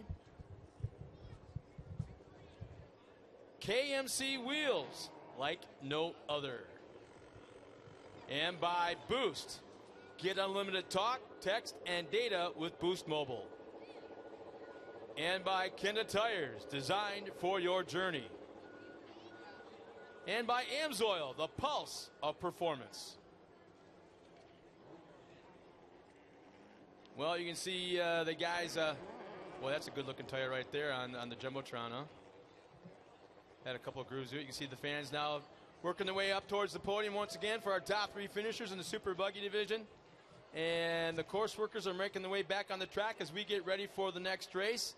And with all the action going on, we're going to step aside for just a moment. We're right here at Parker River National Off-Road Raceway. It's the 40th anniversary weekend. We'll be right back after this. When you take that checkered flag up on the box, you're proud to have AMSO on your shirt. But I tell you what, when you take that motor apart in the dyno room and you look at those bearings and you see how great they are, you're really proud to be an AMSO driver and to be representing a team that has product that's that good.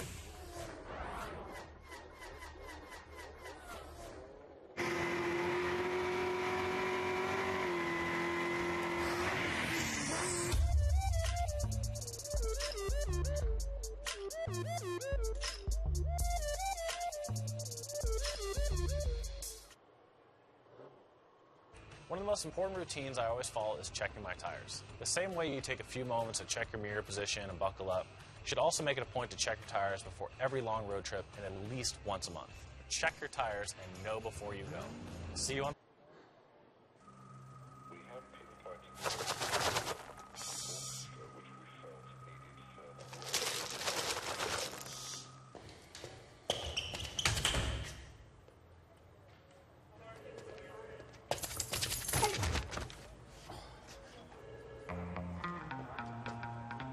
When you need new brakes, Pep Boys Precision Match is the best brake service to make stopping as smooth as humanly possible. Trust the boys to get you there.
Testing.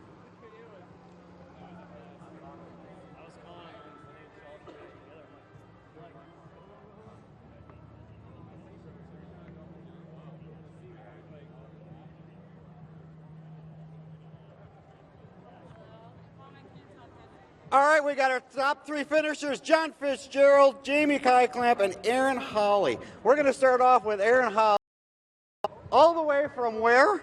Las Vegas, Nevada. Is it hot here or not? Oh, it's hot here. It's hot everywhere. When I'm at home in Vegas, it's 110. I don't go outside.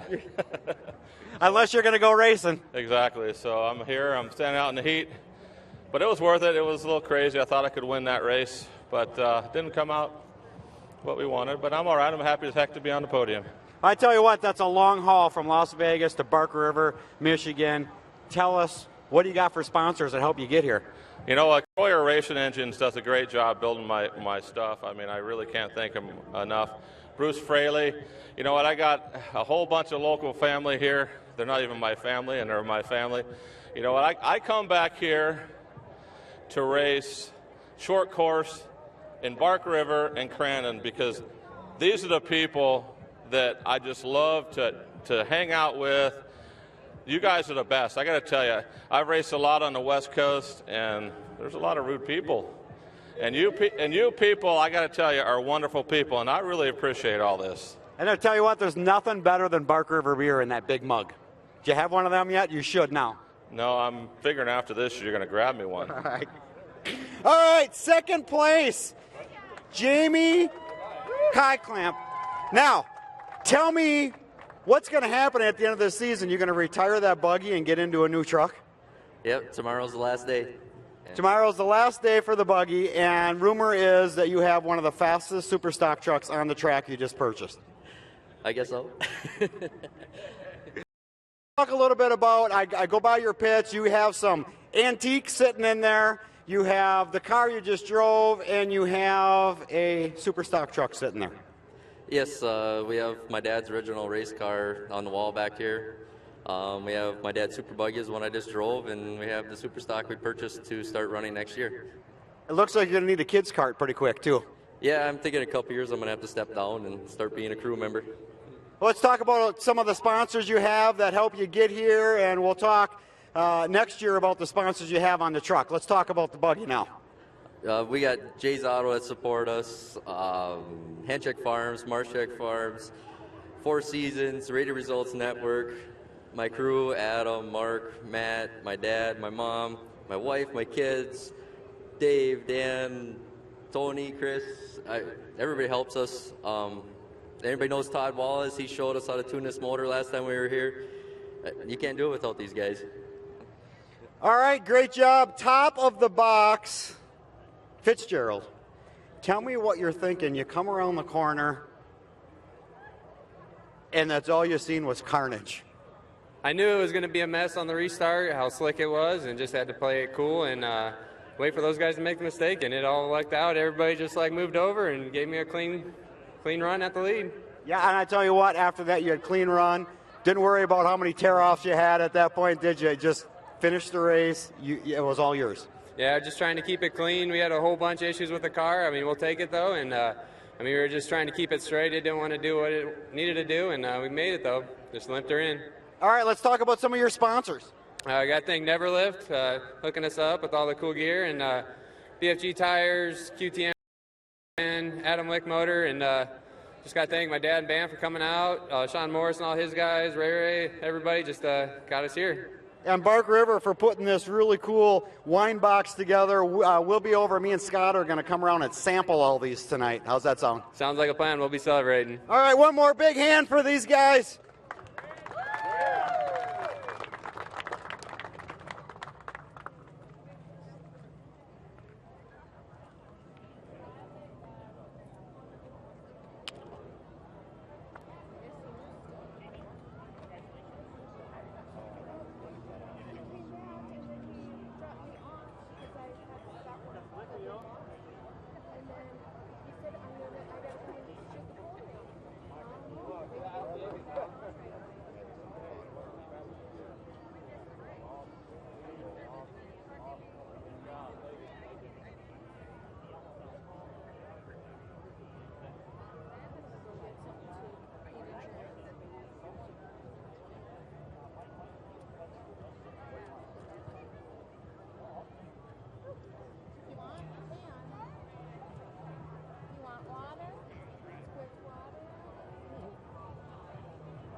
The Island Resort and Casino's brand new Team Exceeds is the true sports bar experience. With a video wall and the full Island Resort and Casino treatment, it's almost as good as being at the game. Or better. Forget the couch and flat screen. Team Exceeds has 31 screens plus great drinks and cool sports memorabilia. And for some of the best appetizers and game time favorites any fan could ask for, make it Team Exceeds. It's a great day to meet at the area's true sports bar experience. Team Exceeds at the Island Resort and Casino.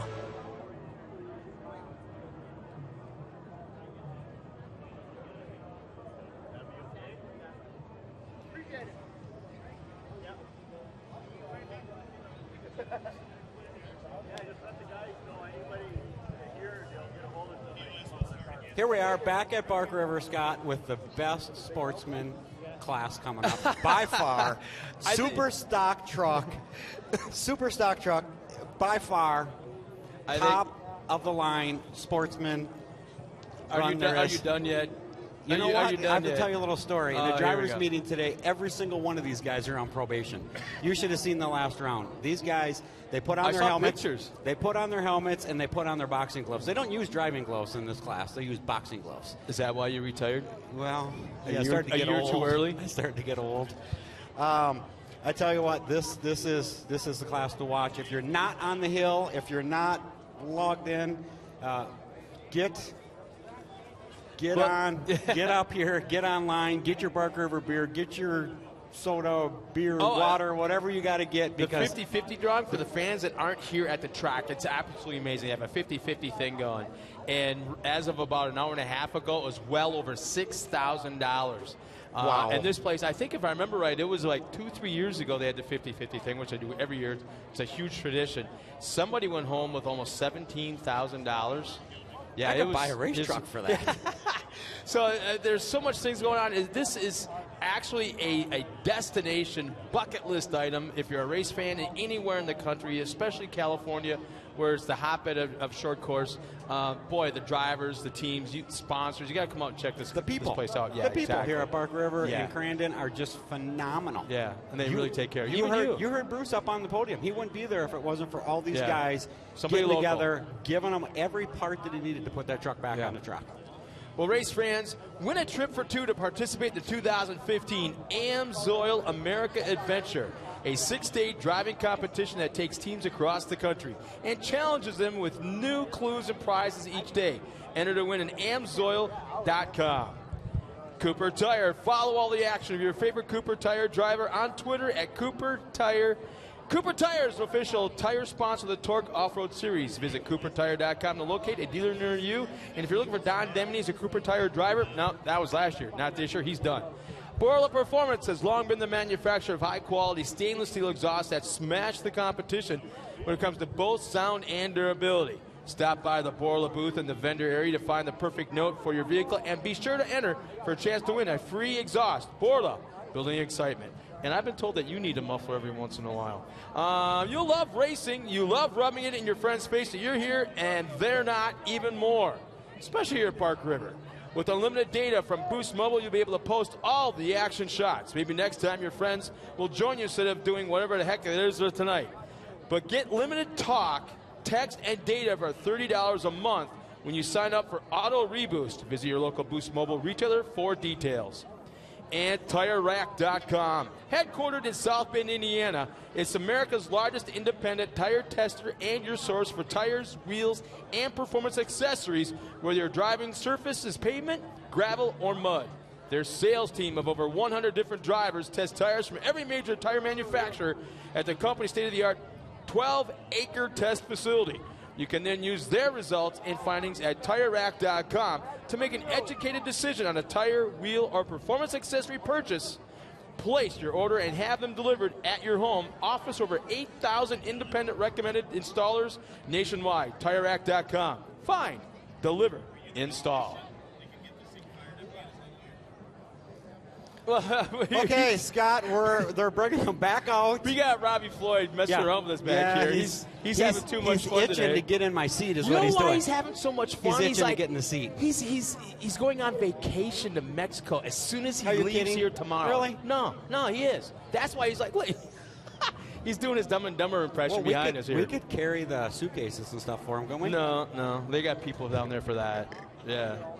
All right, Scott, super I'll step stock aside truck. and let you handle this. Jay Schaefer in the nice blue Chevy. Right next to him, Mike Funk, Scott Hickola. Today we have Tom. There's two Toms that drive that truck, Tom, and Tom is driving today. You shouldn't just need so a you lot. You guys should know. be able to look at a truck Yeah, and know. I know. And then we have Troy Shaden.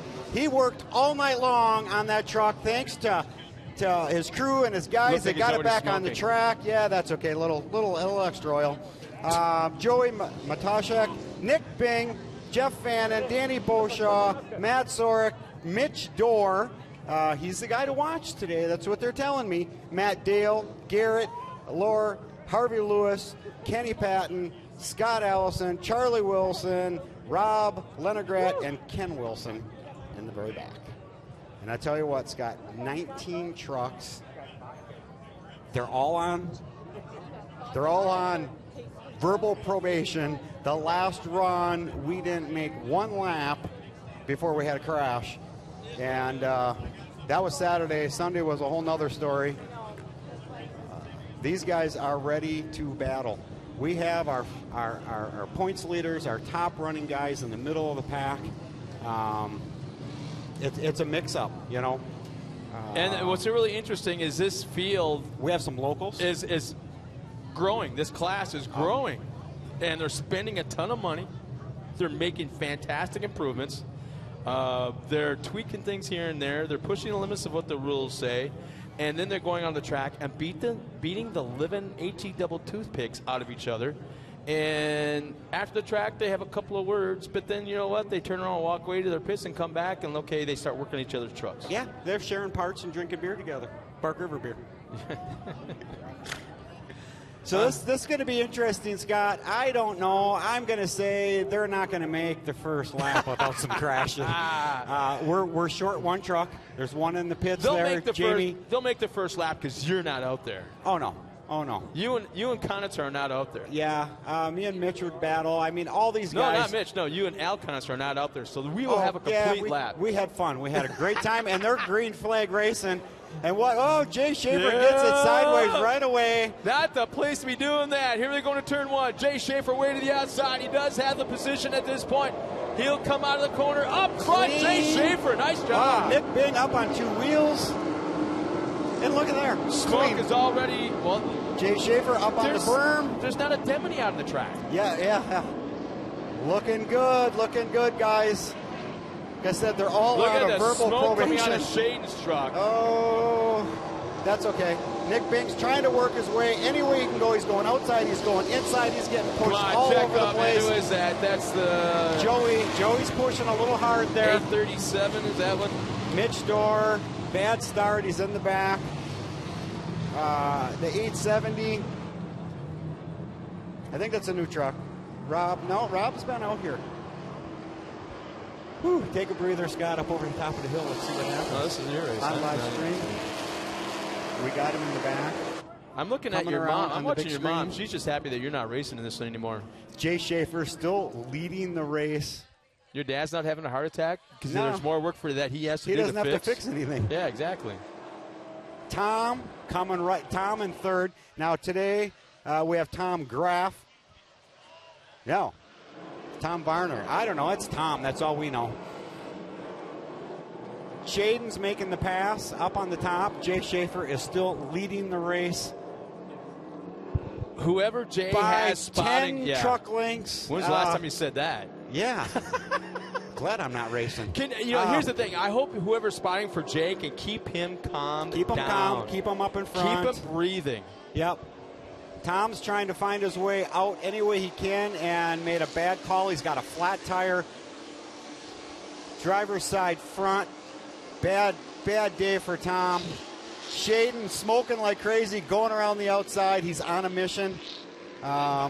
Incidentally, Jay Schaefer is our representative from Racers for Christ. He did an invocation this morning. Yeah, so great job. Yeah, it's really Keep great to see. Tom. Oh, we got a driver win around. That's the 813, I believe. I can't quite see.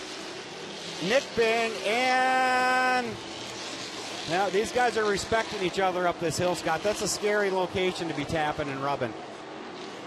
Got a brand new truck, this maroon one, the 803. Ken Wilson, no sponsors, just looks like he just drove it off the road. And Jay Schaefer looking very strong. To watch him on the monitor right now. Wow. Charlie Wilson. There's nobody insane. Finally, somebody comes in the camera. And right now, Jay Schaefer hates the fact that he knows that the competition yell is coming up soon. Yeah, he's checked out right now at this point. He had a great start. Everything we're saying about Jay Schaefer is for the first time. Jay Schaefer out front. Jay Schaefer with the lead. Jay Schaefer with the whole shot. And he's going to be watching YouTube and checking this out, laughing his butt off, I hope. And I tell you what, Mitch Dorr, Nick Bing, those guys are thinking, Troy Shaden, what is going on here? Jay Schaefer is leading the race, and by far, if he runs a clean race, he's definitely going to hold on till halfway point at the lead he's got. He's just got to stay calm, got to stay in his line. And Shaden's still smoking. I hope we just overfilled that thing a little bit. So is that Mike running in that second spot? Yep. Yeah, Mike Funk. We have Mike Funk. He's looking actually pretty good, too. Yeah, brand new truck, or not a brand new truck. He's new to the class this year, bought an existing truck. Matt right behind him, looking for anything open. And Shaden right behind Matt saying, all right, what do we got here, guys? We got to get this thing shook down. You got to be, Scott, you got to be in the top 5 by the halfway point in order to hope the podium. You got to be in this class. In this class, without a doubt, because you just can't drag race up on somebody and pull them. Now, Danny Beauchamp just having a tough time. Possible black flag going to happen here, Scott. I don't know who, what, or where, but so we're hearing a possible black flag. We'll watch. We'll watch for Joey. See what happens. Jay Schaefer is just, look at, he's smiling. He's happy guy. He's running a nice smooth line. I guarantee he's not smiling right now. He's kind of like, his eyes are like the size of silver dollars, man. He's like, just keep breathing, brother. Just keep breathing. And there's Matt going for the pass for a second. Does he have enough to hold it? No, not quite. Troy Shaden's just holding back, saying, all right, you guys, let's see what's going to happen. Nick Bing's working his way up there. Mitch Dorr's working his way up there. These are going to be the guys you're going to watch at the end of the race. You got 5 guys that are battling for second place, Jay and that's Schaefer only helping Schaefer pull away. Schaefer is not looking for that halfway caution at all. He's like, can we just skip that this time? I guarantee that's what he's thinking. He's throwing $5 bills out the window. Guys, as he passes the flag, said, just keep it green. Keep it green. Keep it green is what Jay's hoping for. Mike's holding a nice second place. Matt's right behind him. Troy, Nick, and Mitch are thinking, all right, guys. Yeah, and we have no black flag. There's not going to be a black flag called on it, just a racing incident, so that's good news. Nick's going to have to put a filter on because Troy is chasing all the mosquitoes away. And we've got a truck pulling off the track right here in front of us. Danny Beauchamp, poor Danny Beauchamp, got a bad start. Local guy from up here. I'm looking at lap times right now, and holy smokes. It looks like Jay Schaefer's got him covered. Danny Beauchamp, who just pulled off the tracks, got the fastest lap of the race with a 1:35.4. Second quick is Mitch Dover, the 1:35.5. Jay Schaefer, 1:35.7. And that was the only three drivers that have broken the third 1:36 Jay Schaefer mark. has coming over the hill. Not for long. Not for long. That's the sad part. Mike big time right front. Mike Funk's having the best race of the year for him. Right front flat tire, and Jeff Fannin as he just crosses the line here in front of us. As we go back up front, that's the battle for second. Man, you know, this is anybody. Wow.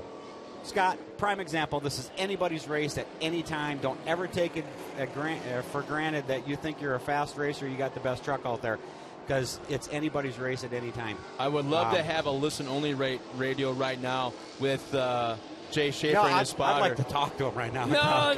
You want to keep the kid with his game face on, his concentration level at where it be. There's the competition yellow. Jay Schaefer, for the first time in his career, crosses the line with the lead this late in a race. Second Matt across right behind him. Mike Funk, Matt Sorek. Wow. Troy might have got him. I don't know what they're going to call there. We'll have to wait and see. Nick Troy Bing. Shaden, Nick Bing, cross line, Mitch Dorr, Danny Beauchamp. Danny's got something going on there. I don't know if he got into a little bit of a rubbing in the beginning, but looks like he's got a front suspension problem. Man, I'm having issues with timing scoring. It keeps freezing up on me here, so I'm working at it as best I can. But yeah, you can see on camera right now. There's our leader just disappearing out of the right of the camera. Sorek is right now in that second spot. And I'm telling you, Sorek is fast. I had last year him right on my back bumper. Charlie from ATD spotted on me, and he's telling me clear by one. I gave it all I got, came around the corner, still clear by one. He's going to give Jay a run for his money. I guarantee that. Once this flag goes, he's going to run for it. Troy, if he can keep enough AMSOIL in there. We got a truck coming out. That's the 803 right in front of us. Ken Wilson has just come to a stop in front of us. They're still watching the rest of the traffic go by. Yeah, they need to get him out of the way. They're right now coming around the corner past the cemetery turn. They're coming back up to the Cooper Tire Hill. And you know what? Kudos to Jay Schaefer. We're going to find out what's in his head, how he's feeling right at the drop of the green flag. Because if he can maintain composure for that first complete lap when they take the green flag, then he's got it. If he gets wound up and he's tight like a spring right now and he does something crazy in the first, second, third corner, then we know he's still got a little learning to do as far as kind of trying to keep his composure in a very, very high-pressure situation. Watching him come over the hill, Scott, right now it's anybody's race. Jay Schaefer has a chance to win this. Matt's got a chance to win it. Jay Schaefer has the lead. How do you, as Matt Sorek, screw with his mind? Tap him. Exactly. I've yet to see Matt do that. But don't forget, they're all on probation. Every single one of those guys out there. They're on probation. I'd at least pull alongside of him and rev the motor a couple times right at his driver's window. Do something to mess with his brain. I think Matt at this point is just saying, I'm going to get around him right away. Right away, we go over top of that hill. I'm going to pull. In his mind, he's going to pull around Jay. Jay's mind, no way. It ain't going to happen. And you know what? Mike, Jay Schaefer, Troy. Okay, at the so drop now of the green flag. We got one going in the pit. Smart move. He's going to pass the pace truck, get in the pit. Why did he wait till now? Changed. Why did he wait till now? I don't know. He could have done it right away as he crossed the line. Oh, that's Jeff Fannin. Jeff Fannin. He's going to get up there. He's going to get that tire. He's still going to be on the lap. He waited so long. You know what? They probably had to radio to USAC. I would have just went by. No, you got to radio USAC to get permission. And then finally, when they got it, probably was too late. Pace and truck's off the track. Coming back to green Jay, flag. what do you got? He just don't over-rotate this corner right here. Don't over-rotate like at the start. No, it keeps it straight. Here we go into turn one. Schaefer, will he pull it off, get through the corner clean? Nice run by Jay. Troy sticking his nose in there. Nick wants a piece of it. Mitch Dorr's just shaking his head thinking, what is going on here? Mitch is used to being up front. Nice clean bumper to bumper, single file order so far.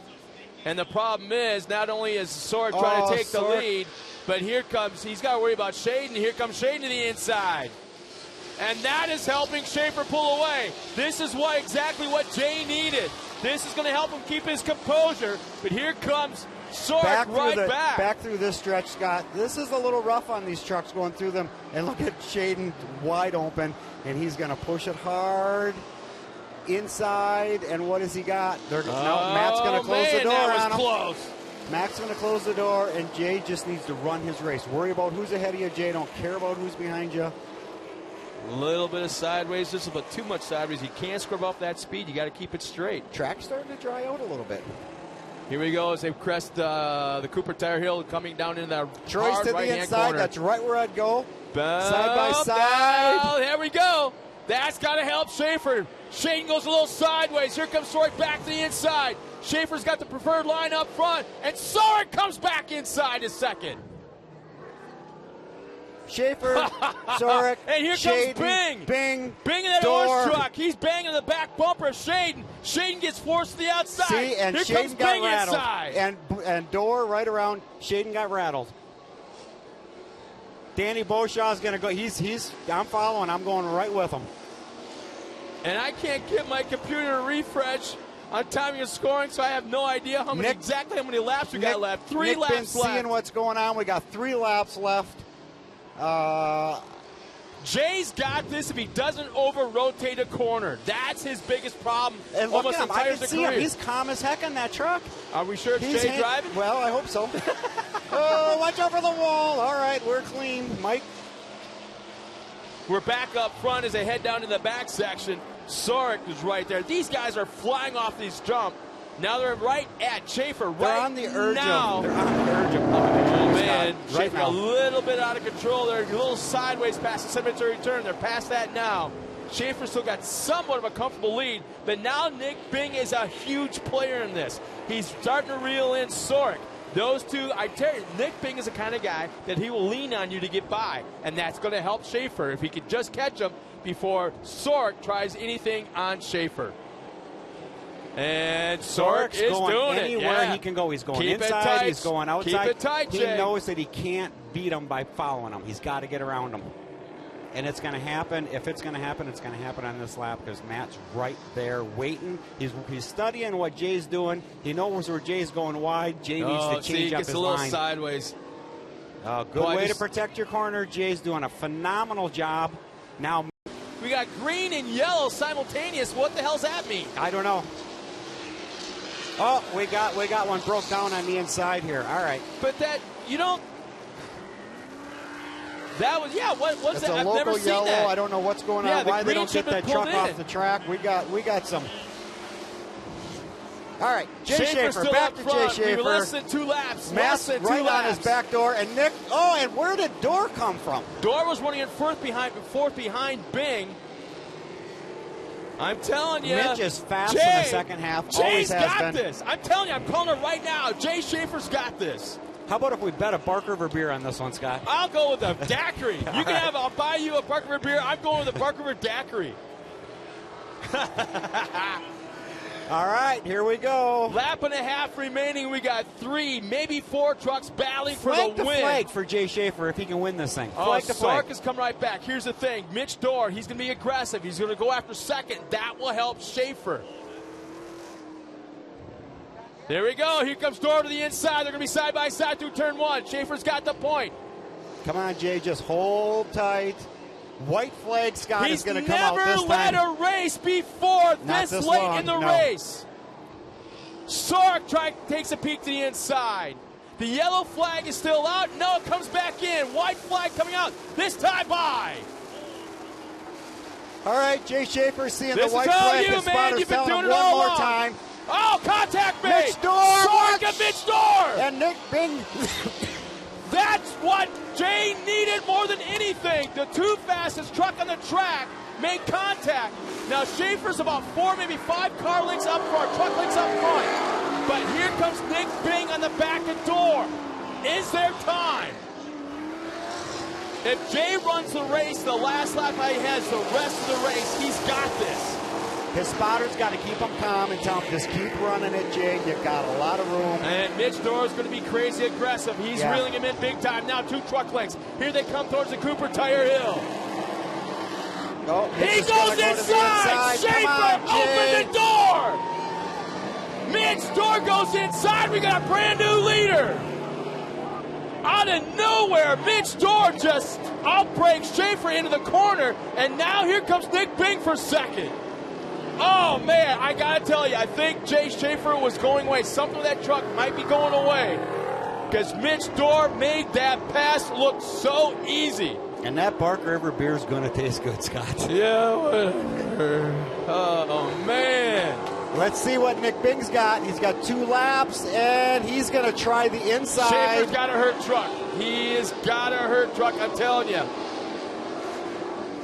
Get it tight. Make him pass you on the outside, Schaefer. Here comes Mitch Dorr. Mitch Dorr will take the win, having made the pass on the last half lap. His best finish of his career. Jay Schaefer second, Nick Bing third as they cross the line. Wow. Matt and Mike Funk.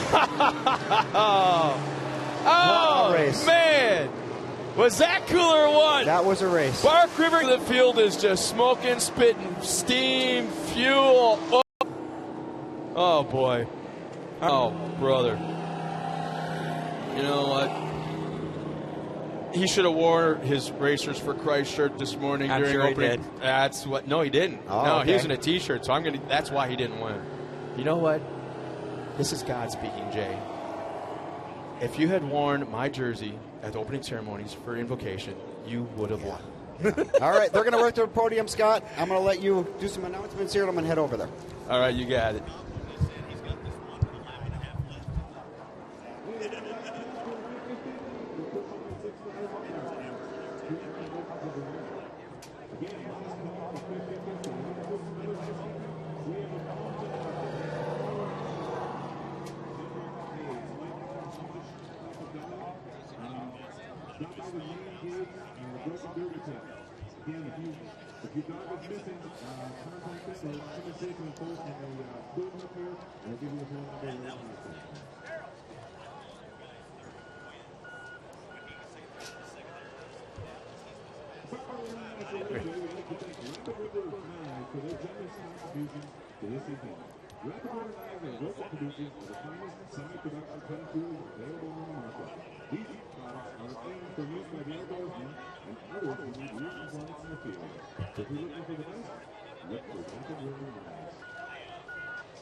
No, I know. I just want to let you know if the exposure's off, it's got to be a filter wheel. Right now I'm F11 with 3B, so I've got 160 ND and I'm in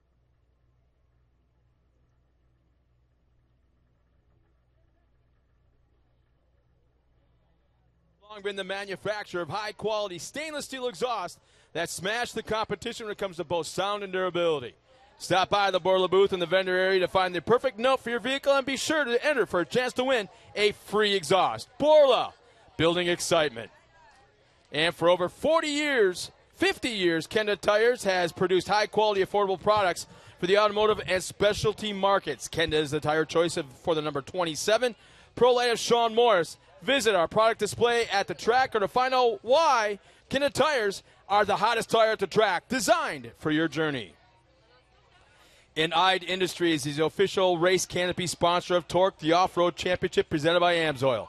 IDE is an award-winning fabricator of transport trailer canopy systems, corporate hospitality tents, mobile marketing exhibits, and custom shade structures. IDE provides pro hospitality for pro teams.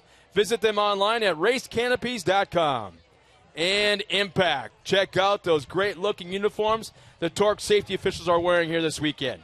Need something like that for your personal safety? Well, call our great friends at Impact Racing to order your custom-designed driver or crew suits today. Or visit them at impactraceproducts.com.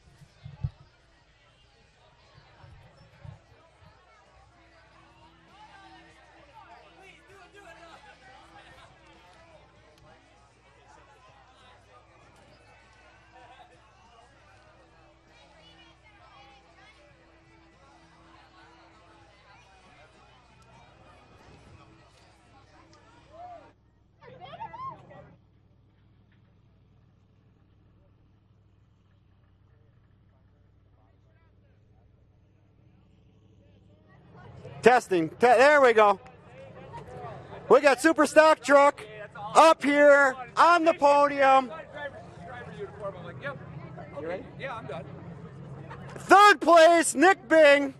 What a race. Now, this morning in the drivers' meeting, the first thing was, you guys are crazy out there. And it was a good, clean race. Phenomenal. You were waiting. You're sitting there. You're waiting. You're patiently waiting for somebody to mess up, and nobody did.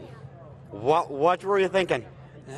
Like you said, there's waiting for somebody to screw up, but nobody did. This class is so phenomenal. Everybody's got a chance at winning. It's just so much fun. There's a couple spots where I'd have a run on people, but just wasn't enough to get around everybody. So it was a hell of a time. I worked hard. I wanted this top spot where Mitch is, but maybe tomorrow we'll get there. But third podium this year, and I'm not happy with third, so I want to be on the top at least once this year. So. Well, I tell you what, you definitely can get there. You got the truck to do it. Let's talk a little bit about your truck and your sponsors. Oh, yeah, I got a lot of people to thank. Lucas Oil is a big one that helps me out a lot. KW Construction, Country Bar and Grill, Dale and Jane's Pub, Aero Auto, G&H Forestry. There's all kinds of people, Catco. There's many I'm forgetting, but thank you very much. And my crew. Crew is so phenomenal. We get everything intact, good to go. We're never happy with where we're at unless we're winning, so we're changing to make it faster. So thank you guys. And you got a girl that does all your media. What about her? Oh, yeah, she does a hell of a job doing that. She runs it for the class, and she does a very good job. Thanks, Jess. All right, great job, Nick Bing. Second place, Jay Schaefer. Just give me the microphone. I'll tell you what happened. Flag to flag. We did what the truck could do. I have a crew that gave me a truck that can do that. The driver has to just do his part and not choke, and that's what we did. Yeah, job. I have to tell you though, without Mitchler and Sons, Mike and Dylan, without Ted catching all the little things, without Obi, without Oscar and Cooper Tires, you know what I mean? Oscar, I owe you an apology. I thought I had a tire going down at the end, and its traction bar broke off. So the truck was acting funny, and I slowed down on a couple corners because I was thinking the tire was going down. I should have never doubted your brother. Coopers never go down. And what's beautiful is they're so consistent. They always act the same. So, yeah, and above all, I just want to thank God for putting all these people in my life that helped me get here. Folks, tomorrow morning at 7 o'clock, we're going to have a church service sitting over there in the bleachers, and I've got a lot to be thankful for this weekend. Best finish in 7 years right here, folks. Hang on, Jay. All these people want to know what was going through your mind and what was your spotter telling you at that halfway point. Well, first of all, you didn't want to see the halfway point came, but when it came, what were they saying? Honestly, Dylan's constantly coaching me in the radio, and usually I'm arguing with him. I don't hit the microphone. I just argue with him in my head. But the halfway came too soon. Because I figured I was going to lead half the race and then it was going to be show over because of the inversion, if you know how the inversion works. So I was actually disappointed when the halfway flag came out because I thought, oh, shit, here they come. You know what I mean? But we got a good jump on the restart, and we just held our lines and did what the truck would do. And, who knows? We're getting there. We're getting back to progression. And as long as you're progressing, you got to love it. And they were coming for you. They were coming for you. Oh, yeah, yeah. Great job, Jay Schaefer. Mitch Dorr. Top of the box, you're familiar with this. You had to battle and battle and battle. We don't know what happened. You went in the back and you came back out in second place. I don't know what happened back there. We weren't able to see that. Phenomenal job. You got a huge Bark River package here. Let's talk a little bit, that class is competitive. You know, the trick is what? Stay clean and stay calm, and what'll happen, you'll get on top of the box. Talk about that a little bit. Just trying to stay clean. The contact slows us down a lot, and trying to recover that loss of momentum takes a very long time, and it's very frustrating. Nick and I battled for a long time. I got close, I got far, and fortunately, the only place I could get a good run on him was in the back here, and one time I had a hole and I had to take it, and yeah, got it that time. I tell you what, that was a great job. We thought Jay had this thing wrapped up. We were ready to go have a burger and a Bark River beer, but you did a phenomenal job. Talk a little bit about your sponsors and your crew and what it takes to put a truck together that's going to not only win but finish. A lot of time in the shop. My dad and I work on it a lot. I got buddies here helping me this weekend and friends and family, and got to thank them a bunch. Of course, ATD, I pounded that thing today, and Charlie's probably not too happy with me, but I'm sure it held up. But High Rev Graphics, got some new shirts, and stop by our camp and get one. All right, I've seen the shirts. Great job. Let's give it up one more time. The best race of the day.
Mic check 1, 2, 3, 4.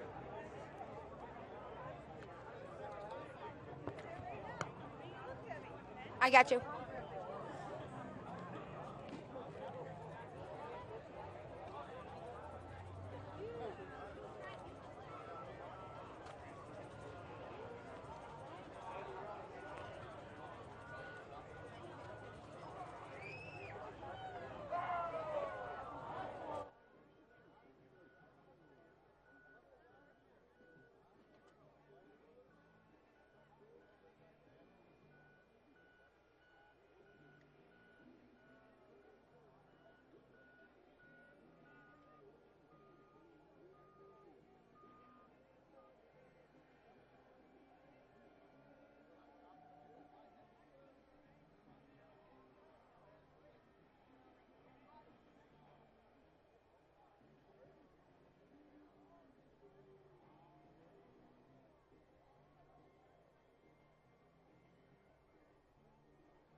I've just been told. I need to go to the PA. There we go. I just been told that White's Groceries have their T-shirt giveaway they're going to throw out there if the fans, Scott Rain, can make some noise. Who's that? White's Groceries, every year they throw out T-shirts, and they're doing it right over there right now, I believe, if you work over towards the tent. I need a White's T-shirt. Yeah, you're on your way to Mexico, so. Yes. You need apparel. Me and the Mexicans will be wearing white T-shirts. White's Groceries T-shirts. Yeah, we want to thank the entire family and the staff for coming out here this weekend. I know that under the circumstances that they lost their dad and their. Oh, I see. Leave that. No, I know. I'm trying to move it, so I got. You can't. It's only got that long. It's the shoulder battery. But yeah, we want to thank the whole entire staff and the family for coming out here this weekend and basically keeping up the tradition of their dad and their boss, who's been. Oh, there they are. Look, a slingshot. So they'll be able to get some. Yeah. But all you got to do, you got to make some noise, and maybe they'll sling one your direction if you get loud. I want to hear you get loud a little bit. Oh, there's a couple people getting loud. Oh, this guy's wanting to get loud right here next to us.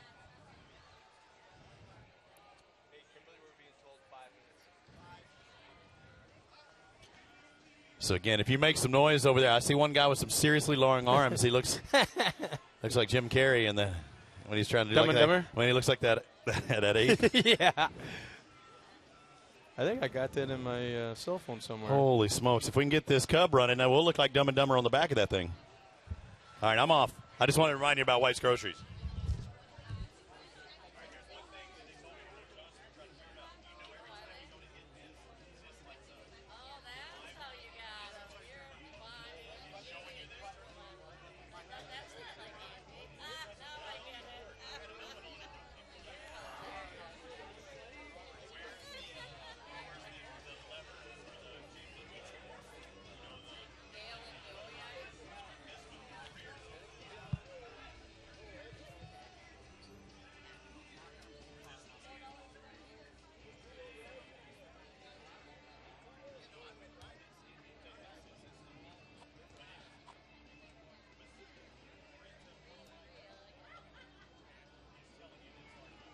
Or, okay.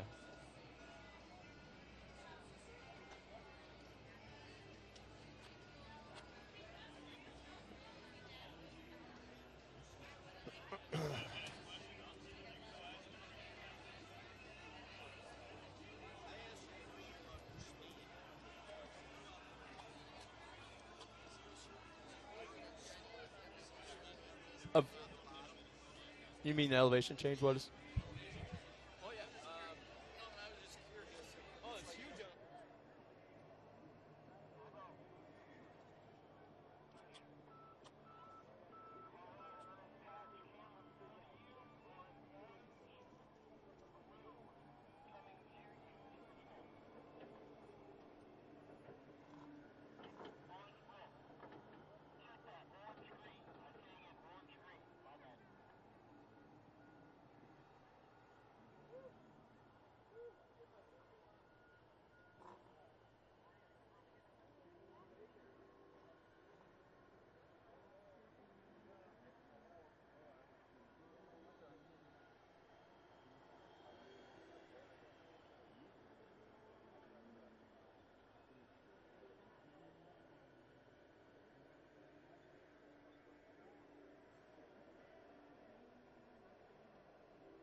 Bark River, Michigan, happy 40th anniversary. We're back here for the last sportsman race of the afternoon. It's the Super Truck. It's the bad boys of the Sportsman Series. And Don, I know I've been bugging you about stepping up into this class for a couple of years and maybe even Pro Light. But what do you think when you see these trucks hit the track? I'm telling you what, Scott, I'm glad that the truck count is back. This class started to die a little bit, and Eric Ruppel bought a truck. Jerry Edgerton got into it.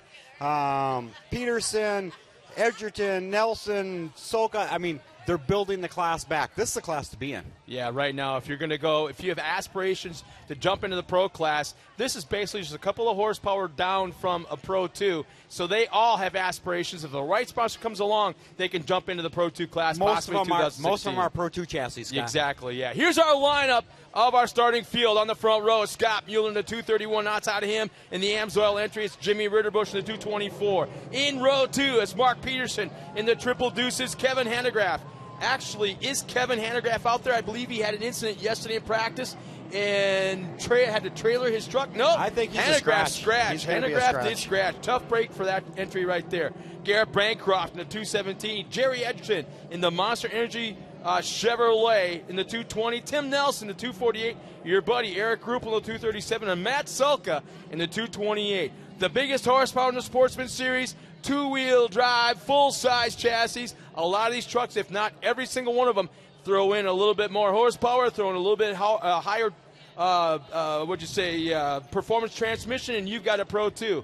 And the bigger tires, though. So we'll get underway in just a moment. We're just seconds away now from the drop of the green flag. Eric Ruppel and Jerry Edgerton both come from Superstock truck, move their way up to Super Truck. Yeah, the Kenda tire truck pulls off the track. Here we go. Green flag is out. Here comes the last sportsman race of the afternoon. Oh, and we got, nice save. Man, nice save Scott Mueller just went sideways right at the drop of the green flag. Ritterbusch will pull the whole shot, and it looks like Bancroft. How did he pull that off? From roll 3 to second in turn 1. So, Scott, these guys can run what they call takeoffs. They're not DOT tires. They're a project tire, but they have to be a takeoff. And Johnny Greaves takeoff. A used tire, a used one. Jerry Edgerton's first run ever in the truck with takeoff tires. So we're going to see how those change his game. Eric Ruppel's been running them for a while, and we'll see what kind of difference that makes in the Jerry's truck. Well, we got our leader once again. Jimmy Ritterbusch has pulled away to a sizable lead. That right there is a battle for second, third, and fourth. With Bancroft right now in second, and that is right there is third and fourth. There's Bancroft in that white Ford. Kind of working through that dogleg area now up towards the Cooper Tire Hill. Mark Peterson right behind is going to go for the outside pass. No, got squirrely. Jerry Edgerton and Eric Ruppel, and Jerry lifts.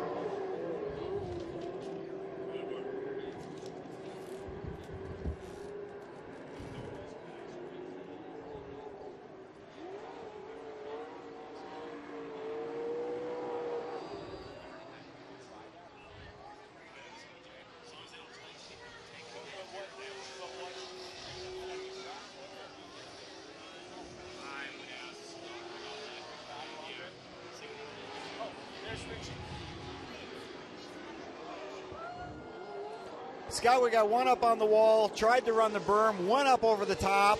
He's going to sit there for a little bit, I think. He might be on that cement embutment. We have Jimmy Ritterbusch, got the whole nice start, holding it off. Eric Ruppel's trying everything he got to work his way up. Right behind him, Jerry Edgerton.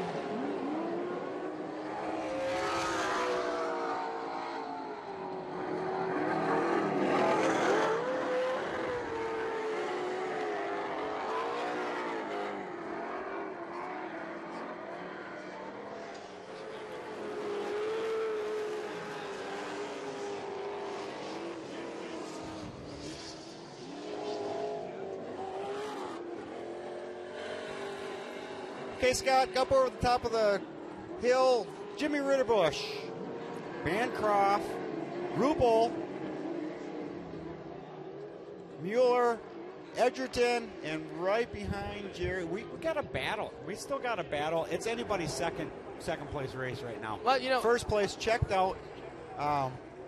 They're running hard. They got a nice track. Look at the it's condition. actually The perfect track right now. They conditions stayed right on top now of it. are phenomenal. If the track had dried out, then they would be chasing it to Why try to do they get it make back. the track so nice when I retire? They always It's had a nice beautiful. track. It's beautiful. They always had a nice track. You were just a little diva. A Dodge tough. diva. That's Look what at you Eric were. Ruppel's Dodge going to diva. go on the inside, and no, he doesn't have enough. That inside corner is just not fast today, Scott. Fastest lap of the race right now is 1:31 flat by our leader, Jimmy Ritterbusch. No one is even close. Ruppel's going to go for the pass up the hill. Jerry Edgerton waiting for the opportunity. Ooh, over the top of the hill again.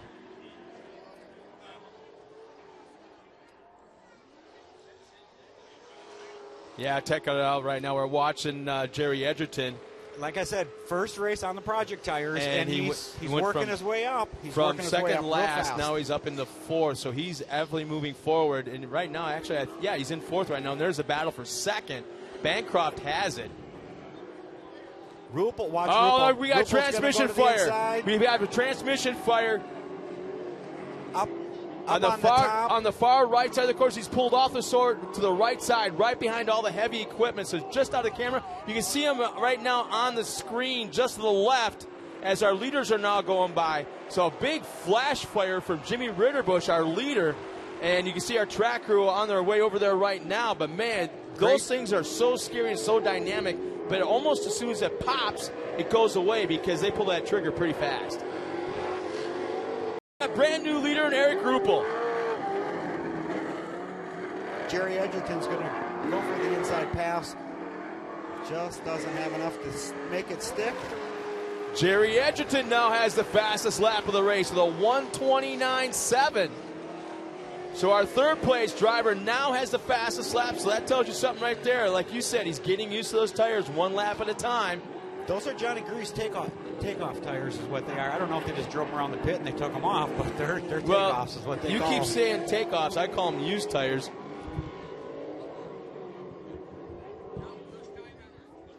All right, Eric Ruppel. Nothing but air.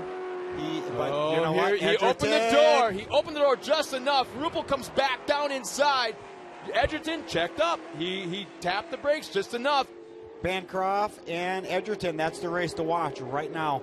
And them guys are going to battle. I'm hoping. Look at this. No harm, no foul, really, when you think about it, because we still have the comp yellow to come out. But it gives a little breathing room for the second place guys. They're just nothing but. Man, oh man, you mentioned it just a moment ago. This track is absolutely in perfect condition. Oh, man, oh man, it's so nice out here right now. Coming next time by will be the competition yellow. There goes our leader right there in Eric Ruppel. That's a battle for second. Bancroft running in second. I want to say that's Nelson. Mark Nelson had a tough call there, had a tough break. He lost it a little bit, went over top of the hill once, and then he might have did some damage, Scott. He might have a traction bar or something off. And there's our Kenda Tire pace truck pulling on the track. Richie Kulafa and maybe Kenda Mike behind the wheel. Not exactly sure right now. And there's that battle for second. There goes Jerry Edgerton on the outside, but he'll go way outside. That's what the bad part about that. Tires just grabbing and going. Yeah, if you can stay stuck on the outside on that corner, you'll make the pass. And more times than not, you end up out into that woodline look area. Look at Jerry clearing the tabletop out there, all the way over. And here's the competition yellow. Is coming out this time by as our leader Eric Ruppel. Will now have a whole brand new race, and Edgerton was on it the last lap and a half. And now we're going to be bumper to bumper, all the way through the field. All right, Scott, let's see who's got the fastest lap time. Is it Eric Ruppel or Jerry Edgerton when they come across the line? They cross the line. There is, let's see, Ruppel has a 1:29.58. Edgerton. Now get these guys bumper to bumper up tight, because we've seen mistakes made at the restart where they weren't bunched up. If I'm the third place truck, I'm on the second place bumper. I'm actually in the bed of his truck. I don't care. We got a new pace truck, too. See that? Yeah, Ken. Yeah. You don't listen, do you? Yeah, I'm black white Kenda. noise in your ear, aren't Yeah, I? nice. That's I'm a not, good-looking I even truck. said I'm not. That's a Kenda tire truck. That's a I'm not good-looking sure if it's truck. Ricky Kuloff or Richie Kuloff or Kenda Mike driving behind the wheel. That's how much you. I feel like we're married. Yeah, You don't listen. My It's a God. filter. Did you find it? I'm looking at Don's mom right now. Did you have to beat him upside the head once in a while growing up? Always. His sister did? Oh, yeah. Oh, I want to meet your sister because I want to pat her on the back. I want to buy her a Bark River beer. I don't care. Jeez. I'm sure she's had a few. She was here for the last run. She had a couple. Here we go. We got about a half a lap. About a fifth of a lap before we take the green flag. So let's see if Eric Ruppel. Jerry needs to be right tight on Eric's back bumper. I mean, he needs to be there. Unless he's going to try to get a jump. You know, you got to do that timing thing, and Jerry's that kind of guy. Ruppel's fast, so Jerry's got to be right there. He doesn't have, these guys are so close that there he goes. Just give him a little tap. Bing, bing. Let Ruppel know you're there. Oh, I think he already knows. There's so much spot or chatter going on right now. Oh, heck yeah. Yeah, it doesn't hurt to just tap him and rattle him a little bit.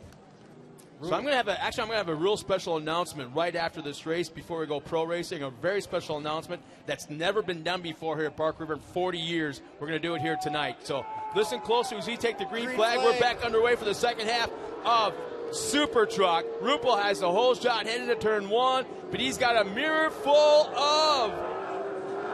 What's his name again? Jerry Edgerton. But look at these guys. Scott, Oh, man! three. There are 3 trucks that were 2.5 wide. They were just leaning on each other through the corner. Man, oh, man. And Ruppel and Jerry are no strangers. These guys have been racing together in super stock truck, super truck. They'll run side by side. Very comfortable racing side by side. We'll see if Jerry gets the opportunity to get on the inside and the outside of the quicker. He's going to go. So Ruppel's actually got a truck that's got a lot of time, a lot of laps around this racetrack. He's won a lot of races. But man, Ruppel, like you said, has worked through the ranks of sportsmen. Tried a year or two in pro light, and I believe he told me I hated it. It just wasn't for him. Yeah, He took some loves time this off. truck. Yep. Yeah, but here they come towards the Cooper Tire Hill, and not doing a lot of air. You can't. You're not fast if you're up in the air. There's no tires gripping, no tires spinning if you're up in the air. So they're being very good at not getting too high or flying too far. Eric Ruppel And Jerry right now. Edgerton's just staying out of the roost. Staying out of the roost. And Eric's in any loose spot he can find, shooting as much roost as he can. Oh, and look at Jerry. Right up in there. He's looking for anything. He's looking inside. He's looking outside. He's looking for... And Jerry came... Where was he? Like last place on the start. At the Worked very his way start. all the way up to second. Yeah. Well, we're gonna have a discussion about those project tires. He wasn't sure if he was gonna like them or not, but I'm thinking right now, he's loving them.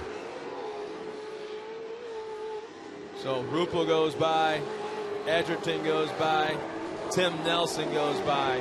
As I look at lap times, they are getting faster and faster. Right now, Ruppel with a 1:27.31.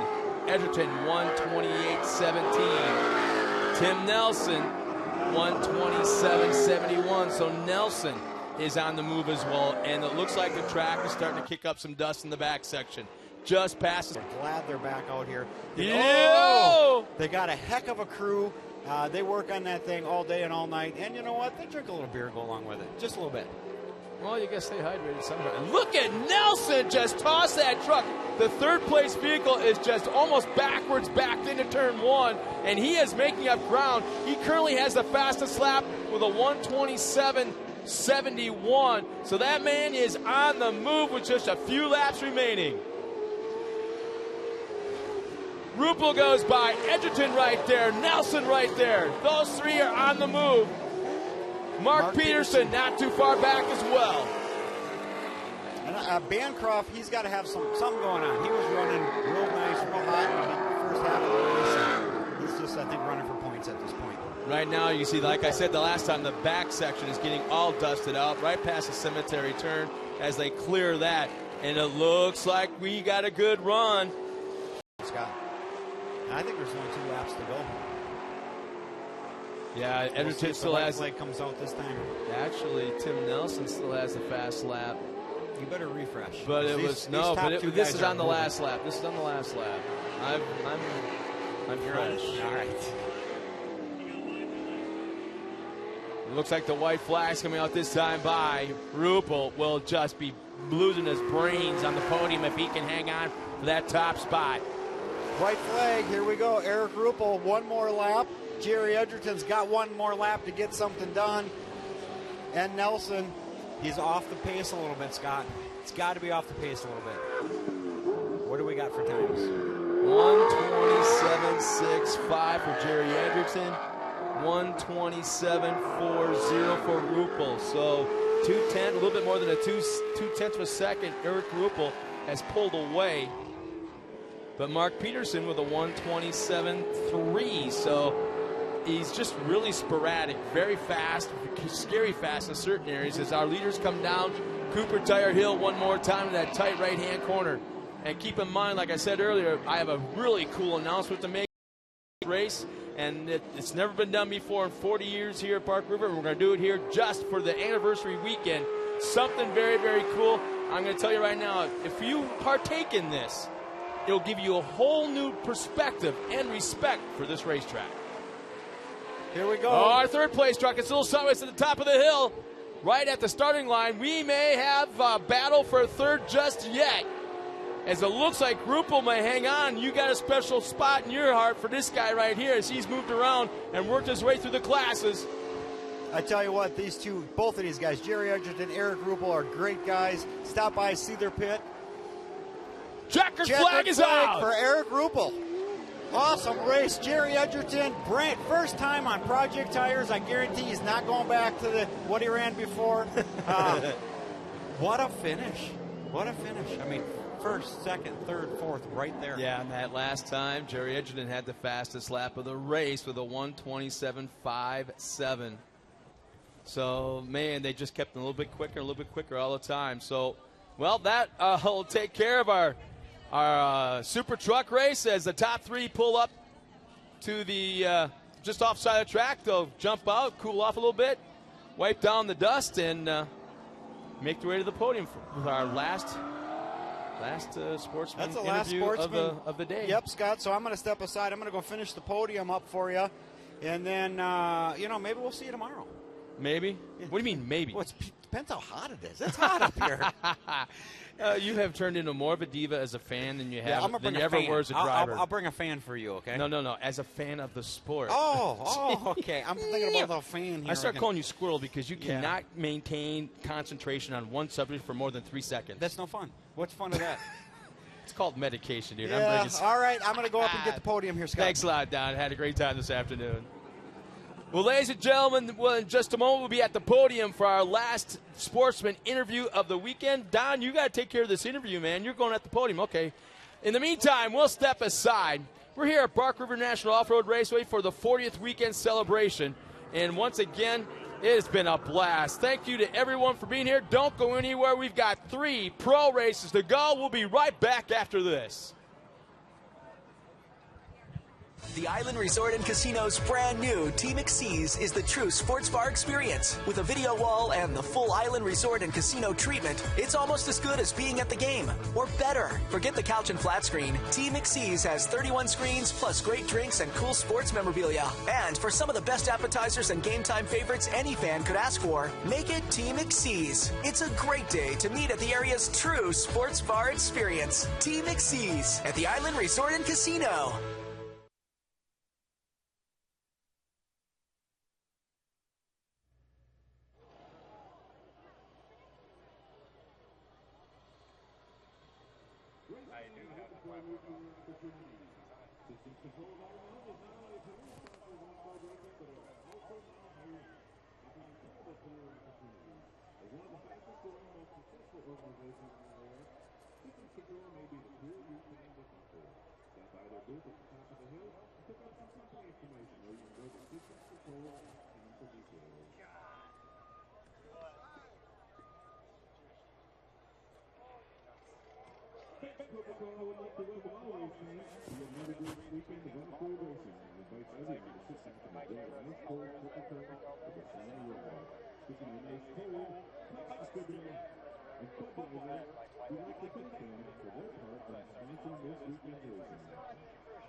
All right, here we go with Super Truck, third place on the box. What a race. What a beautiful track conditions. The truck looked like it was working phenomenal. Let's talk a little bit about that. Yeah, track was great. Truck was running great.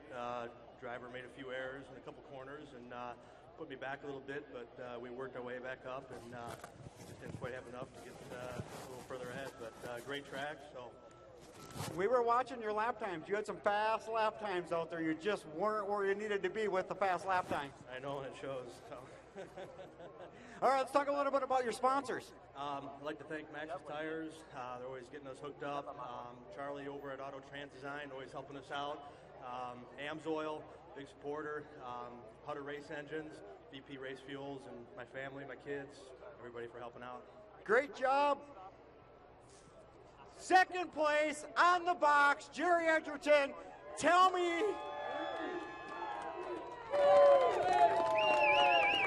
So Jerry's got a little secret. He changed to a little different of a tire, and you weren't sure if you were going to be happy. You didn't practice with these tires. You didn't even drive it around the pit with these tires. You get in it, you get on the track, you end up like last after the first lap. Next thing you know, you're working your way up, and you're bumping Rupel in the back bumper. Are you going to run those tires tomorrow? I think we will run these tires tomorrow. I got to thank Maxis for helping me out. This is the first time I haven't used a DOT tire in this truck, and I didn't practice. I didn't want to get the truck dirty or anything, so I just went out there and went for it. I got to thank Rapid River Knife Works for giving me a knife today. That's an awesome gesture on their part. Thanks to everybody, as far as my family and everybody from my hometown for coming here and watching us. Hope everybody's having a good time out there and drink a lot of beer for me. Also thank Monster Energy, Wolverine Performance Engines, J&H Transmissions, Screen Graphics, and Rental Express. And Rupel. Great job, Jerry. I'm glad to see you are actually giving Rupel a run for his money. What were you thinking? Jerry, you remember this in Superstock Truck. This is familiar. Yeah. Well, he was there at one time. You got someone knocking on your back door now. That's all right. I love it. You love it. Yeah. I tell you what, that truck, your truck, looks absolutely awesome on the track. What is it? What do you got? Is it a paint job? Is it what's going on? It's just hours of working on it. We change everything all the time, but the truck is badass fast. That's just how it is, and you drive it. If I can get it to go in a straight line, it's going to be faster. Well, if you lift a little bit on the gas, it would go straight. Every time you're on it, you're all over. Yeah. But it's working for you. It's working for me. That J&H transmission, best transmission in the world, puts that power to the ground. Probably too much. Maxxis Tires and A&J Landscaping, my crew, Kramer, my wife, Bark River, more. What else more you need? What about the sponsors? Who wraps that truck? Who makes it look good? Wrap guys from Chippewa Falls.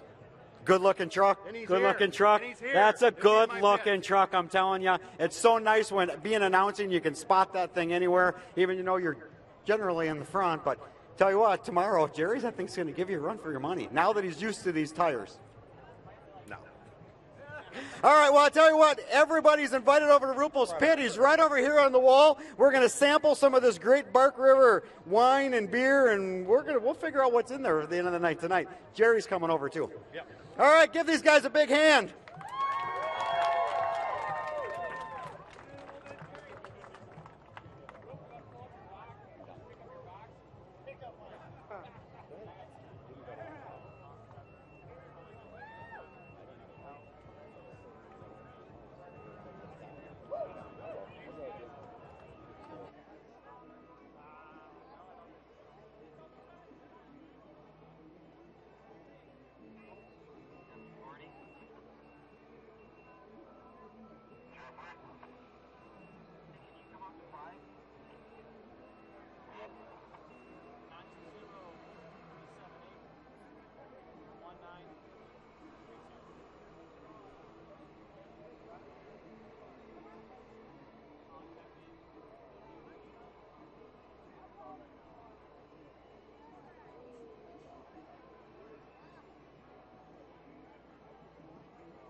have best tomorrow, definitely. Yeah. You think it's hard box set tomorrow? And tomorrow? They should just like set it wide and lock it off. We're just talking about you wanted to have multiple hands.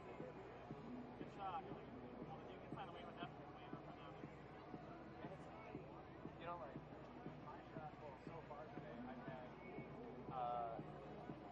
let's see, the only spot I haven't had was when they were back there. I mean, I can cover it up until there. You know, you're not there. So really, it's only when they're coming at it.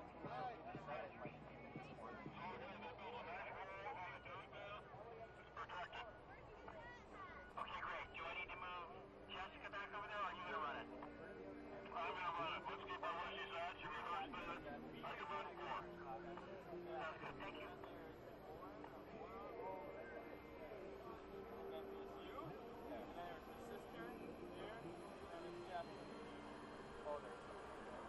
So that guy was like, yeah, okay. Like, Jordy's like, right to French stuff. Yeah. Super funny guy. He's hilarious. Randy Teppa was the dean thing. Text him. Yeah.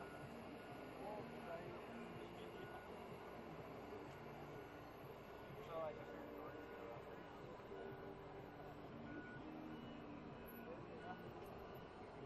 He was running back there.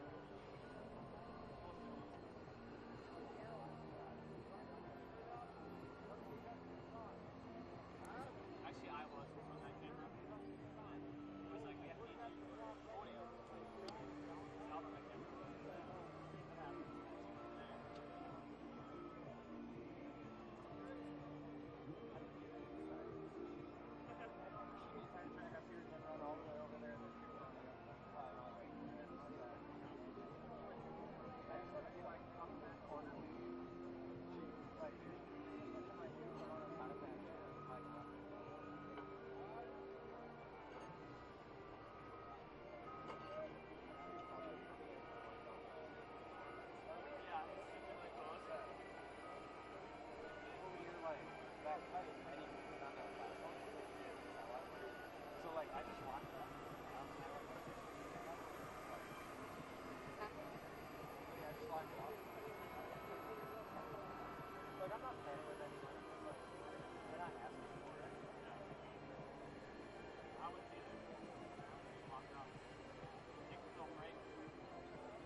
Out here, I'm like, dude.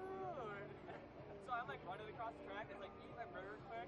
So I grab from my pocket, start trying to get all my fries done before I get to the camera. And then like they're like, you got lunch? I'm like, I ate on the way here. And it's like, yeah. At one point, like during a race, Mark was like, hey, you can log off the camera for a while. I started up and I was like, okay, how much time do I have? It's like 10 minutes before the next race. So I was like, dude, I can't get on here in 10 minutes. So I was like, never mind. At one point, somebody brought me up 2 waters and a hot dog. Oh, yeah.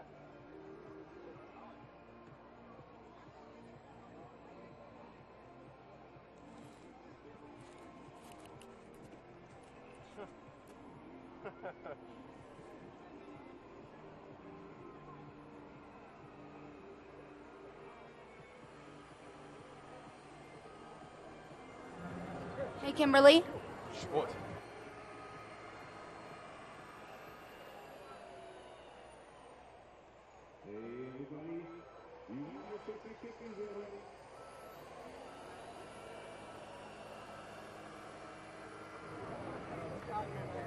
Well, ladies and gentlemen, now we have a very, very special moment. This is the 40th anniversary, you heard us, of racing here at Barker River National Raceway. You've heard me talk about it all afternoon during the Sportsman Races. We got 3 races remaining this afternoon, and but we got a little time yet before the pro light come out on the racetrack. But with that said, and the 40th anniversary, just think about it this way, 40 years. They've been racing here. The Lions Club have been busting their butts. Volunteers year after year, month after month, week after week, weekend after weekend. What we're standing on right now used to be a farmer's field, and now is one of the premier, if not the premier racetrack in the country. So, you know what? As we go through presentations and awards for certain people that we need to recognize, how about a big round of applause of accomplishment for the Lions Club here in Barker River?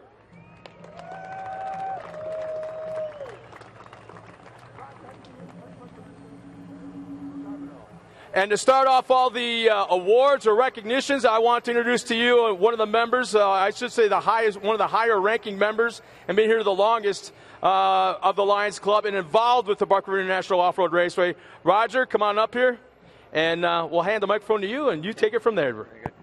Thank you, Scott. The gentleman we have with us today is Greg Stewart, owner of Stewart Manufacturing. Greg has been a long-time sponsor of off-road racing and the Barker River Lions, and we want to recognize him for his support through all these years. He's one of the individuals that's kept us going. So Greg, on behalf of the Barker River Lions and Barker River Off-Road Racing, we'd like to present to you first this plaque recognizing 40 years that we've been in business. They can't see you from that camera unless you're up there. On the podium? Okay. I might be the only one on the podium. You might be. That's okay. Don't tell Scott that, though. Okay, don't tell Scott. All right. Again, thank you for everything you've done for us, and we truly appreciate it, and hopefully we'll continue our relationship for many years to come. Again, that's one thing, if you would. And then if you would hand that off, I got one other thing for you. Give you that. I'll trade you. All right, here we go. Thank you. And again, this is a token of our appreciation. A number of our sponsors have contributed to this, pretty much all local individuals, Rapid River Knife, of course, Northern Sun Winery, Schaefer's Sugar Bush, View Incorporated, Lake State Industries, Sakely's Candies, just to name a few. Again, thank you very much for all your long support. You're welcome. Thank you.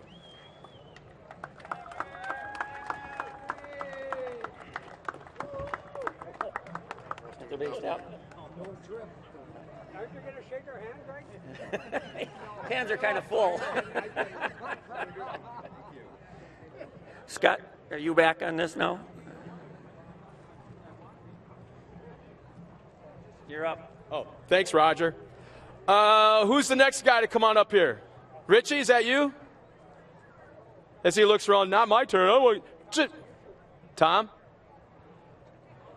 Well, we got quite a few. Nobody from the Lions Club wants to come up here. Where are we? What are we doing? Tom? Tom, you got a kid up here to be on the camera? Is that what he said? Or No, you come right down here. I'm not exactly sure. Do I hand the mic off to you? Whatever you want to do. Tom, here, you just take it. Thank you, Scott. Well, I guess we want to recognize a few of our people that had started this 40 years ago today to bring us to the point that we are today. And that's my dad and David Vandermissen. Right now we have a plaque to present them to my dad, Ken Lanaville. Thank you, Dad. Appreciate it. Thank you. I'm second. David, also, we have a plaque for you. Would you come forward? And thank you for all the years of service that you have done for us. Thank you. Thank you. Thank you. Thank you. That's so you'll always be on time, Dave.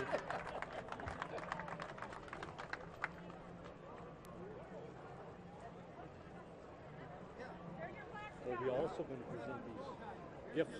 So we also have a gift basket for both of them to take.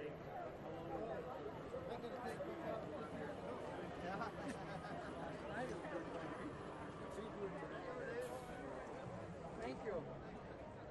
You guys want to say anything? You have At anything all? to say, Ken? This how it progressed, and believe how it progressed to this point. Oh.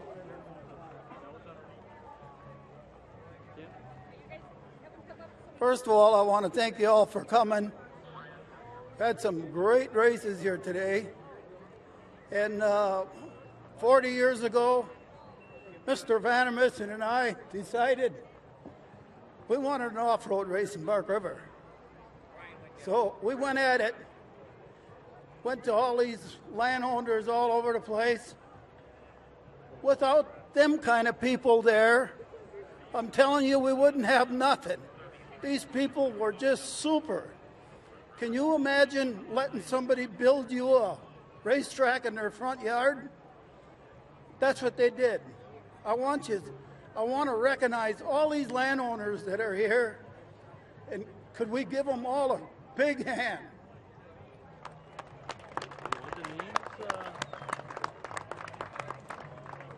The names are Peterson family, which is that place right over here. Harold Dahlberg, Getzloff, Zib family, Rodney Sundquist, Myers family, who was that one? Quito DeMars, and Ryan family. I'm going to let Dave take the mic now. You want to give it over? And with all the help that we had from all the local people, it would have never went on, because we were only two people. We were only two people. And the Lions Club, of course, was mixed up in it. You know, that's who sponsored it. We were Lion Club's members. We had a little bit of help from the Wolves from Crandon, because we watched their rules, and between the two of us, we run the same rules. Kept the racers going. At one time, I think we probably had like 15 racers from Bark River, which you see on the other side. There's a couple of the old ones from day one. The old cars that they weren't very safe. There was no foam in the fuel cells back then. We had the safety harnesses, of course, but I don't know what else you want to tell me, eh? I guess I still want to thank all you for showing up even today for this race, because without the fans, we wouldn't have no race either. Thank you.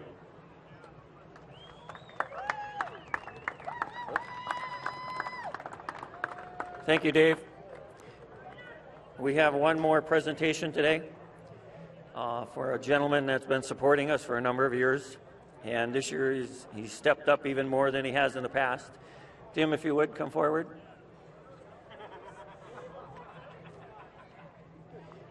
Again, an appreciation from the Bark River Lions and off-road racing. We'd like to present to you this plaque in recognition of our 40 years that we've been working at this, I guess you could say, and for the many years that you've been supporting us. Now, this you can't eat or drink, but what I should have coming real quickly here is another crate, just like the rest, that has lots of goodies in it, and hopefully you'll enjoy them. Awesome. And again, on behalf of all the Bark River Lions and the racing family, we really appreciate your support. Awesome. Thank you so much. You're welcome. Thank you. That's very cool. Thanks. Thank you. Thank you. We'll deliver your crate. What's that? We'll deliver your crate. Oh, okay, great. I'm getting thirsty. That's good. Thanks, Roger. Well, ladies and gentlemen, I'm not sure if we have any more gifts to hand out. Roger, we have any more gifts to hand out? No? Well, you know what? This is where, we go to Crandon, and I don't care what fan you are, where you come from across the country, everyone knows who Cliff Flannery is, because he's up to his eardrums and working on that racetrack all weekend long while the race is going on. Fans here may not know who Richie is. Well, now it's time to introduce the race director for Bark River National Off-Road Raceway, and the man that kind of is not as tall as some of us. Maybe that's why he kind of goes stealth and no one really sees him. But Richie, come on up here. Ladies and gentlemen, the race director for Bark River National Off-Road Raceway, get your butt. He's not even listening to me. Get up here. I'm trying to give you a little bit of love here, brother. Okay. I want to give the microphone to you, hand it off to you. I'm not going to ask you any questions. You're going to tell the people what it's like to be involved in this racetrack for so many years, what it means to you guys to see this kind of crowd here. And I want to see what kind of a public speaker you are. Well, not very good, and it's rough working with you, for starters. It's been great working with all these people. The crowd, you're great. It's great to see how big it's grown and to remember what it was like back in the days. And it's really came a long way. I think we have a beautiful facility. I don't think we could ask for a lot more. It's just about full. Boy, great weather. God's always liked us. Doesn't normally rain on race weekend, and everything's going good. We keep striving, and people are all good to work with, and it's just a great weekend. Enjoy yourselves. Thank you, sir. Well, there's one thing that I want to announce to everybody so I can have everybody's attention. We're going to do something after the last race here today. After the last race, it's never, ever been done before. We've tried at other racetracks this year and a few last year, and it's worked out phenomenally. And I think what I ask is don't touch any of the signs, don't touch any of the banners, don't touch any of the signage whatsoever on the racetrack. But about 15 minutes after the last race, which is Pro 4, for the first time in 40 years, the fans are invited for a track walk around Bark River International Off-Road Raceway.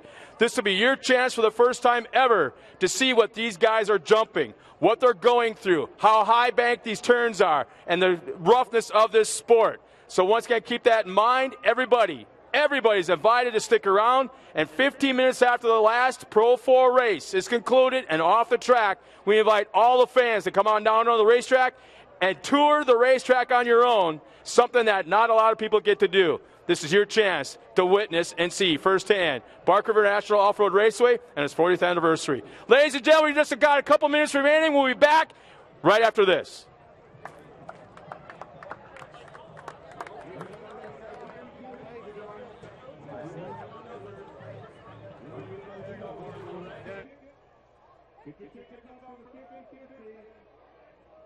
The first three numbers are 1, 4, 3. It is a red ticket.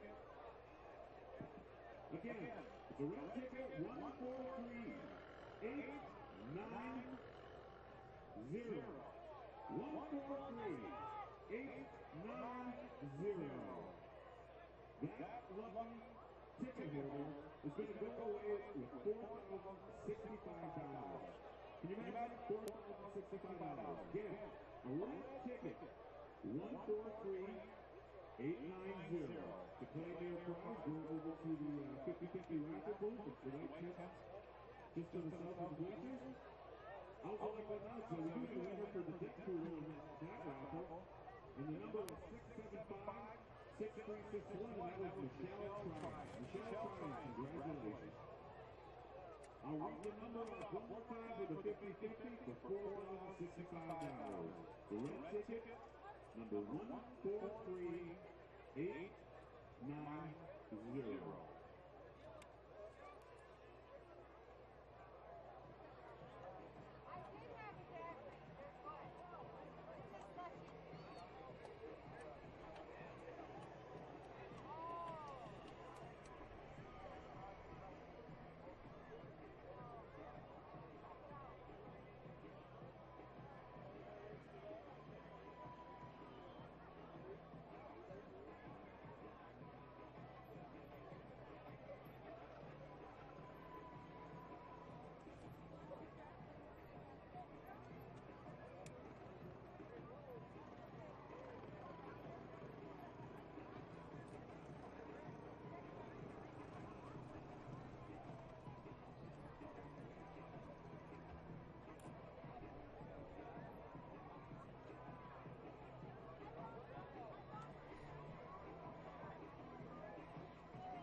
We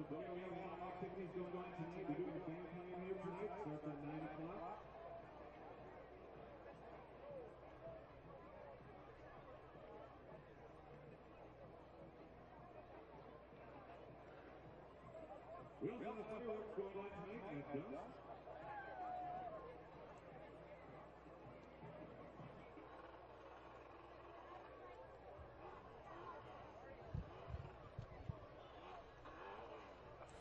All right. How about that?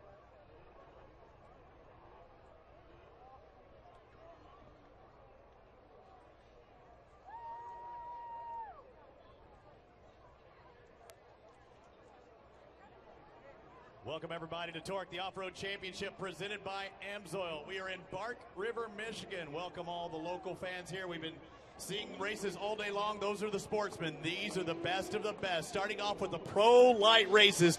Thousands of fans on the hill here in Bark River, Michigan, about 2.5 hours outside of Green Bay.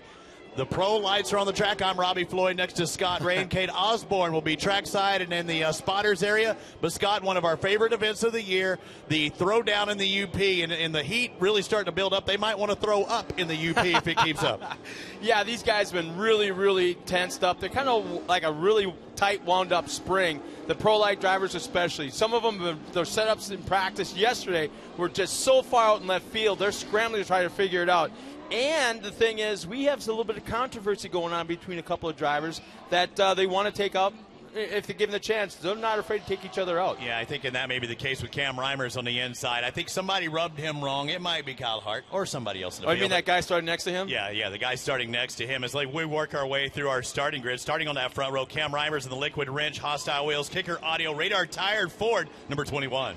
Starting alongside of him from Columbia, Louisiana. Again, no love lost between the driver here and the one next to him. Driving for Walker Evans Racing, Maxxis, and Amsoil, the Dodge of the 41 of Kyle Hart. Travis Dinsmore in the 43 on the Sleeko Plastics Atturo Tires Yukon Gear Aero Motive Atturo Tire Ford. First guy to win on the Atturo Tires here in the Pro Lights class. He'll be number 43 starting in third. From Southern California, he's been here many times. His first career win, I believe, was right here at Bark River, running for Red Bull, Multicam, RPM Off-Road. It is the 14 of Luke Johnson. Doug Matag already has 6 wins on the season at Temecula, California. Look for him in that Cooper Tire Ford, number 81. And alongside of him, it's going to be Kyle Kyman from right down the road. He has got a win under his belt. Can he do it again here at home? We'll see if Bobby Running can do the same. Number 9 out of California, that Falcon Tire Nissan of the bodybuilding.com machine. And another Cody. This is Cody Kleiman, also from Wilson, Michigan, in the Ponzi entry. 151, Andrew Carlson out of Minnesota in the Atturo Tires Nissan, sponsored by Amsoil and Sport Tech. And starting into the 15th spot, number 50 is Jesse Johnson from Charlotte, North Carolina. Jake Lunderby in the 55, starting 11th out of Montana on the Maxxis Tire Toyota. And for the first time in 2015 in a brand new truck, it's Mark Kleiman. 3 boys from the same family are on the track. Beauchamp on the 20, the 4 of Janice, the 99 of Sleegers, 27 of Sean Morris, starting all the way in the back. Keep your eye on Morris, as he's always one of the top 3-4 runners race after race, and he's starting almost dead last. As we're looking at Cam Reimers go really high, and Kyle Hart going on that outside. The first time Kyle Hart has been to Bark River. He starts on that front row, but he's got a big shot behind him, Doug Matag. And you're seeing a lot of action on the track. The way these trucks are handling, very limited suspension. They only have 16 in the front, 18 in the rear, and they're using it all up. You see right there in the back of that shot was Luke Johnson getting real squirrely. Man, look at those guys just swapping, starting on the inside, ending up on the outside of that little double section. Yeah, this track is way different than what we've seen the last 2 days. There's been no rain today. Yesterday for practice, 2 different sessions. And we got a truck around. Is that Kyle Hart? Yep, it's Kyle Hart, Maxxis, and he has to pull out in front of 2 trucks someone. went around with him. He had to pull out in front of it. Looked like the 48, I think, that he pulled out in front of Cody Kleiman. And one of the Kleimans went off the track with him as well. So is that Doug Matag now jumping down that launch in second place? Yes, third? it is. Looks like the Sleeko entry. It looks like Johnson, followed by Cody Kleiman. No, excuse me, Kyle Kleiman back in 5th. So right now, they're really kind of. I'm surprised the track has dried out so much since the last race. How many races? I don't know, double digits. All I know. Yeah. They can turn it over so much, but yeah, they did groom it. They watered it, but whoa! Absolutely astounding how far sideways. Who is that? Was that Dinsmore, I believe it was sideways off that start line jump. Dinsmore just in front of Johnson there in your picture. Again, we're calling it For those of you watching live event from the video board, and for those of you watching on TorcSeries.com, thanks for watching with us around the world. Right now, it is Cam Reimers trying to check out of this Pro Light final. Yeah, what we're looking at right now is the corner right before the systems control finish line. And there's a little bit of a tabletop jump there. It totally upsets the suspension of these trucks, and they're barely able to collect it back up as they cross the finish line. Now they drop down that section. Watch this double right here. Rob, if you can land on the downside of it straight, as you see the front end raise a little bit on Luke Johnson there. He says, I'm not big on qualifying for some reason. I said, well, you don't get paid for qualifying. I know, but the race truck fell fast. He's in fourth right now. Yeah, we just watched Dinsmore go by. Yep. There's our leader right now, Cam Reimers out of Iowa. Been fast all season long, has had issues. Something just flew off his truck, maybe just a body panel, but they're all landing right around the 150-foot mark coming down the Cooper Tire Hill. He's been in third place 4 times so far this year. Not able to jump up one more spot on the podium, but he's got a good chance of doing that if he runs as fast as he is now the second half of this race. We will have a competition caution at the halfway point. That'll be after lap 5. What's really scary about this whole thing is you've got, let's see, Doug Matag running in second, and that kid is fast. The kid can drive. He's got crazy talent. The problem is he's just a little bit over the line, and he just wrecks a lot of equipment, just tears up his stuff trying to work a little bit in front, but he's a blast to watch. He's won more than anybody on tour. Yeah, exactly. 6 wins on the season, and we've only raced 11 times, so more than 50%, and now he's starting to close in. Look at Dinsmore starting to close in on Matag. He's got a straight line here. He's definitely going to make up time on the downside of that jump as they head down towards that bottom and cemetery turn. Or do they call it Stewart curve or Stewart turn? Whoa, Kyle Hart is flying through the field in the back. You saw him very at the end of that picture. He's starting to work his way back up. Yeah, Dinsmore's been one of the faster trucks on the track, and right now his brand new attitude. He is really basically taking no prisoners. He's out there, and if somebody's in my way, I'm going to work my way through them if I have to. Let's talk about the winners so far this season. Doug Matag. We have Luke Johnson. We also have Kyle Kleiman, who won the last stop in Sturgis. There's Bobby running in the picture, and there's Kyle Hart. There's the guy to watch for. We saw him spin around, and now he's on the back bumper, that bodybuilding.com number 9. Look at the front of his truck. He must have really lawned our jump. And he goes inside, no problem at all. Here comes Bobby running right back, and we got Andrew Carlson right there in the mix as well. So watch how Kyle, again, it's his first time ever at Bark River here, but you know his dad has driven here a time or two. But you know he's got a few words for him, and we'll see Dad Marty into the second race. Now it looks like Sean Morris right there in the picture in the Kenda Tire entry up to 9th. Yeah, starting dead last in the field of 16 trucks. He's passed 7 trucks so far, and now he has Runyon, and who else is that? Andrew Carlson. Yeah, Carlson. And the Carlson just gets around Runyon right now, and here comes Morris. Morris might get around He does! On the outside of turn number 2, no problem whatsoever. Sean Morris may be the fastest truck to the track. I'll check lap times right now. Yeah, Morris now has Carlson in front of him as we look at Kyle Hart jumping down that backside. So our front trucks, they've kind of separated themselves from 5th. Cam Reimers leads Doug Matag, who has the fastest lap of the race, a 1:25.6 on that last lap. Travis Dinsmore in 3rd, Luke Johnson in 4th, Kleiman in 5th, and Kyle Hart has now worked his way back up into 7th. There's Kyle Hart going past what they call around here the cemetery turn. You see a bunch of fans and their campers in the background right there, and a little bit of cosmetic damage to the front of Kyle Hart's truck. As Hart looks far enough in front of him, you'll see a good race for 3rd and 4th. Look at that. There's 1st, 2nd, but look at that race for 3rd. It should be between Luke Johnson and Kyle Kleiman. Or no, it's actually the Sleeko truck of Travis Dinsmore and Luke Johnson. Man, this is probably one of the worst tracks in the circuit anywhere we go. If you get that right line as the second truck in line, you are going to get roosted like nowhere else. And it's like getting a 5-pound bucket of dirt just thrown at your chest. At least it's dirt, not a mud. Yeah, not exactly. Mud. You don't get thumped. I thought Johnson was closer that last lap. Watch how much he gets on. It's one thing to catch up to Travis Dinsmore. It's another thing to get by him. But I thought Johnson was quicker, made a bobble, drop back. But that is our best race on the track right now. It looks like, Luke Johnson may have had, Luke Johnson got the fast lap of the race now. I told you, he was fast that last lap. He just made one bobble when he got in there real tight. And you see Johnson going for different lines. You have to do something different. And the Team Choderholm, that's right, drink everybody. Team Choderholm's looking good back there in 4th, and he's trying different lines than Dinsmore is. Yeah, Luke Johnson right now, his best lap is 1:25.44. And somebody went over just in front of us, but there. It was Scott Beauchamp. Yeah, Beauchamp dropped out of the picture. He was back in the pack. But look at this race. Squares it up. Johnson back there in fourth. The same thing for Matag. They both take the same line. The guy that's not following does something different, and they take that outside, square it up, try and do an over and under. Watch Matag here. Matag's going to have a good drive on the inside. Watch him coming up that double.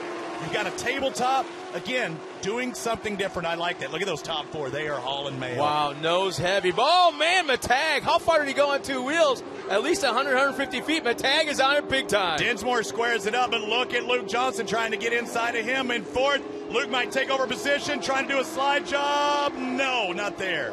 But look at this. So quick, he goes back to the inside. And up alongside Dinsmore. Bumps him wide. Dinsmore's hooked in his 2, 3. I'm telling you, Dinsmore's not taking any prisoner. He's pitching off Luke to the inside the best he can. Great race. He's got that finger. And we got to watch out. They might take each other out. But now we got to watch for flat tires. And that was the competition caution as they hit it. That's why they were pressing so hard. It wasn't who came off of that tabletop. Luke got him right at the line. You think? Really? Yeah, I'm trying to figure out. Make sure it was the last lap on there. You know, some of our stuff doesn't.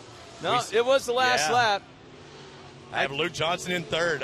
Yeah, so do I. And that's why neither one of them were letting off. They knew they had to get to that stripe first.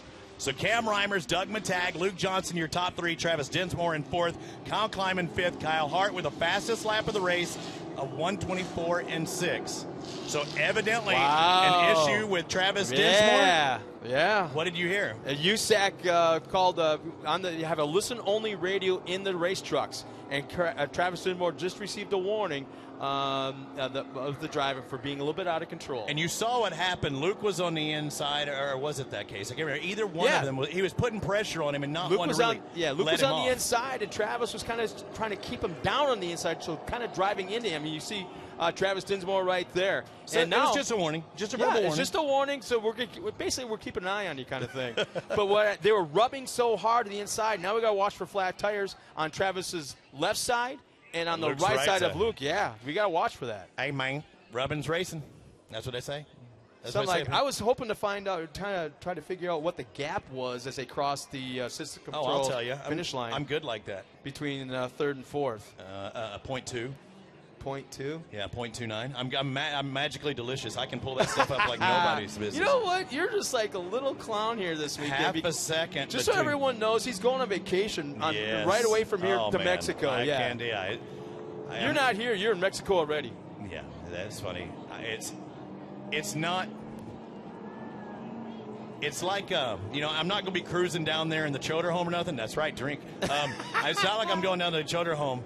But, yeah, evidently we're hearing that 43 might have a warning. He has received a warning, but reports are that somebody is getting a black flag, but we just don't know who just yet. Oh, yeah, I don't know if that was it. So maybe something. Again, we're calling the race, and I know a lot's going on, but we're calling the race for those of you at home. So Luke Johnson also gets a warning. I think that's due. Exactly. I think that's good. I think they both should. They shouldn't get any kind of penalty, but they both should be put in a timeout for just a second. Now look how tight bumper to bumper the first 10 cars are, or so 10 trucks, I should say. Greenleaf's close. Here we go. It's time to go. The liquid wrench yellow out in front after our caution. Look at the roofs being kicked up.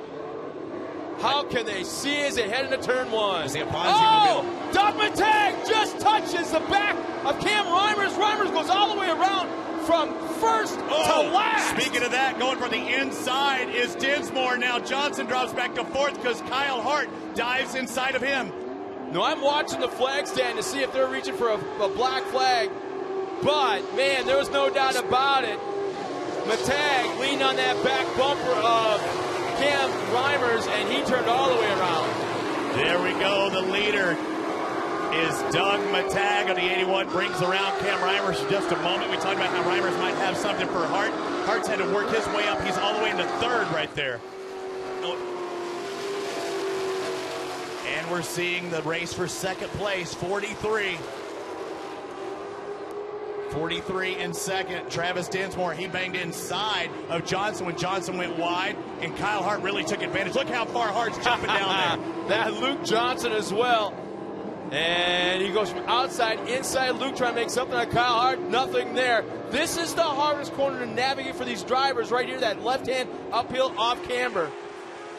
Able to stay to the inside, that's fine, but you scrub up on speed. If you go too far to the outside, you end up way outside the trees. I think second, third, and fourth are about the same speed, don't you? I mean, it's whichever one happens to be in front. That enables Matag to check out. Look at this race. 3 different lines going into that right turn, that first turn of the race, of the track. Oh, and they're still 3 wide. Here we go. Tight to the inside. Luke might wind up with a better line. Watch Johnson here. He's set up a little bit better, but not quite the drive because he went so inside. All 3 of those guys are, I think, on equal ground as far as their speed, but do you guard if you're Dinsmore on the inside? Because if so, you'll probably give up the faster line. Yeah, Sean Morris has worked his way from last up into 5th now. You see that blue truck in the background. Yeah, Sean Morris. He's the, dare I say, the oldest guy in the field, and he's working the hardest right now to get towards that front. So here they come to the gravel pit turn. You see Dinsmore still getting a lot of heat right now from Kyle Hart. Kyle Hart tries the inside line. Dinsmore goes sideways back and forth to that rear end of that truck, sliding back and forth. That's a guarding line. Yeah, he's... If you don't know where he's going to go, you can't adjust. Oh, here we go. Kyle goes to the inside in that right-hand turn. Scrubs off a little bit of speed. Dinsmore hangs on to the position. And look, a swapping left and right is hard in the Maxxis tire entry. Turo tires in second. Third is Maxxis. Johnson on Cooper's. Matag also on Cooper's out in front. And he's been known to literally run the tires off of those rims, but more of a drier type track. I think he's got more fluff to work with. Here is Johnson diving to the inside. And we got the Kenda tire of Morris in 5th. Starting to come into the picture. He is really, I got to look at the lap times once again because he may be right up there in lap times.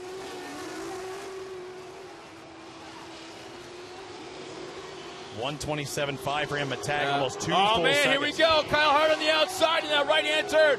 Kyle Hart's way on the outside. Most dangerous corner of this track. They slightly touch, and we've got a brand-new second-place truck. Kyle Hart now in the second. I think he's fast. But he goes outside as they enter into the that's where he wants to. Yeah, the cemetery turn. That's where he's wanting to, though. He didn't protect it. He took it, and he said, I'm still taking my race line. Come and catch me. You know? He said, Dinsmore, if you want to go inside me, do it. You're going to be slower. Yeah, trying to straighten out this line right through that dogleg. Here they come towards the Cooper Tire Hill. Kyle Hart now has a little bit of, 3 truck length gap now back to Dinsmore. Dinsmore just slamming the outside dirt wall as they go into that right-hand corner. Johnson back and forth, but starting to step back just a little bit. I think Hart has found a little something. I think Hart's been the fastest consistently. Now he's in second. Can he do anything with Matag? Can he cut into that lead? I don't know if Dinsmore's going to let him pull away. No, Dinsmore, he's found something in that race truck, and he's got he crossed up there. Just was a part vision problem and part he hooked a rut He crossed on that rut. it. Yeah. He cross-bermed it. It wasn't a rut. It was a full-on berm he had to hop over. But, man, here's the thing we got to keep in mind. The winningest driver on the track right now is a guy leading this race, but he's been known to do one of 2 things. A, either win, B, wreck the truck. And what's going to happen today with Doug Matag? Kyle Hart on the second, Travis Dinsmore still third. 2 laps remaining this time by.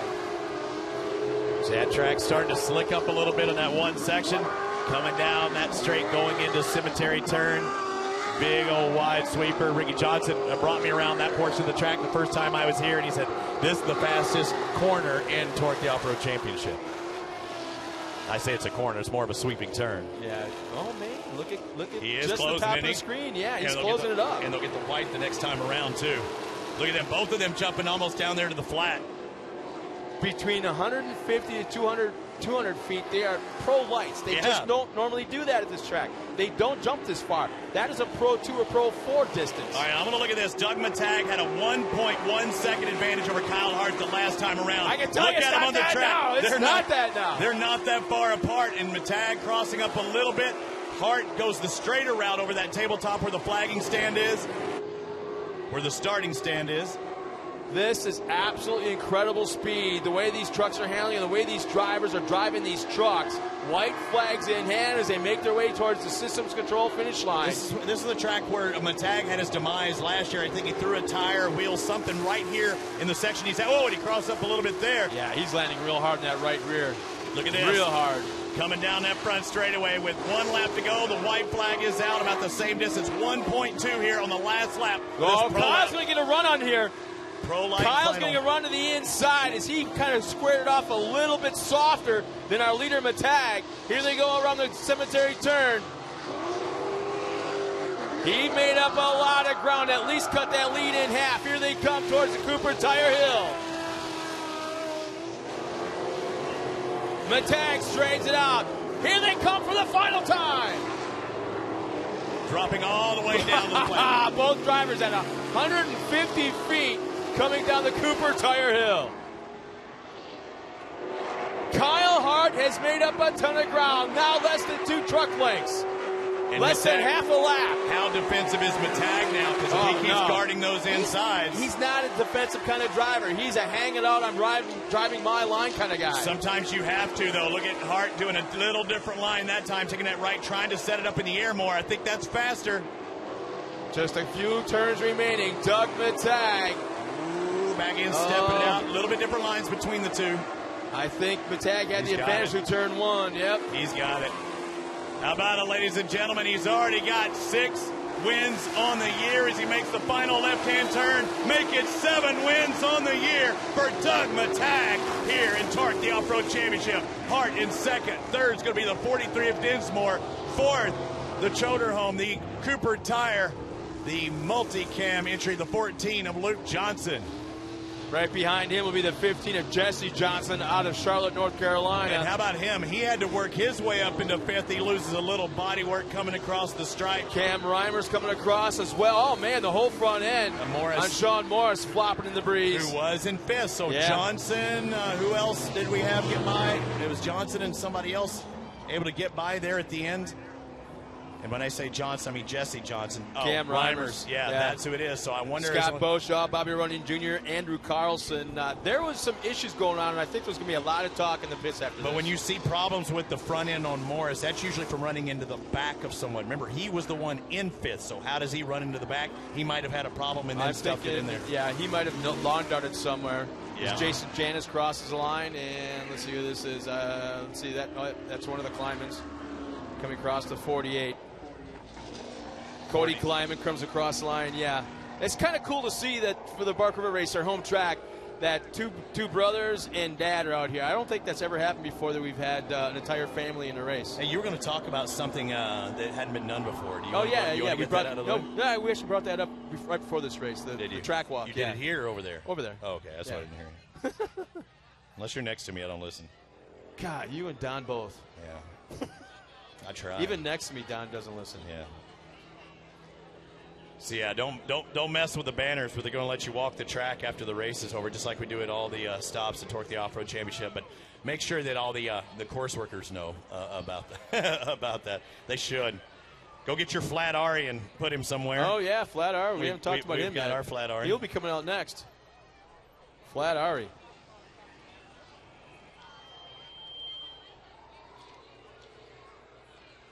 So again, Torc the Off-Road Championship presented by AMSOIL. 3 races this afternoon for the pros, the pros.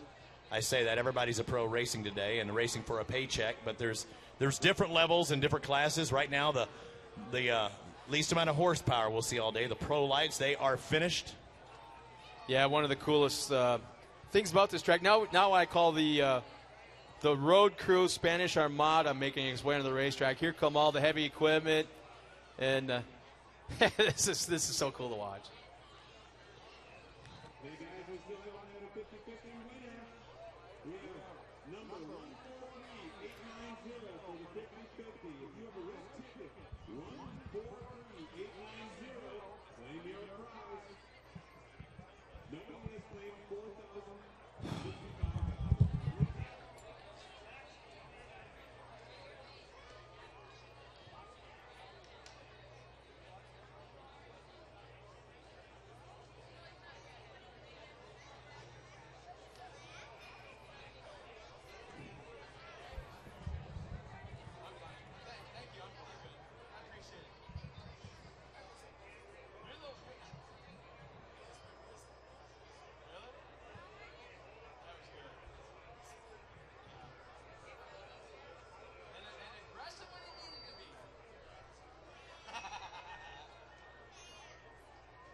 Championship presented by Amsoil. The local fans here now get to hear the interviews done by Miss Torc herself, Tiffany Stone, down there over near the victory podium with the top 3 in the Pro Light division.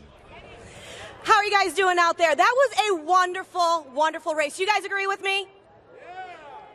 These guys over here agree with me. So let's bring out our third place podium finisher, Mr. Travis Dinsmore. Congratulations, Travis. I know last week you had some struggles with a few things. It's a quick turnaround. What did you and your crew do this weekend? You know, we just pulled the crew back together. Everybody's working together prior to this race. We spent long hours in the shop trying to get this thing ready. You know, my whole family, my wife, my daughter that couldn't be here with us. You know, my whole crew that's here to support me, they worked so hard to get us where we are today and up on this podium. Also, I'd love to thank my sponsors, Sleeco Plastics, Turo Tires, VP Fuels, Aeromotive, Dynamic, Yukon Gear, Cool It, and all the other people that really help us out up here. Congratulations again. Good luck tomorrow for you. Thank you. And for our second place podium finisher, we have Mr. Kyle Hart. Kyle, I heard you had the quickest lap out there today. You were in the back, and it seems like every time you're in the back, you make it up front. What were you thinking about? I know you were on Doug's tail for a little bit. Second lap, third lap, you had 2 more to go. What were you thinking? You know, we spun out right off the bat, so we had our work cut out for us, but we were able to get through them and get to Doug with a couple to go. And I made a couple mistakes, and he made some too, but I caught up to him at the end, but we just ran out of time. That's pretty much it. But hopefully tomorrow, being quick, that's a confidence booster. Hopefully we can get out here and put it on top tomorrow. Well, you're doing a great job. Congratulations. Good luck tomorrow. Thank you. Thank you. And for our first place winner, Mr. Doug Matag. Do you want to join me down here, Doug? It's quite all right. You deserve that first place up there. It was a great race. Like I said, you had Kyle on your tail a little bit. What were you doing when he was closing in on the 9th, 10th lap for you? Yeah, for a while there I had a big lead, and my dad said Kyle was coming, you know, 10 trucks, 8 trucks, 5 trucks. I knew he was pushing hard, and I knew once he caught me, he'd run me clean, but he didn't have enough time, and the truck was running really good, and I can't thank my sponsors enough. I mean, we've been killing it this year in Pro Light, and it's mostly because my team and my sponsors, and Cooper Tires, Amsoil, everybody, K&N, Walker Evans, everybody in the pits. Thank you guys so much, and these Bark River fans are awesome, so thank you guys. Congratulations and best of luck to you. Thank you. Thank you. One more round of applause for your podium finishers over here in the Pro Light.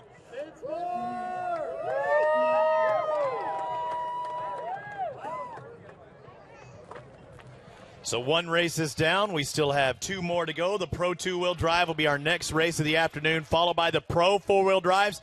And then after that, you, the fans, get to walk the Bark River International Raceway Bark River International Raceway track. There's your podium finishers. Doug Matag, the best here. Oh, nice gift basket, Doug. I think it's going to go over well in the pits. Doug Matag with his 7th victory on the season. That is unbelievable. We've had 12 rounds so far, and he's won 7 of them. Kyle Hart, yep, another lap, and he might have got you there, Doug. Going to take second. And how about Dinsmore in third? A good run by him, working his way in and out of positions, banging with Luke Johnson, and come out the better end of that one in third. So there's your top 3. Pro Lights, the Pro 2-wheel drives here in just a moment.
We'd like to offer special thank you to Midway Rental, Sales and Design for donating and using the lighting and area equipment used during this race weekend.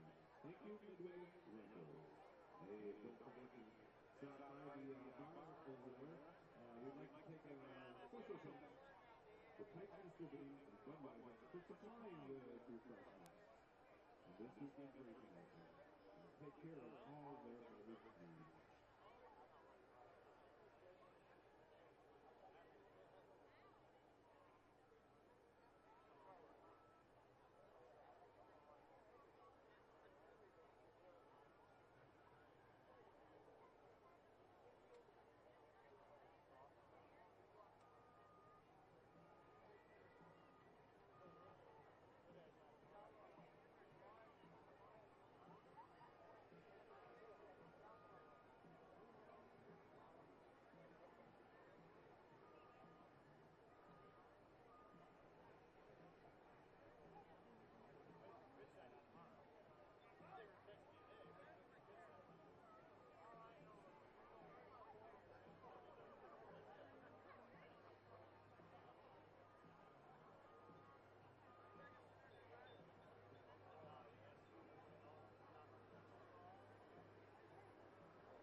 Scott, get out of there. Finished third, right? Welcome, everybody, to Bark River International Raceway. I say that. The fans here at Bark River, you know you're here. You've been here all day. You're watching on the video board, and those of you watching on TorcSeries.com. This is Torc, the Off-Road Championship presented by AMSOIL. The throwdown in the UP, and the man who was throwing down got a little black flag warning a little while ago, but it was good enough to land him on the podium in third place. Travis Dinsmore, the winner from back in Crandon, and congratulations on that third place podium spot, but it was a rough battle. I thought you should have been warned. I thought Luke should have been warned, but you made it count when it came racing time. Yeah, you know, that berm corner there, it's tight for everybody. I threw it up there on the berm trying to make that double. Luke threw it on the inside. He saw the door. He got in the side of me, and he just kept pushing, so I pushed back. It was a bit of a tough battle. That's the way the pro lights roll, though. I got a chance to, get a little payback in the second half, and I ended up taking the position away. And then I had managed to carry it on through right to the podium. A heck of a race with you and Luke. I thought Luke might have been faster at times, but then he looked like he lost something towards the end when you still stayed with that pack of 3.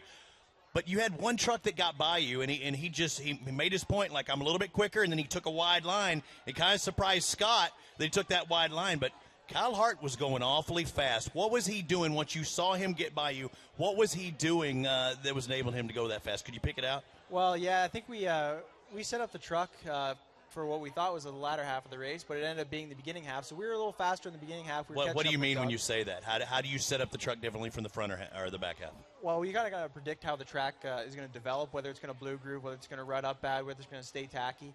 We were kind of hoping the track stayed tacky, but we ended up just slightly off on the gearing. So I was having to pull down in the second, down in the graveyard corner when I was hoping to keep it in third. But tonight so you were getting too much grip. Yeah, we're getting a little too much traction. The line was actually staying in a little bit farther than I wanted it to. But, we made the truck work and got ourselves up here. So.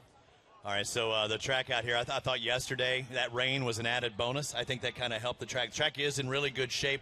How it is as far as holes or anything? They did grooming between each one of these races. How is it as far as holes are concerned? Because we know they take those berms out of the way. Well, these guys do an awesome job prepping this track, actually. It's one of the better prep tracks with Crandon. It really doesn't develop too many holes. It just gets that nice loose fluff around the outside that you can hook your tire in and go. There's not too many areas that are a real concern for the holes. Down at the far end, it gets real loose. If you get yourself out too wide, it'll suck you out. I know Slico, your title sponsor, but Aturo Tires, one of our series sponsors, but I know it's your tire sponsor as well. You're the first person to win on the Aturo Tires this year. Congratulations on that. Thank you. Yeah, it's the first year for the tire company in this series, and they got a win and a bunch of podiums out of it so far. We're looking to step it up the next 3 races and get some more wins. But, they're a fantastic tire. They really hold up to the races. They hold up to the abuse. The only flats I've gotten on them are just from contact. But, these pro lights, they really beat on each other. Now, they're new to the series, as you said, and new to the sport. But that tire, are you giving them tips maybe to – it's a tire that you can go out there and buy at a store. Are you giving them tips like, hey, I sure would like this and stuff like that, or are you just living with your grooving? Well, we actually change grooving for every track.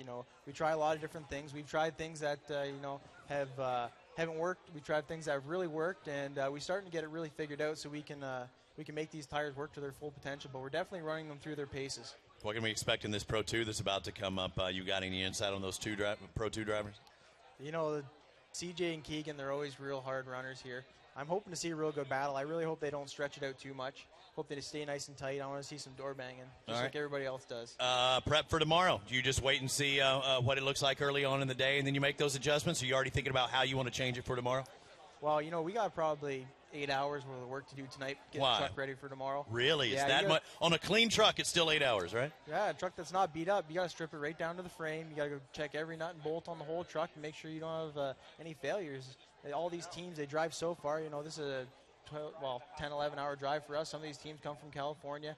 So, to drive this far and have a failure because you didn't check your bolt, that's not acceptable. Travis Dinsmore, congratulations, finishing 3rd place here in the Pro Light Division. You have some T-shirts back behind me. You plan on throwing those out to the fans? Absolutely, I do. I'm going to head up to the top of the bleachers there. We're going to start giving away some Aturo shirts to all these great people here. All right, again, I'd like to thank the people at Aturo, Travis Dinsmore, for his podium finish out here today. And if you want one of these T-shirts, as soon as you hear the people starting to scream, you might want to head over there and get one of these Aturo shirts. So stick with us here, Torc the Off-Road Championship. It looks like the water trucks are off the track, and we'll be back with the Pro 2-wheel drives here in just a second. Thank you.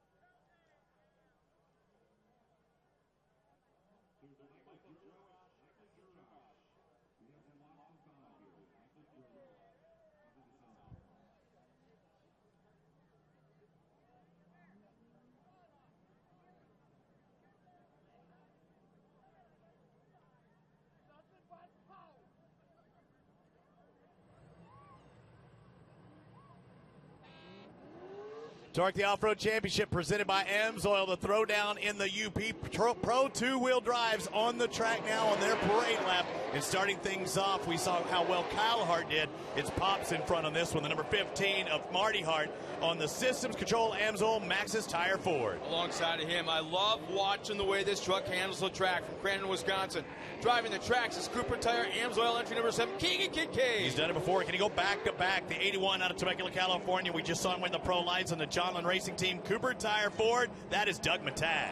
Current points leader, not in just this class, but also in Pro 4. From Abrams, Wisconsin, driving the Monster Energy Toyota Maxxis Method Forest County Potawatomi 33 of C.J. Greaves. And yep, that's right. He's in the Pro two-wheel drives down at Amsoil Spider Tracks BF Goodrich Ford out of Colorado Springs, Colorado. The 44 of Brad Lovell. Out of San Diego, California, driving for Maxxis and Tyree Motorsports. The number 91, this boy is due for a podium finish, Nick Tyree. You might have seen him on The Bachelor. You might have seen him win an X Games bronze medal, and you might have seen him win an Indy Lights race as well out of Scottsdale, Arizona on the Gunk Mobile. The Gunk sponsor, Cooper Tire Ford. That's Ari Leindyke Jr. And from Charlotte, North Carolina, driving for the Chris Kyle Memorial Benefit, the number 74 of Jarrett Johnson. The Jarrett Johnson Racing entry. His brother in the state as we speak right now, trying to do what? He's in Brooklyn. On the other side of the pond. Yeah. They're in Brooklyn, Michigan. Yeah, that's a whole other world here. But these are the Pro two-wheel drives. A little bit different than the Pro Lights. How are they different, Scott? 900 horsepower, two-wheel drive, 18 inches of travel in the front, 20 in the rear. Basically take Pro Light and nearly double it. And it was fun for you and I. We sat there and practiced across the track where the ambulances and all the guys are across the track over there in turn 2. Whole different perspective, but the fact is, all I could think of watching these guys as they came around for practice, not side by side or nose to tail, was just violent poetry. I mean, it was just violent poetry. These things just scream. When you're within 100 feet of these things, and they go down a straightaway or through a corner, it is absolutely scary. All right. Our Kenda pace truck has pulled off the track. We're about to go green. I hope you're ready for the 40th anniversary weekend. This is the first time Pro 2's in the track. We're about to take green. Bark River, here it goes! Marty Hart on the inside looking at points-wise as C.J. Greaves with a 13-point advantage over Keegan Kincaid. Speaking of Kincaid, he dives to that inside, trying to take over the lead in the 7. The Traxxas 7 not able to do it this turn, but watch him square it up and try and go inside of here. Oh, Marty kind of changed it up and hung that inside. Marty Hart is finally taking advantage. Oh, Nick Tyree up on the banking in the back of the pack. So Marty Hart, he said, the last time I was here when I was driving for Johnny Greaves, out in front, Systems Control, the Traxxas entry in second, CJ in third. That's CJ Greaves, if you will, Doug Matag in fourth. As they make their way down the backside for the first time. Somebody just turned right off the track, way in the back of the pack. You saw it just off in the distance, but right now we're watching our leaders as they cross the cemetery turn.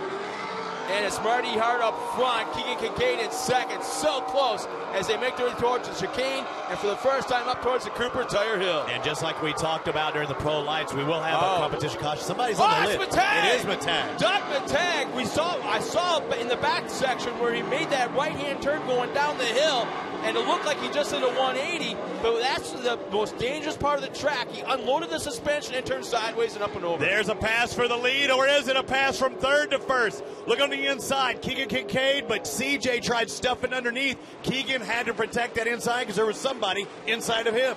Oh, man, here we go into turn 1. So close. Keegan's got it this time, though, I think. I don't know. The momentum stays to the outside as the yellow flag and green flag are waving right at the Systems Control starting line. Marty went much wider on that left-hander than he did the first time. Wasn't able to hold that tight inside line, but he's got Kincaid all up in his business, and CJ's back there just watching it all, wanting to get in at least second place as they head to the back. Yeah, here they go. They're all slowing down for that yellow flag. They make that corner. Full course, then. Is it full course? I'm assuming we've got one here. Oh, the incident's right around the corner right here to our right.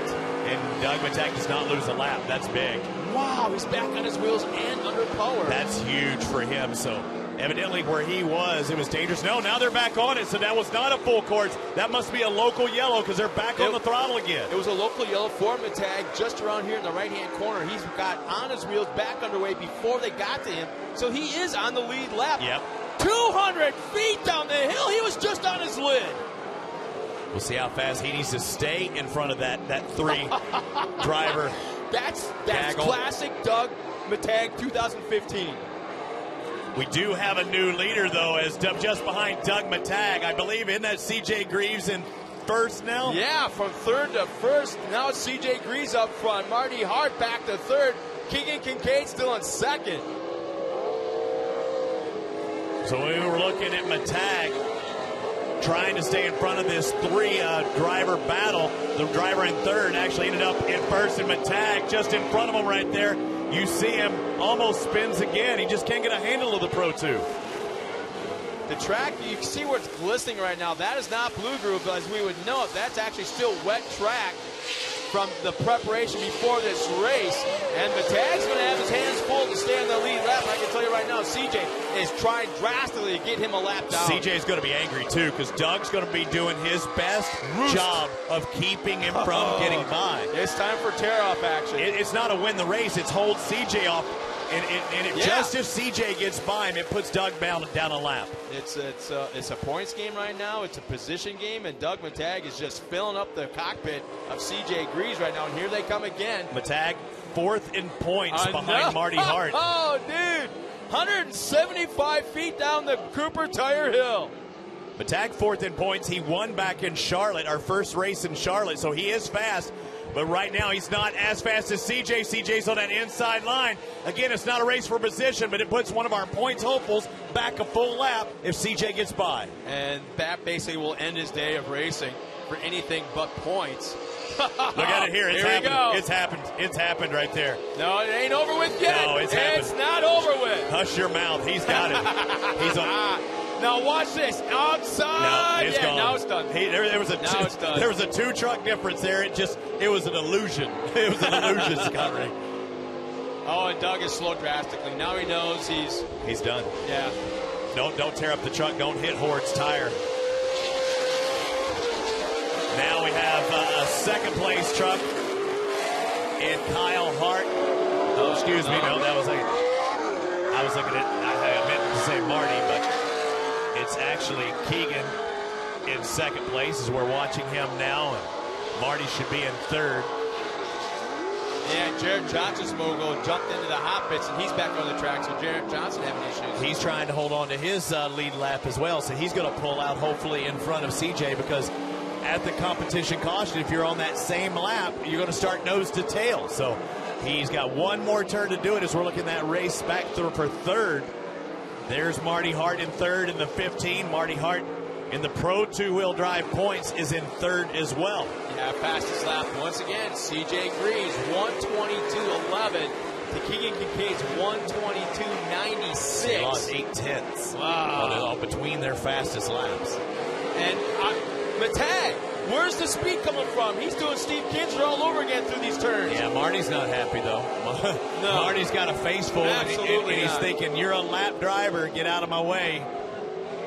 But Marty, kind of needs to stay out of his roost, because if you can't see, it's kind of hard to drive. And more than likely, he's going to start third anyway.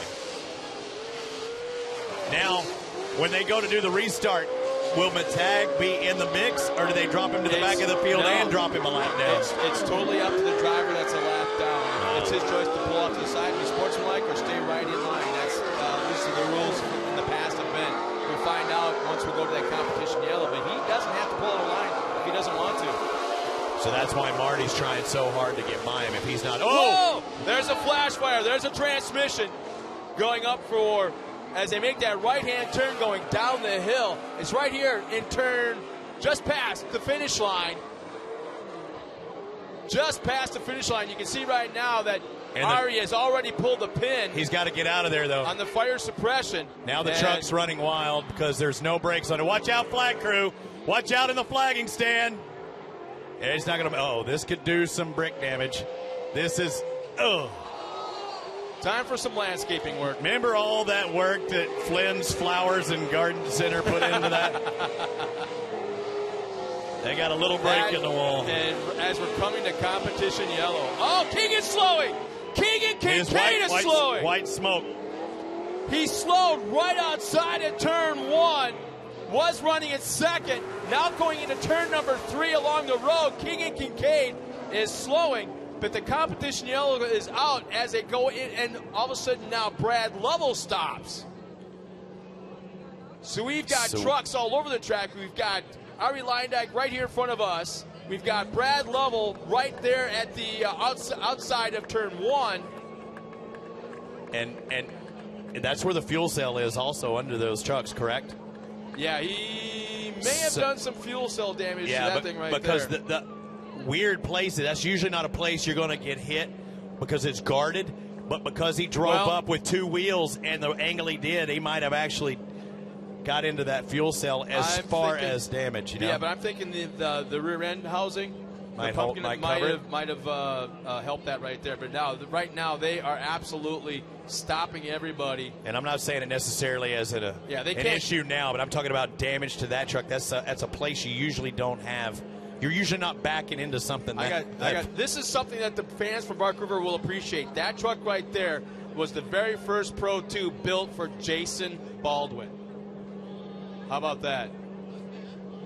Okay, I don't think he was into those bricks quite as bad as I thought he was as well. Well, there was some give to him too, I'm sure. I think the bumper made that shift, but I think at least it didn't climb up in the back, and it looks like I can see that fuel cell. It looks like it should be all right. So that's a former Jason Baldwin Pro 2, so that thing's got some history and has some pretty good laps around this racetrack years ago. And in case you're wondering why they stopped there at the finish line, that's what you do with a red flag. There's usually a place that you do stop, but when you see red, it's stopped because you don't know what happens in front of you. So that was at the competition caution. Unofficially, by my count, Marty Hart should move into second, but he already is. But if the red flag came out before then, if they were notified of the red flag before then and Keegan gave up that position, Keegan can get his spot back in second. That's something that we don't know. Oh, you know what I mean? Keegan goes by. Oh, how about this? Doug Matag going off to the side, letting lead lap cars go by. So you know what I mean, though. If they were given the word about that red before they actually came here, red means stop what you're doing right then. Well, no, exactly. But to answer your question from prior to that, earlier in the race, we were wondering, okay, competition yellow. Will Doug Matag stay there in the line? Didn't happen. He pulled off to the side. Yeah, on that part. Correct. But will he allow lead lap Nick Tyree by and Brad Lovell? If you're going to let one, you let them all. You know, you don't fill yourself into those spots. If you let one guy by, you have to let them all. In my mind.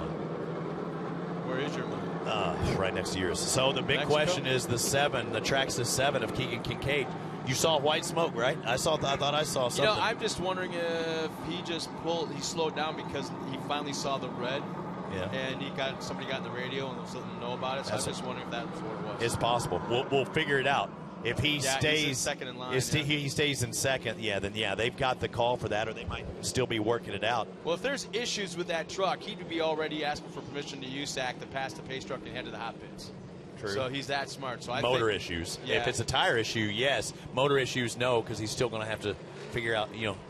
Do you chance it when you're in second because you're basically it's all give track it position. Yeah.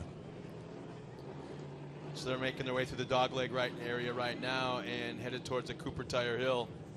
Man. Boy, action-packed first half. Flynn Flowers and Garden Center getting some extra love out of Escanaba. If you need some, what do they call that stuff, paved stone work done around your house? Landscaping. Any kind of landscaping. Those paved stone walls. I think Ari needs to put a little sign, yes, Ari was here. Yeah. But, no, I just want to remind everybody once again that right after the Pro 4 race, about 15 minutes after the checkered flag is waved, that we'll be opening up the gates to the track for fans to walk the track, get to experience some of the conditions that these guys drive on. And for the first time in 40 years, that is going to be a really cool perspective for all the fans. You know what's open right now? The mic? Bloody Mary. Bloody Mary station is. It's a little empty on my side. And, it's a little empty. The Scott Rain Daiquiri Center. / Bob Runyon. Yep. All right, so are they going to pull off and restart this race? Lights off. Here we go. Ken, the pace truck, pulls off to the right side of the track. Lights are off. We're going green for the second half. Get ready, Bark River. Here they come. CJ Greaves leads the field. You saw the Traxxas 7. Keegan Kincaid coming off of back-to-back wins in Sturgis. Can he do it here in the BR? And will Doug Matag try to get himself a lap down? Will he go after the first three? That blows my mind that he didn't let Brad level by. And Nick Tyree. They're not going to be happy. Boy, I remember the days I used to go so wide they end up on the street right there. You know what, though? I think he's saying, I didn't let Marty by. I didn't let CJ by.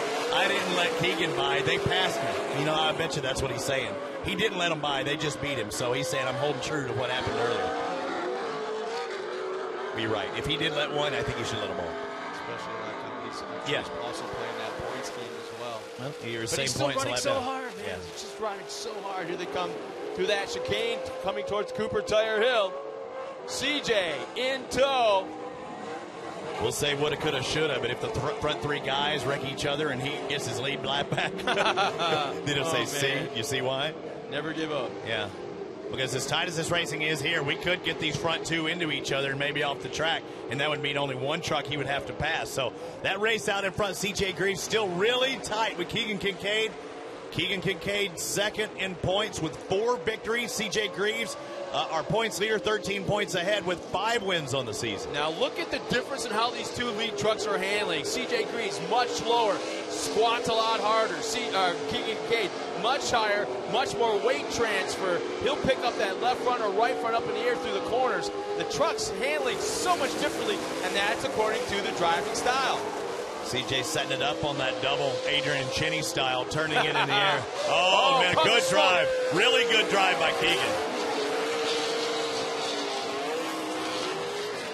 And the thing is, these two have history for the last 4 or 5 years of running in Pro Light, doing just this. But in the prior class was ran just a moment ago. CJ Greaves, the fastest in Pro 2-wheel drive this year, but Keegan's giving him a really tough battle with 4 wins, trying to make it the Torc Turkey, winning 3 times in a row after taking both wins and losing a little body work there. 175 feet for CJ Greaves, about right around 150 for Keegan Kincaid. And I got to call out Jimmy Johnson. There was kind of rumors going on right now that there's a chance that we might see Jimmy Johnson here this weekend, I should say today, flying over across the pond, spending a couple hours, and then flying back to Brooklyn. So Jimmy, I'm sure you're listening or watching in. We wish you were here. Your dad misses you. Your brothers miss you. Hell, Park River misses you. Come on back once in a while. You know the one thing Keegan Kincaid's not missing? The roost of CJ Greaves. Right there, he was going, that was just, he just got, I mean, CJ is just, I think he might be doing it on purpose, just like literally giving him a mouthful. Yeah, we got Toyota and Dodge. And then we have Cooper Tire and Maxxis. Running 1 and 2. We've got manufacturer battle going on. Marty Hart up on 2 wheels. And I'm telling you, if Doug Matag was not a lap down, we'd have one hell of a race going on right now. And you see him in the back of your picture, and 4th is the way it looks, but he's a full lap down. Still, looking for different lines is the Traxxas 7 of Kincaid. He's trying to find something different. If you're following those same lines, even if you're not uptight, if you're doing that same line, you're not going to find something different. Usually that's the case. When you're out in front, you say, well, I wasn't able to try it because, I didn't want to, do something different. Everything was working. Right now, Keegan knows he's getting beat, so he's trying to search for something different. Well, that's the thing. I'm looking at the lap times right now. Keegan's best lap, 1:21.66. CJ Greaves, 1:21.76. Not a lot of difference. 1/10 ain't a lot. And left front, right on that berm. And look at CJ, man. He has pulled away in that last lap. He's got now about 10 truck lengths between first and second. Truck's going exactly where he wants it to. I was watching him make that hard left-hand turn, and that front tire was within a foot of the berm, and I can promise you that's exactly where he wanted it. You didn't see that wheel working right and left. It was just holding true.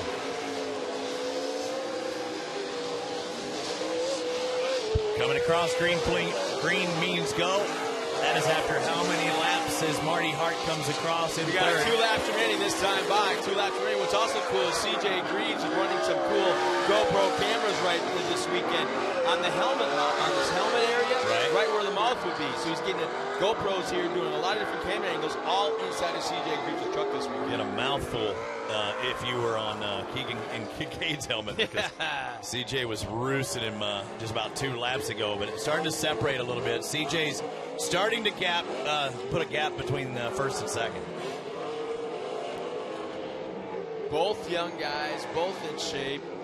Is one getting tired? This is a little bit different racetrack than what we've been running all year long. This is a super speedway with a lot of hard obstacles. We've been running those short course, Bristol-type tracks. Right. So I'm just wondering, this is a lot more G-force in one of the corners, and I'm wondering if that's starting to wear out one or two of these drivers. And the only really track you can compare this to would be Crandon, but it is a totally different track to Crandon. As I know we're taking a look at the leader right now. You think Marty Hart's going to have a few words with Doug Matag? Yeah, the race back there, the non-race back White there in flags third. Coming out. So you see CJ, you see that gap to second, and Keegan Kincaid is a runaway for CJ with 1 lap to go. There's Keegan. Man. CJ just gapped another 2 full seconds on Keegan that last time by. And Keegan in his first full season in Pro 2s. Last year he had a pickup ride from his dad when his dad got hurt at Sturgis, and he picked up a win in that pickup ride. And now he's in it for the long haul. Ever. He's never done the Pro 2 before, even in testing. First time ever in a Pro 2 at Sturgis. He jumps in Mike Jenkins' truck and goes out and wins. Actually, both days. Yeah. And now in Pro 2-wheel drive for the long haul, and he's currently second in points, but he's going to lose 2 points on the day and be 15 behind total if CJ holds on for, about 4 more turns. And just watching CJ, he's not calmed down his driving style one bit whatsoever, still attacking the corners. You can do that without ruts, right? Yeah, pushing these trucks sideways. You just watch him pitch that thing. And what's neat about it, he throws it to the corner and the whole truck just drops. Just squats. But you can do that when there's not holes and ruts. You can go out there and push it a little bit more than if you were having a lot of bicycles on the day and getting up on 2 wheels.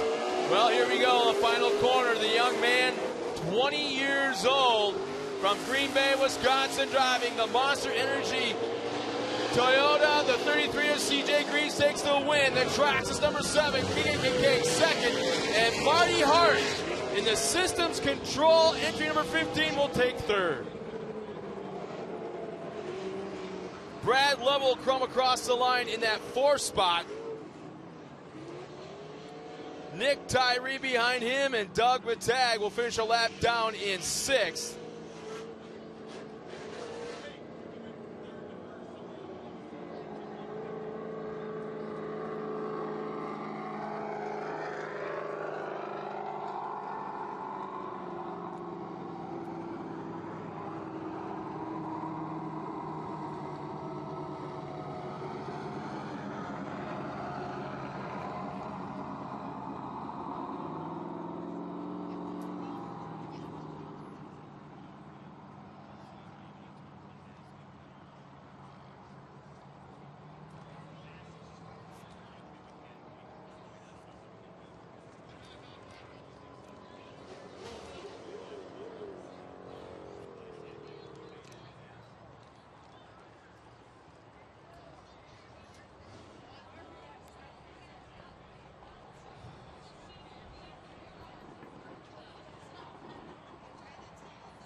As they're watering the track, getting ready for our final race of the day, welcome everybody at Bark River International Raceway and all of those watching on TorcSeries.com, Robbie Floyd and Scott Rain.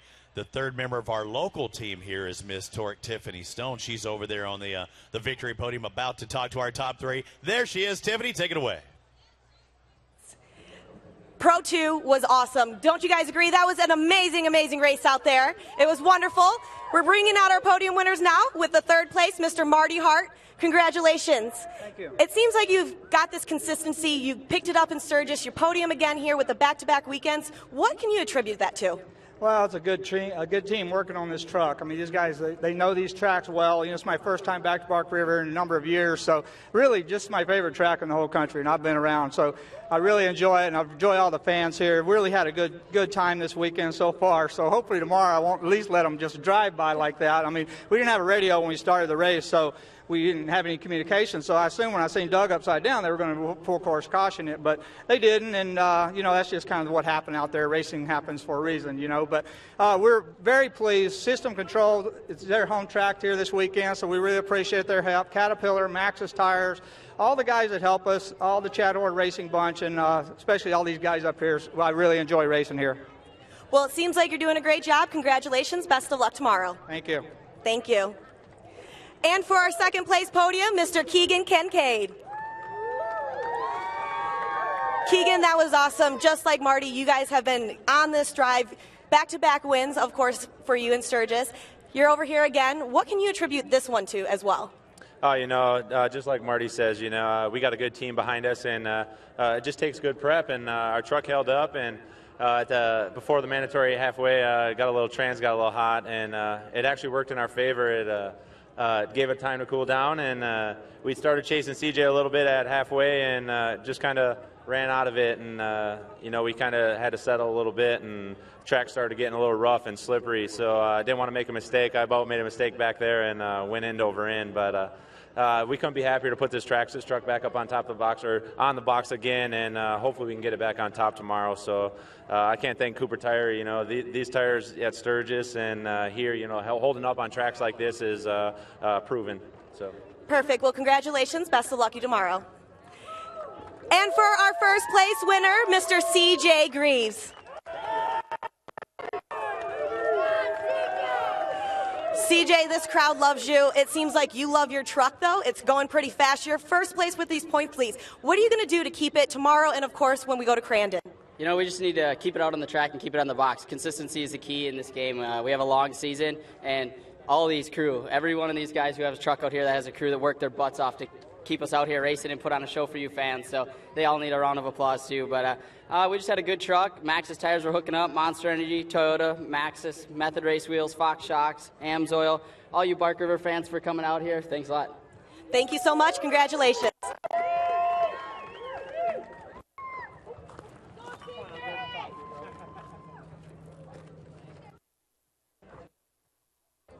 All right, guys, right up here to the mic.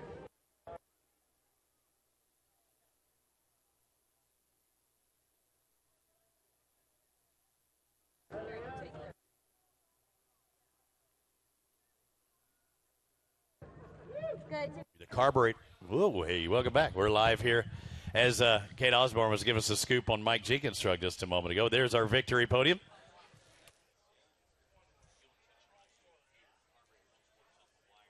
Yeah, we're going to. And there's our podium. Nice Traxxas 7 there. Hey, Keegan, go ahead and bring that over to me. My son needs one of the Keegan Kincaid special trucks. So just go ahead and bring it over to the me. To the me. Yeah, but I want to see you try to get across the border into Mexico. Oh, I can do it. I can do it, dude. I can hit Taco Bell like nobody's business.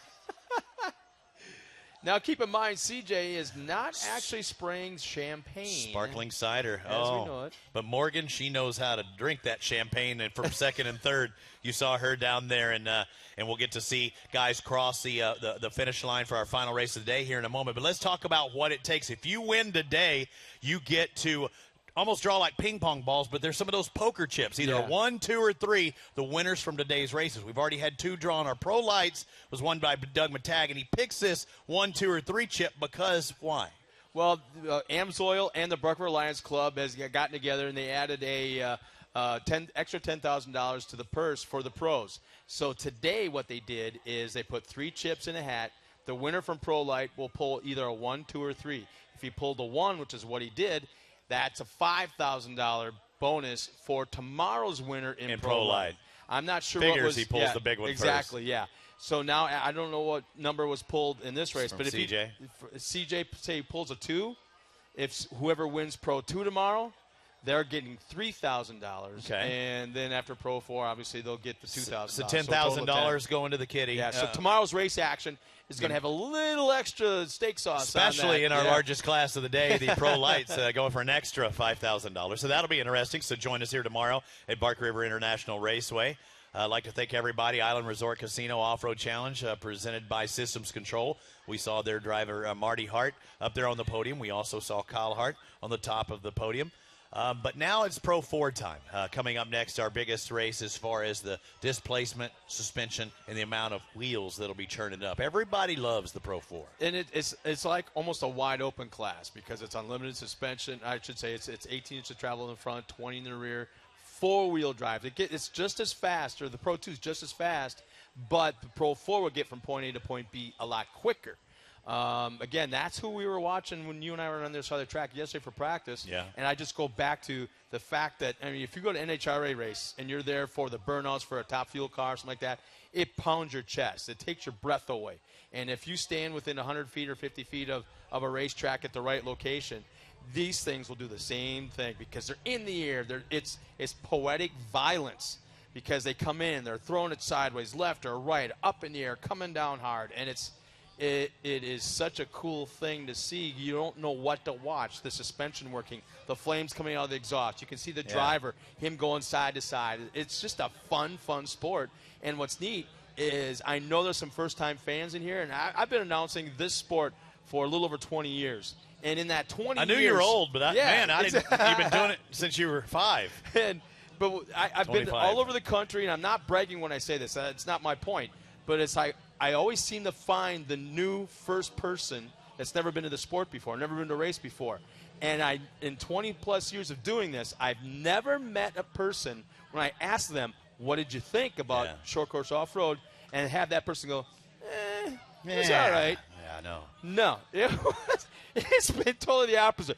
Are you kidding me? It's great. Holy cow! Oh my God! Yeah, you just hope they hadn't hit the Lions Club, entertainment center over here, because that's the one thing you get, people that think they can do this in their Ford F-150 or whatever when they get home, and insurance will be seeing some some casualties probably here in the next week or so, because I've been that way. I had a cousin one time. We watched dirt track racing at Devil's Bowl Speedway, and my cousin gets back home, and he goes, man, I can do that, and he gets out on the truck, and I hear him, brr, brr, boom, boom, and he hit a fire hydrant in the house, everything else. So do not try this at home. Including the stump jumpers. They've been trying to do this kind of thing on their own, but they're out there. You know what? We got to mention them. Yeah. The stump jumpers. They're all volunteers. They're a club, a local club. They're here every year. They'll be going to Crandon as well, and they've got some of the wildest, funnest, coolest off-road trucks that are helping pull these race trucks off the track and get the drivers to safety. So thank you so much. The stump jumpers, one heck of a job once again. In fact, one of the volunteers from that club was hurt at the Sportsman Race weekend here, a month and a half or so ago. And as I was explained to it, it was pretty bad. He got pinched between two vehicles, I guess. Went to the hospital, was home the next day, couldn't walk for a week. But it's not like he had, 20 stitches, 25 stitches, something like that in his leg.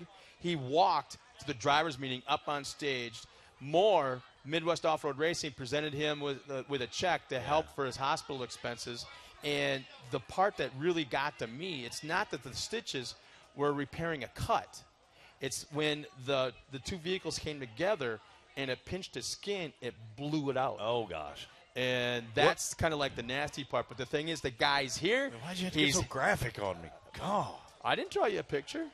What was really tough was when he had to clean it out with carb cleaner. That's when you know the dude's gunk. Yeah, that's when you know that dude's. You're not going nowhere. Look at Scott. He's always flirting with the ladies. Look at him. He's here. Hello, how's it going, ladies? How you doing? First time to Crandon, first time to Bark River. Hey, I've been here for 20 years. This is the 40th anniversary, though. I saw pictures. I think the first guy won for like 12 years. So. Oh, I heard Tim behind us from one of the Lions Club members. He's running the sound system. You can't trust him. He was talking about the video game, Dirt, the original Dirt video game, and the Bark River racetracks on it. And I got that. I helped design that thing in 2005, I think. But as you go around the racetrack, you can stop, turn your head, and look at different spots on the racetrack. If you look to the right side where the heavy equipment is, if you got those games at home, you got to do this because it blew me away the first time I checked it out. So if you stop at the bottom of the hill where that tent is down there, that green and yellow tent, and look behind it, you see that white building? And then I believe there's another one around the corner. The people from the UK who did this game don't know what a deer blind is. If they're from the UK, you play the game, stop, turn your head, which you can do on the game, and you're looking at the deer blind. They put the deer blinds in the game. They just had no idea what they were doing. Didn't know what it was. It's fun. I think they got some business they need to take care of as we're about 5 minutes before we get underway with the Pro 4-wheel drive. Tim, take it away. We've got some winners, right? Yes, we do. We have the winners from the System Control. Riding with Chad Horde. First winner, Joe Hutchler.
Look at Brian.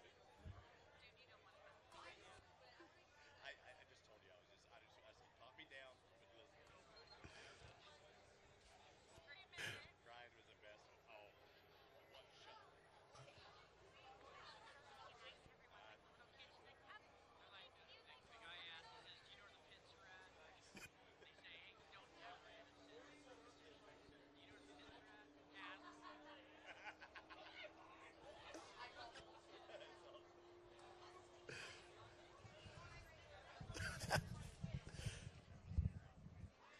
Test.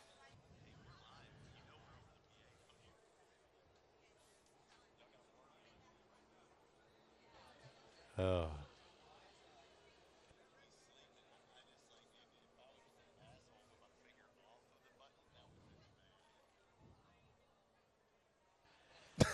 I love the water truck.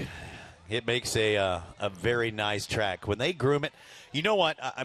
We've talked about this. I'm from Texas. Wait. Stop. No. I got to edit up too because I'm from Texas, and there's a lot of motocross racers from Texas, but they say we groom the track too much. I get that feeling whenever I see a Torc track because they honestly make it a worked-in track like a motocross track, and they just start like it's brand new every day. It's like a freeway every day, and they put nice little water droplets out there, and it's all smooth. It's like a road race, but then it gets beat up. But every race before they go out there, it's like a new track, and I love the water truck because if you go to other types of races, if you're at Baja, when was the last time you saw a water truck at Baja? I've never seen that track groomed. Yeah. So that's what I'm saying. It's a little bit different. But in short course off-road racing, they go out here and almost make it too pretty at times, if there is such a thing. I think we got about a minute till we get underway. Oh, yeah. Here's the other thing. It's like we got to let everybody know that you have a nickname that after Sturgis. I do. Between you and I and some of the gals that work for bidet. Torc. The bidet, yeah. Yeah. We call him RBD. Yeah, bidet. He's in a prior life. Hey, speaking of flat Ari, so Ari, all right, here's Ari. Here's Ari riding in his truck. Here's Ari's truck catching fire, and Ari bailing out of that thing. Flat Ari, go get one of these over at the Gunk Mobile. And they're really hot items. And I'm trying to see. Well, dude, you're really ticked me off because it's like now I got all this extra work to do. It's like Ari's twin. I got this all. How about just I one? could be spending time with the fans. How about just one kiss for Flat Ari? No. Oh, dude, we're not in that part of the country. Yeah, we are. We're in the UP. They do things different up here. I don't know how. Tell them what to do. What this is all about? Yeah, well, you could follow them at Team Cooper Tire on Twitter or Instagram. Use the hashtag at Team Cooper Tire, and then hashtag STT Pro with a photo of Flat Ari on your chance. So get up in there. There's Ari. Yeah. How you doing? Hey, How you doing? Flat Ari's giving Scott a kiss. Hey, no, he's not. Yeah, I'll give you here. Let me help you get close to the camera. Flat Ari's out there. And Scott, there's put him on my shoulder. Yeah, there's good Ari and bad Ari. Absolutely. That Ari's just kicking it with one foot. One's whispering in my ear, one's chewing on my earlobe. And Luke Johnson has the best flat Ari. Ari's on a rooster on Luke's truck. If you've ever been to Luke Johnson's truck, it's always on the rooster. Hey, it's racing time. Pro 4-wheel drives. Look at this. Pro 4-wheel drives. There are 6 trucks in there and a special 6 truck at that. Starting off leading the field, Johnny Greaves out of Abrams, Wisconsin on the Monster Energy Maxxis Toyota Forest County Potawatomi machine. That's the Deuce Deuce. The 33 of CJ Greaves, his son, the series points leader, starts next to him on that Monster Energy Toyota Maxxis tire entry number 33. Starting that third spot all the way from Texas, it's the number 47 Traxxas entry of Mike Jenkins. But I think the guy that you should be looking for is from Belch, Michigan. Yep, right down the road. He has his own tire that they named after him heading to the finish line here on the Cat Amsoil Rigid Industries Fox Walker Evans machine number 9. How about it for Chad Horn? And he has a listing of El Cajon, California, but he also lives in Bondwell, Wisconsin. Yep. He's driving for Cooper Tire, Amsoil, Boyle Exhaust, Walker Evans, and Amsoil number 7, Scott Douglas. Yeah, Squirrel. You missed one. Squirrels out there. You started off with Scott Douglas. I thought never mind. I know that was chicken she did earlier. I thought you were talking about Squirrel / Big Worm, and you've seen him race on road racing bikes. You've seen him on dirt track bikes. You've seen him in buggies before, but we've never seen him race in Pro 4-wheel drive. This is the number 5 on the Popcorn Sutton's white whiskey. Number 5, the bootlegging machine of Larry Pegram. Starting back there, I'm curious to see how Larry does. He said he'd only been 2 laps of shakedown in that truck ever before practice yesterday. And he got significantly better every consecutive lap. Yeah. And I think with some decent seat time, maybe a 2-3 rounds of racing under his belt, he would definitely. He's got that. He's a well-rounded. Yes, he's got talent. He knows how to wheel a car. I've seen him race. Bike, I've seen him race road racing. I've seen him race dirt track bikes, and I've also seen him in supermoto, which kind of blends both of those. And he can do it. So watch out. I'm not counting Pegram out. He might even sneak up there in that 4th or 3rd spot. Hey, one quick reminder, race fans. Don't forget, about 15 minutes after this race is done, you're invited for the first time to walk Park River International Off-Road Raceway. You can do so by entering through the gate on the far north side of the grandstands. Do it. You got to do it. You get a great perspective of what this racetrack and how these guys get beat up by this place. Here we go. The pace truck is off the track. Park River, the last race of the day is coming at you. Happy anniversary, Park River! Johnny on the throttle, but look at Chad Horn. He's trying to shut down CJ on the inside. Horn. Yeah. Into second is Chad Horn. His daughter was on the podium this afternoon in the kart race, and he was so happy and proud. Maybe he can return the favor for her. Hord's finished a fourth. A second's been his best. A third as well. He's not looking for a second today. He wants to win, but right now he's holding up the series points leader. Chad Hort and the Cat Machine in second, CJ in third. Oh, here comes CJ to the inside. Chad kind of got a little sideways, scrubbed off some speed, which allowed CJ to get a run off the corner. CJ tries that inside line. Not able to make it work just yet, but CJ's almost that left run up in the grass on the inside. But CJ knows this place almost as well as Chad Hort. He can take those lines and know exactly what's in front of him. I think he might have even done some testing at this track a couple of weeks ago, trying to test transmission differences between the automatic and the manual. And look at Johnny toss that truck sideways in that right-hand corner. Again, CJ's inside, outside. Now watch him duck real hard to the inside in that left-hand turn going up the hill. Chad Hort goes wide. He pushes. Here comes CJ to the inside. Yeah, CJ put himself in that spot. CJ holds it wide, but Chad's out there in that nice cushion. Who's going to give me second? It looks like he's able to hold it on. CJ holds that inside and stays in second. Chad is only about a half a chunk behind. Oh, yeah. Talk about an aggressive pitch to the right. CJ Greaves totally blocked any line Chad Hort may have wanted to try through turn one. As we say this, Johnny is checking out in front. Johnny with about a 2.5 second lead over CJ. He crosses the flag stand. There's CJ. Nice attitude of that Maxxis tire truck. Third is Hort. Fourth, Jenkins. Fifth, Scott Douglas. Sixth is Larry Pegram. Man, the sun has got to be an issue for some of these drivers. Because it's an issue for you. Oh, yeah. Yeah. You're using the hand visor. Can you imagine the sun and the glare they're hitting as they come up the Cooper Tire Hill? Yeah, no. Wow. That's the one place I was looking, actually, and after that first turn as well. Here they come once again. We've got Johnny Greaves up front. I just love the sound of that motor. I don't own a Toyota, but man, that is so sweet. I've got two. Whoa, Johnny Greaves, what happened? Somehow went to the inside. Johnny Greaves still on speed, but man, for a moment was fully in the grass in the infield, back on the track. Didn't lose a whole lot of ground to CJ, but now we got to wonder if there's any kind of damage.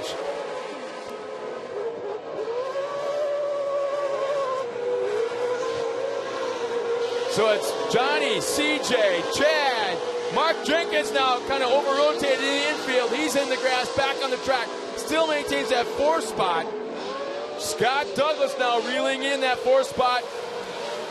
About one truck length back. So it shows you just when you think you're comfortable and everything's going your way, how the Bark River Dragon might reach up and just snap at you at any given time. Because that was, usually it's not a problem for Johnny, and he almost wadded and took it up there where we saw one driver in our sportsman class go off the track. Yeah, I'm kind of wondering if, as you see CJ reeling in his dad, how about that, 2-3 truck lengths back. I had a chance, and we talked about this earlier, one of the rounds of racing, where Kathy Greaves, we sat down one night, talked quite a bit, and it's like, what is Johnny like with the dominance that CJ's had this year in both classes, as here he comes again. This is where Tap it on Dad's back door. Right there. Right here, yeah. That's kind of hooked a little bit. And he's still doing it. He did it again. See, he's too far inside. CJ's going to get a good drive here. It happened the exact same spot. Yep, he's got Duck it. inside. Here comes Johnny right back. No. Drag race, but CJ's going straight. Johnny's crooked, and CJ's now going to shut him down. Now watch for that outside entrance inside. There we go. That's Youngin saying, yeah, I got something for you, Pops. Well, this is where that conversation with Kathy comes in. Kathy said, Scott, you don't understand. Johnny's okay with it because for the last 5-6 years, CJ's been spotting for his dad. So he knows his dad's driving style better than anybody. So when he's on the track racing against him, he remembers that, and he uses it against him. And Johnny's still trying to scratch his head and go, okay, now what do I do? I got to change my driving style to beat my kid. Johnny's got a right-hand gremlin. I'm going to see when he comes to that same section again. It happened to him both ways. The second time, he wasn't hitting it as hard, and it didn't look like it was as bad. But when he made the bobble this last lap, it was the same spot he did it the lap before, just he was under more throttle. Not as dramatic. Yeah. Man. Because he was looking for it. He knew something wasn't right. And I'll see it. So let me walk you through it. As they're coming up this hill, watch Johnny. He's going to launch off and take this right-hand turn on the downhill. He's okay here, but watch. If he stays to the near side of the camera, he's problems. He didn't. He squares it up and stays a little bit farther right that time.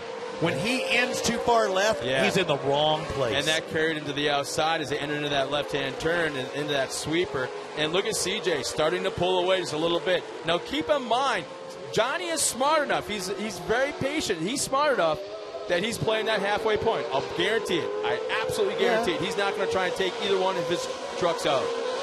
Speaking of that, just behind these duo, you saw the rooftop sneak in of Chad Horde back there in third. So first, second, third, fourth, actually, all evenly separated as far as our top 4 drivers. So we still haven't hit that competition caution. So even though CJ Greaves, Johnny Greaves, the next time around, Chad Horde and Scott Douglas, they will get that white flag the next time around, but they will get that start the next half of the race nose to tail. So they'll close up this gap we're seeing now.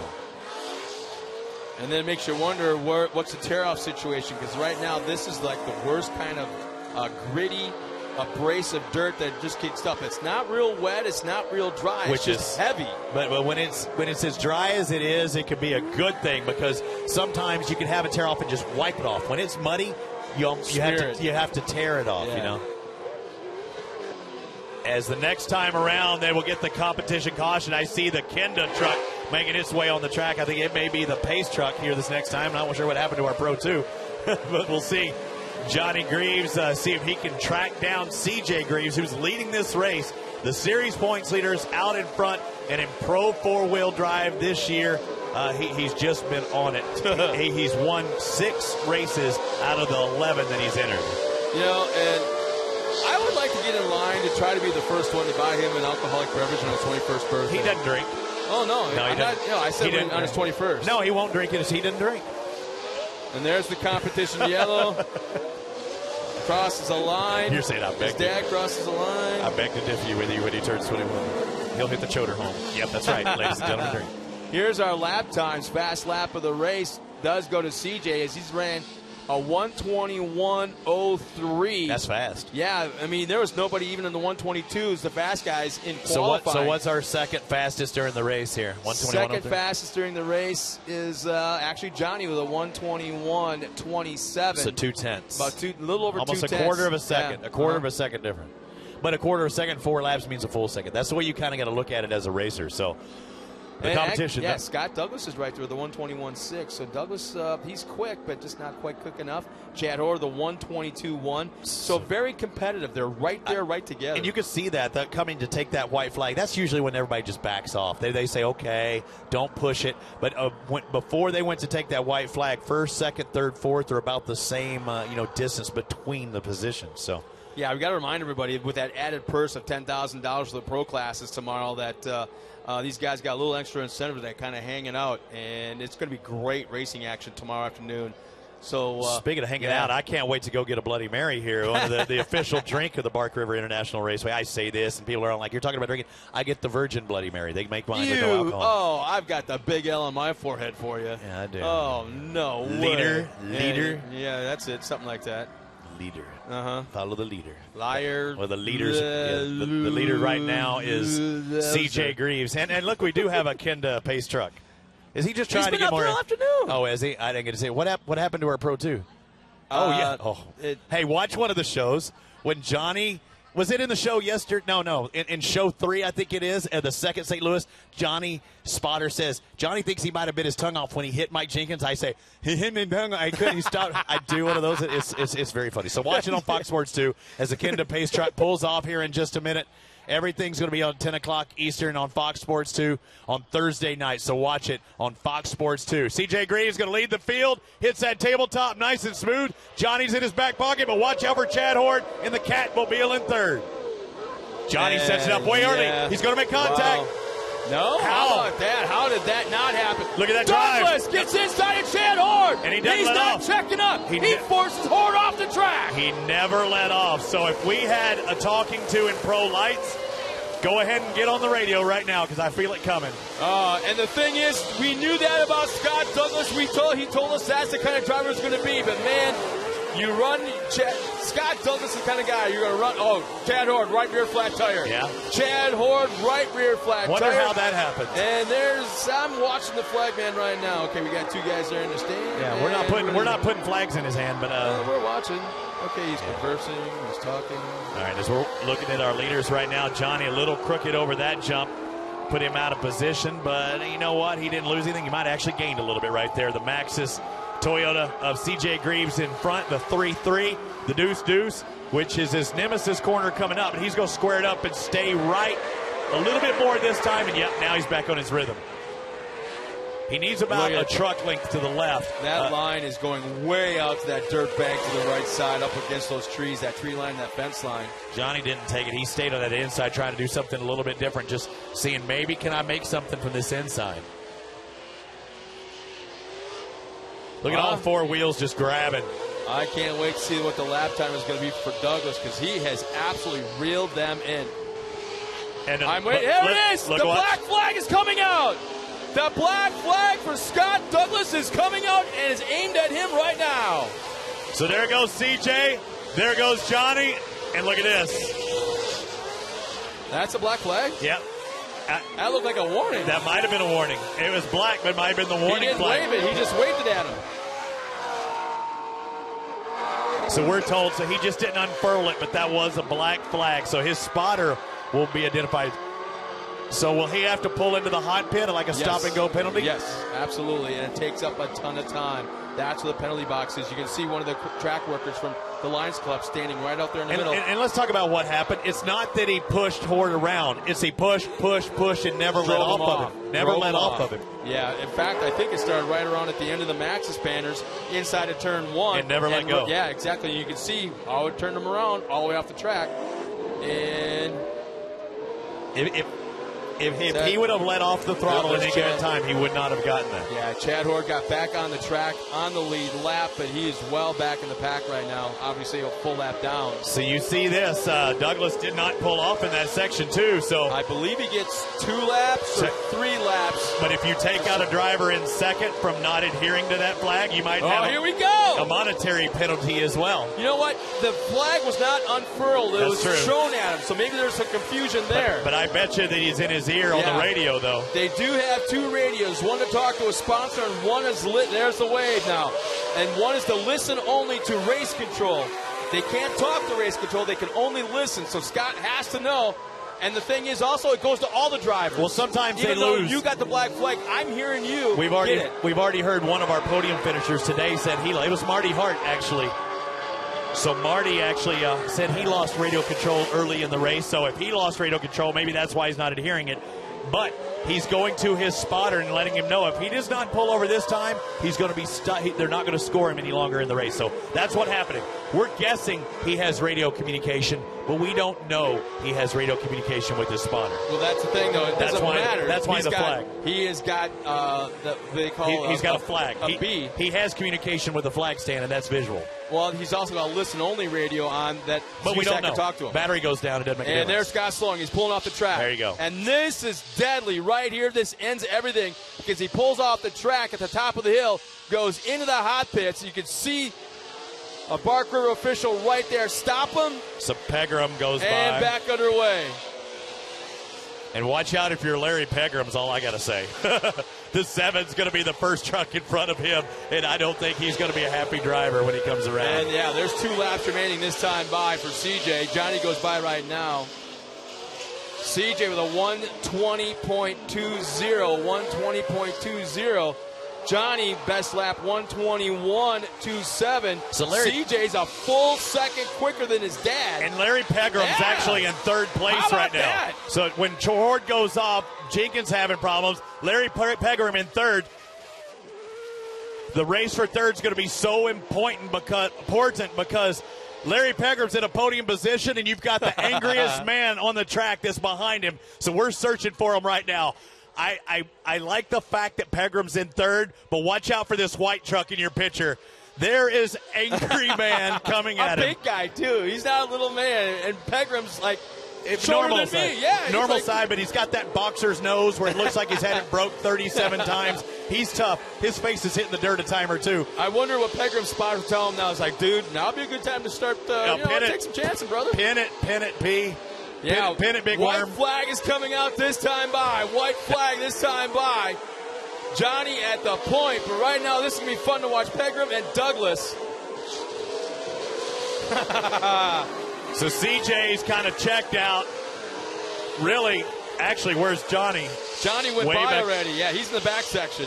No, there's Johnny. There's Johnny. CJ. Yep. As he comes in front.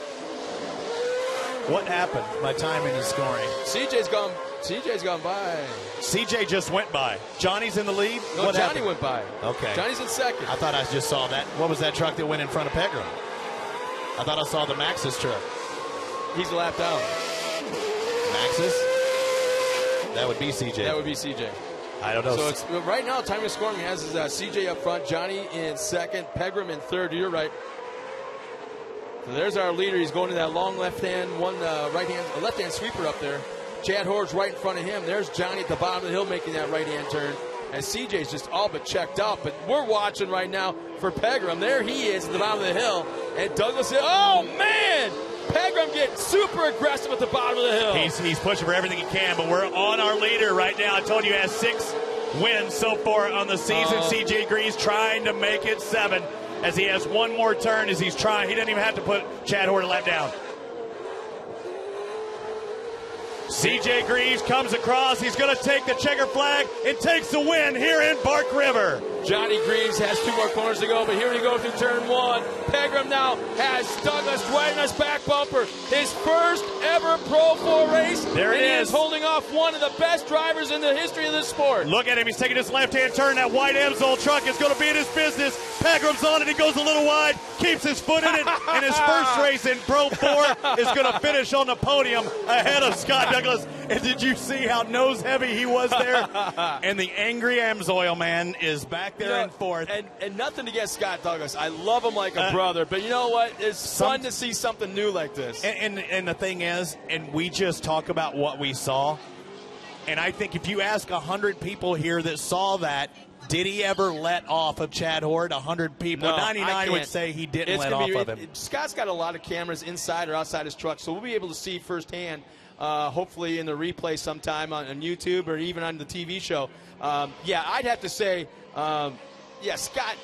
Scott ran him off the track and just never lifted. He had a chance all the way from the end of that Maxis banner in the infield. And the whole time, in my mind, I'm going, let off, let off, he got checked up. let off. He didn't let off. Chad shot off, and it happened. All right, we're done with that. CJ wins again. CJ wins again in Pro 4, his 7th win of the season out of 12 races. And welcome everybody and thank you for the fans that are here at Bark River International Raceway. We had so much fun today. We're going to do it again tomorrow, Scott Rain. But these fans get to go out on this track and see what it's like, see these hills, because those uphills are a little bit steeper. The downhills are a little bit steeper, and this track is a whole lot longer when you walk it. It's amazing if you stand on the back side of the Cooper Tire Hill, how it's a long way. It's blind. You have no idea what's on the other side. And 200 feet is so much farther. 200 feet, you know what it is. But when you're standing on that hill, you mean to tell me they're jumping down there 200 feet? Exactly. And the thing is, the ruts are deeper. The banks are more. Just looking across the track, it looks like not a big deal, but it is walking. And, again, the entrance to the track is on the far right side of the grandstands. And, we're getting voices talking to us. Oh, this is such a cool thing. And everyone's like patting. But, once again, the entrance to the track is on the far north side of the grandstands. There's a gate there. You're more than welcome. Happy to do it. You might even find some of the fenders and hoods, and we didn't see a whole lot of that Pro 4, but a little bit in Pro 2. You might find something, take it to the pits, get it signed by your driver. And the beautiful thing is we don't want you to drive while intoxicated, but you can walk this track while intoxicated. That's the one thing I'm saying. You know what I'm saying? One day closer in Mexico. WWI, that's what some of these people will get. They would get a walking while intoxicated. Come on, RBD. Come on. There's been some people walking up this hill that have had a few of those Bloody Mary, Bark River Bloodies. You think we're in the sun? Look at the Jumbotron. I missed it. Why do you think I'm wearing a hat? You were doing this the whole time, and, Well, at least you didn't have your hat on backwards. I would have kind of slapped upside the head. If No, you did. I don't do that. I'm from Texas. Well, We no, don't do that. sitting in the sun with your hat on backwards. Yeah, no, which I've seen. that didn't make sense. That didn't make sense. Yeah, I'm looking at once again the lap times, and CJ is the only driver to break the 121 mark, as he ran a best lap of 120.20. The closest driver was 121.27. Right, we got to step full second. We got to step aside for a second as they do the podium interviews. Here we go.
Pro four-wheel drive final is over. I know we got two happy men, the man that won, the man that finished in third, and maybe even the guy who finished in second, and they are with Miss Torc, Tiffany Stone. That's her alter ego. Go, Tiffany. Thank you for calling me Tiffany. I think I have a new name. That was a great Pro 4. Thank you guys for being out here. It was a beautiful day. It was great racing. Don't you guys agree? Thank you so much. Don't forget, we do have that track walk, so make sure you guys stay after for that. But let's do our Pro 4 podium. We're going to start with our third place finisher, Larry Pegram. How are you doing, sir? Congratulations. I heard this is your first podium in a Pro 4. How does that feel? This is my first race ever in a Pro 4. I had 7 laps of practice, 3 today and 4 yesterday. I've never been in a Pro, never been in a truck, period, other than my pickup truck at home. So this was a pretty cool deal. I've run the buggy a couple times, and my good friend Mark Kwame said, hey, come up here and drive this Popcorn Sutton, Tennessee whiskey truck. And I just acted like I had some moonshine in the back, and they were chasing me. Old Douglas was the cops, and I was trying to get away from him. You seemed to do great out there. It seemed that it was perfect for you. Do you think we might see you some more? Hello? Yeah, it's still working. Is this thing on? No. Anyway, I'd love to do more of them. I had so much fun today. I know I was getting faster every lap, like I could tell. And you know, the first couple laps they were gone, and then after the restart, I stayed with them and started doing a lot better. So I'd love to do some more of them. And you know, it's kind of hard to do now after you get on the podium the first one, but it was a good day for sure for everybody. Popcorn Sutton and Real Tree Energy Drink and Mark Kwame and Megan Kwame, thanks for letting me drive the truck. And all my crew, Steve Barlow and Bob, Jordan, Russ, everybody over there, they've been doing a good job this weekend. And they were like, hey, you're going to do good today. And I was like, hey, don't get excited, guys. You know, it's my first race, and then we get on the podium, so pretty cool. That's awesome. Well, congratulations. Good luck tomorrow. All right, thanks. Thank you. And for our second place podium finisher, Mr. Johnny Greaves. Congratulations, Johnny. I know that we speak all the time, and of course with CJ, you guys have that battle. It reminded me of Crandon. But I do know that when you're coming down that big Cooper tire jump, how's that sun affecting you? You know, it does. We lost Mike. You just kind of don't worry about that thing. Test. We do this all to the newbies, just so you know. Yeah. We like to mess with you, but no, I'm sorry. So with the sun and the track, of course. Yeah, I mean, that was the least of my problems. I had CJ right on my butt, and I don't know what was – my truck was acting up a little bit, and I was real squirrely, you know, and I didn't know if it was the track or just me, and then once the track dried up, I finally figured out that I didn't have everything it usually has, and I didn't have anything to run with him. No excuses. He was on rails today for sure, but I'd have liked to rub his fenders a little more than that. Well, congratulations. Good luck to you in the future.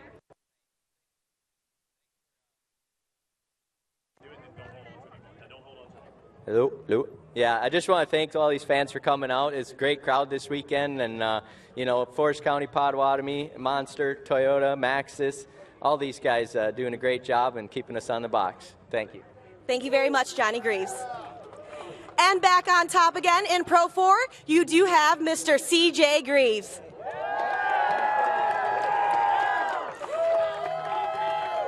CJ, you're a wonderful driver. One question that I do have to ask, because I was watching this race. After you're coming down that Cooper tire jump, do you know you hit 200 feet? Oh, no! You gotta warn me! I'm asking these great questions. Do you know your son hit 200 feet down there? You know, we just run it hard as far as before it lands on the tail, then you're good. If it lands on the tail, you got to back her down a little bit. But we had a strong truck. The track got super slick, and my truck likes to slick. And I saw him over-rotating a little bit, so I knew he had something goofy going on, or I wasn't really sure. So I was just putting my head down, getting some points. It's going to come down to Crandon, and hopefully it's a battle. But I couldn't do it without all my family, my friends. The Lord for keeping me safe. Devin, wherever he is, he works his butt off, so hats off to him. Forest County, Potawatomi, Method Race Wheels, Maxxis, Monster, Toyota, all the guys at TRD that put these killer engines in our trucks. Hats off to them, too. Congratulations. Best of luck for you guys for this weekend. One more round of applause for your Pro 4 podium. CJ, Johnny, Larry, Tiffany. Yeah, that's right, Tiffany. You got a new alter ego, Tiffany. Tiffany Stone. And I don't know what else in that gift basket, but I know I need to try killer, some. Dude. I know I need to try some, whatever. Well, there's a couple bottles of wine that he won't be needing. Was with there some wine cheese? glasses. I don't think about the cheese, but CJ, if you're willing to get rid of that wine, I know somebody that could take it back to California if there's with him. cheese in there, Scott could take it because he's been whining what all day. Oh, never mind. I was trying to make it funny. I was trying to make a joke there. No, that is a great gift basket because, a lot of times you just get a little trophy to go on the wall, but here you can enjoy you can savor the spoils of victory. Yeah, the guys from Rapid River Knives got some very cool you knives. get some cutlery see too? Those things. Yeah. I'll take one. Yep. That's a good deal. And there's Well, it looks like we got a couple Morgan of fans, Chunks. a few fans over there at the fence waiting to walk out and do the track walk. Smile, Larry, at your first podium. How long is it before we're going to call? Give Mark Kwame a call. What 5 minutes on the way down the hill? Oh, I bet you he's already called. Hey. I bet you Kwame's already called him. He's probably. Yeah. Hopefully, he's been watching the live stream. Yeah. Able to do it here for Tennessee I Sun. don't know if I can call him Squirrel anymore because he didn't do that. He's Big bad. Worm. Worm? Yeah, Worm. You know why, don't you? No. Ask him. You throw him on hot pavement and he kind of starts getting squirrely? No, it's not it. Worm. Look at that. He's done that before. He's popping in bottles. Did he bury himself? The sparkling cider just doesn't squirt like the champagne does. They don't fill it enough gas. If it's done right, it is. But Johnny said, and I heard him talk to Kate earlier, and we have, that moment of silence for those of you watching here and on TorcSeries.com. We had that moment of silence before where Kate does the interviews for the television, and Johnny said that it felt like something went wrong or he wasn't able, the truck was just really swapping on him on those jumps, and that's what happened over there. He said, I was happy with second because I really didn't think I could hold him off. Sometimes second's okay, but something let go, and that's why, that truck went, he said it was a handful. After that point, at least, I mean, you know what? There's so many intricate things on these trucks. It's what's cool about this sport. Even drivers in NASCAR just love looking at the craftsmanship of the fabricators of these things. It's just phenomenal. Well, it's the same here. I mean, these trucks aren't what you would buy off the showroom floor, far from it. But that's race day number 1 here at Torc, the Off-Road Championship, presented by AMSOIL. The Throwdown in the UP. We threw down on day 1. We're going to throw down again tomorrow. Watch us here at TorcSeries.com. RBD. We'll see you in the morning. I'm Robbie Floyd. He's Scott Rain, Tiffany Stone, Kate Osborne. We're all here again. So thanks for watching the Throwdown in the UP Part Uno. We'll see Part 2 tomorrow. Thanks for watching. You do what?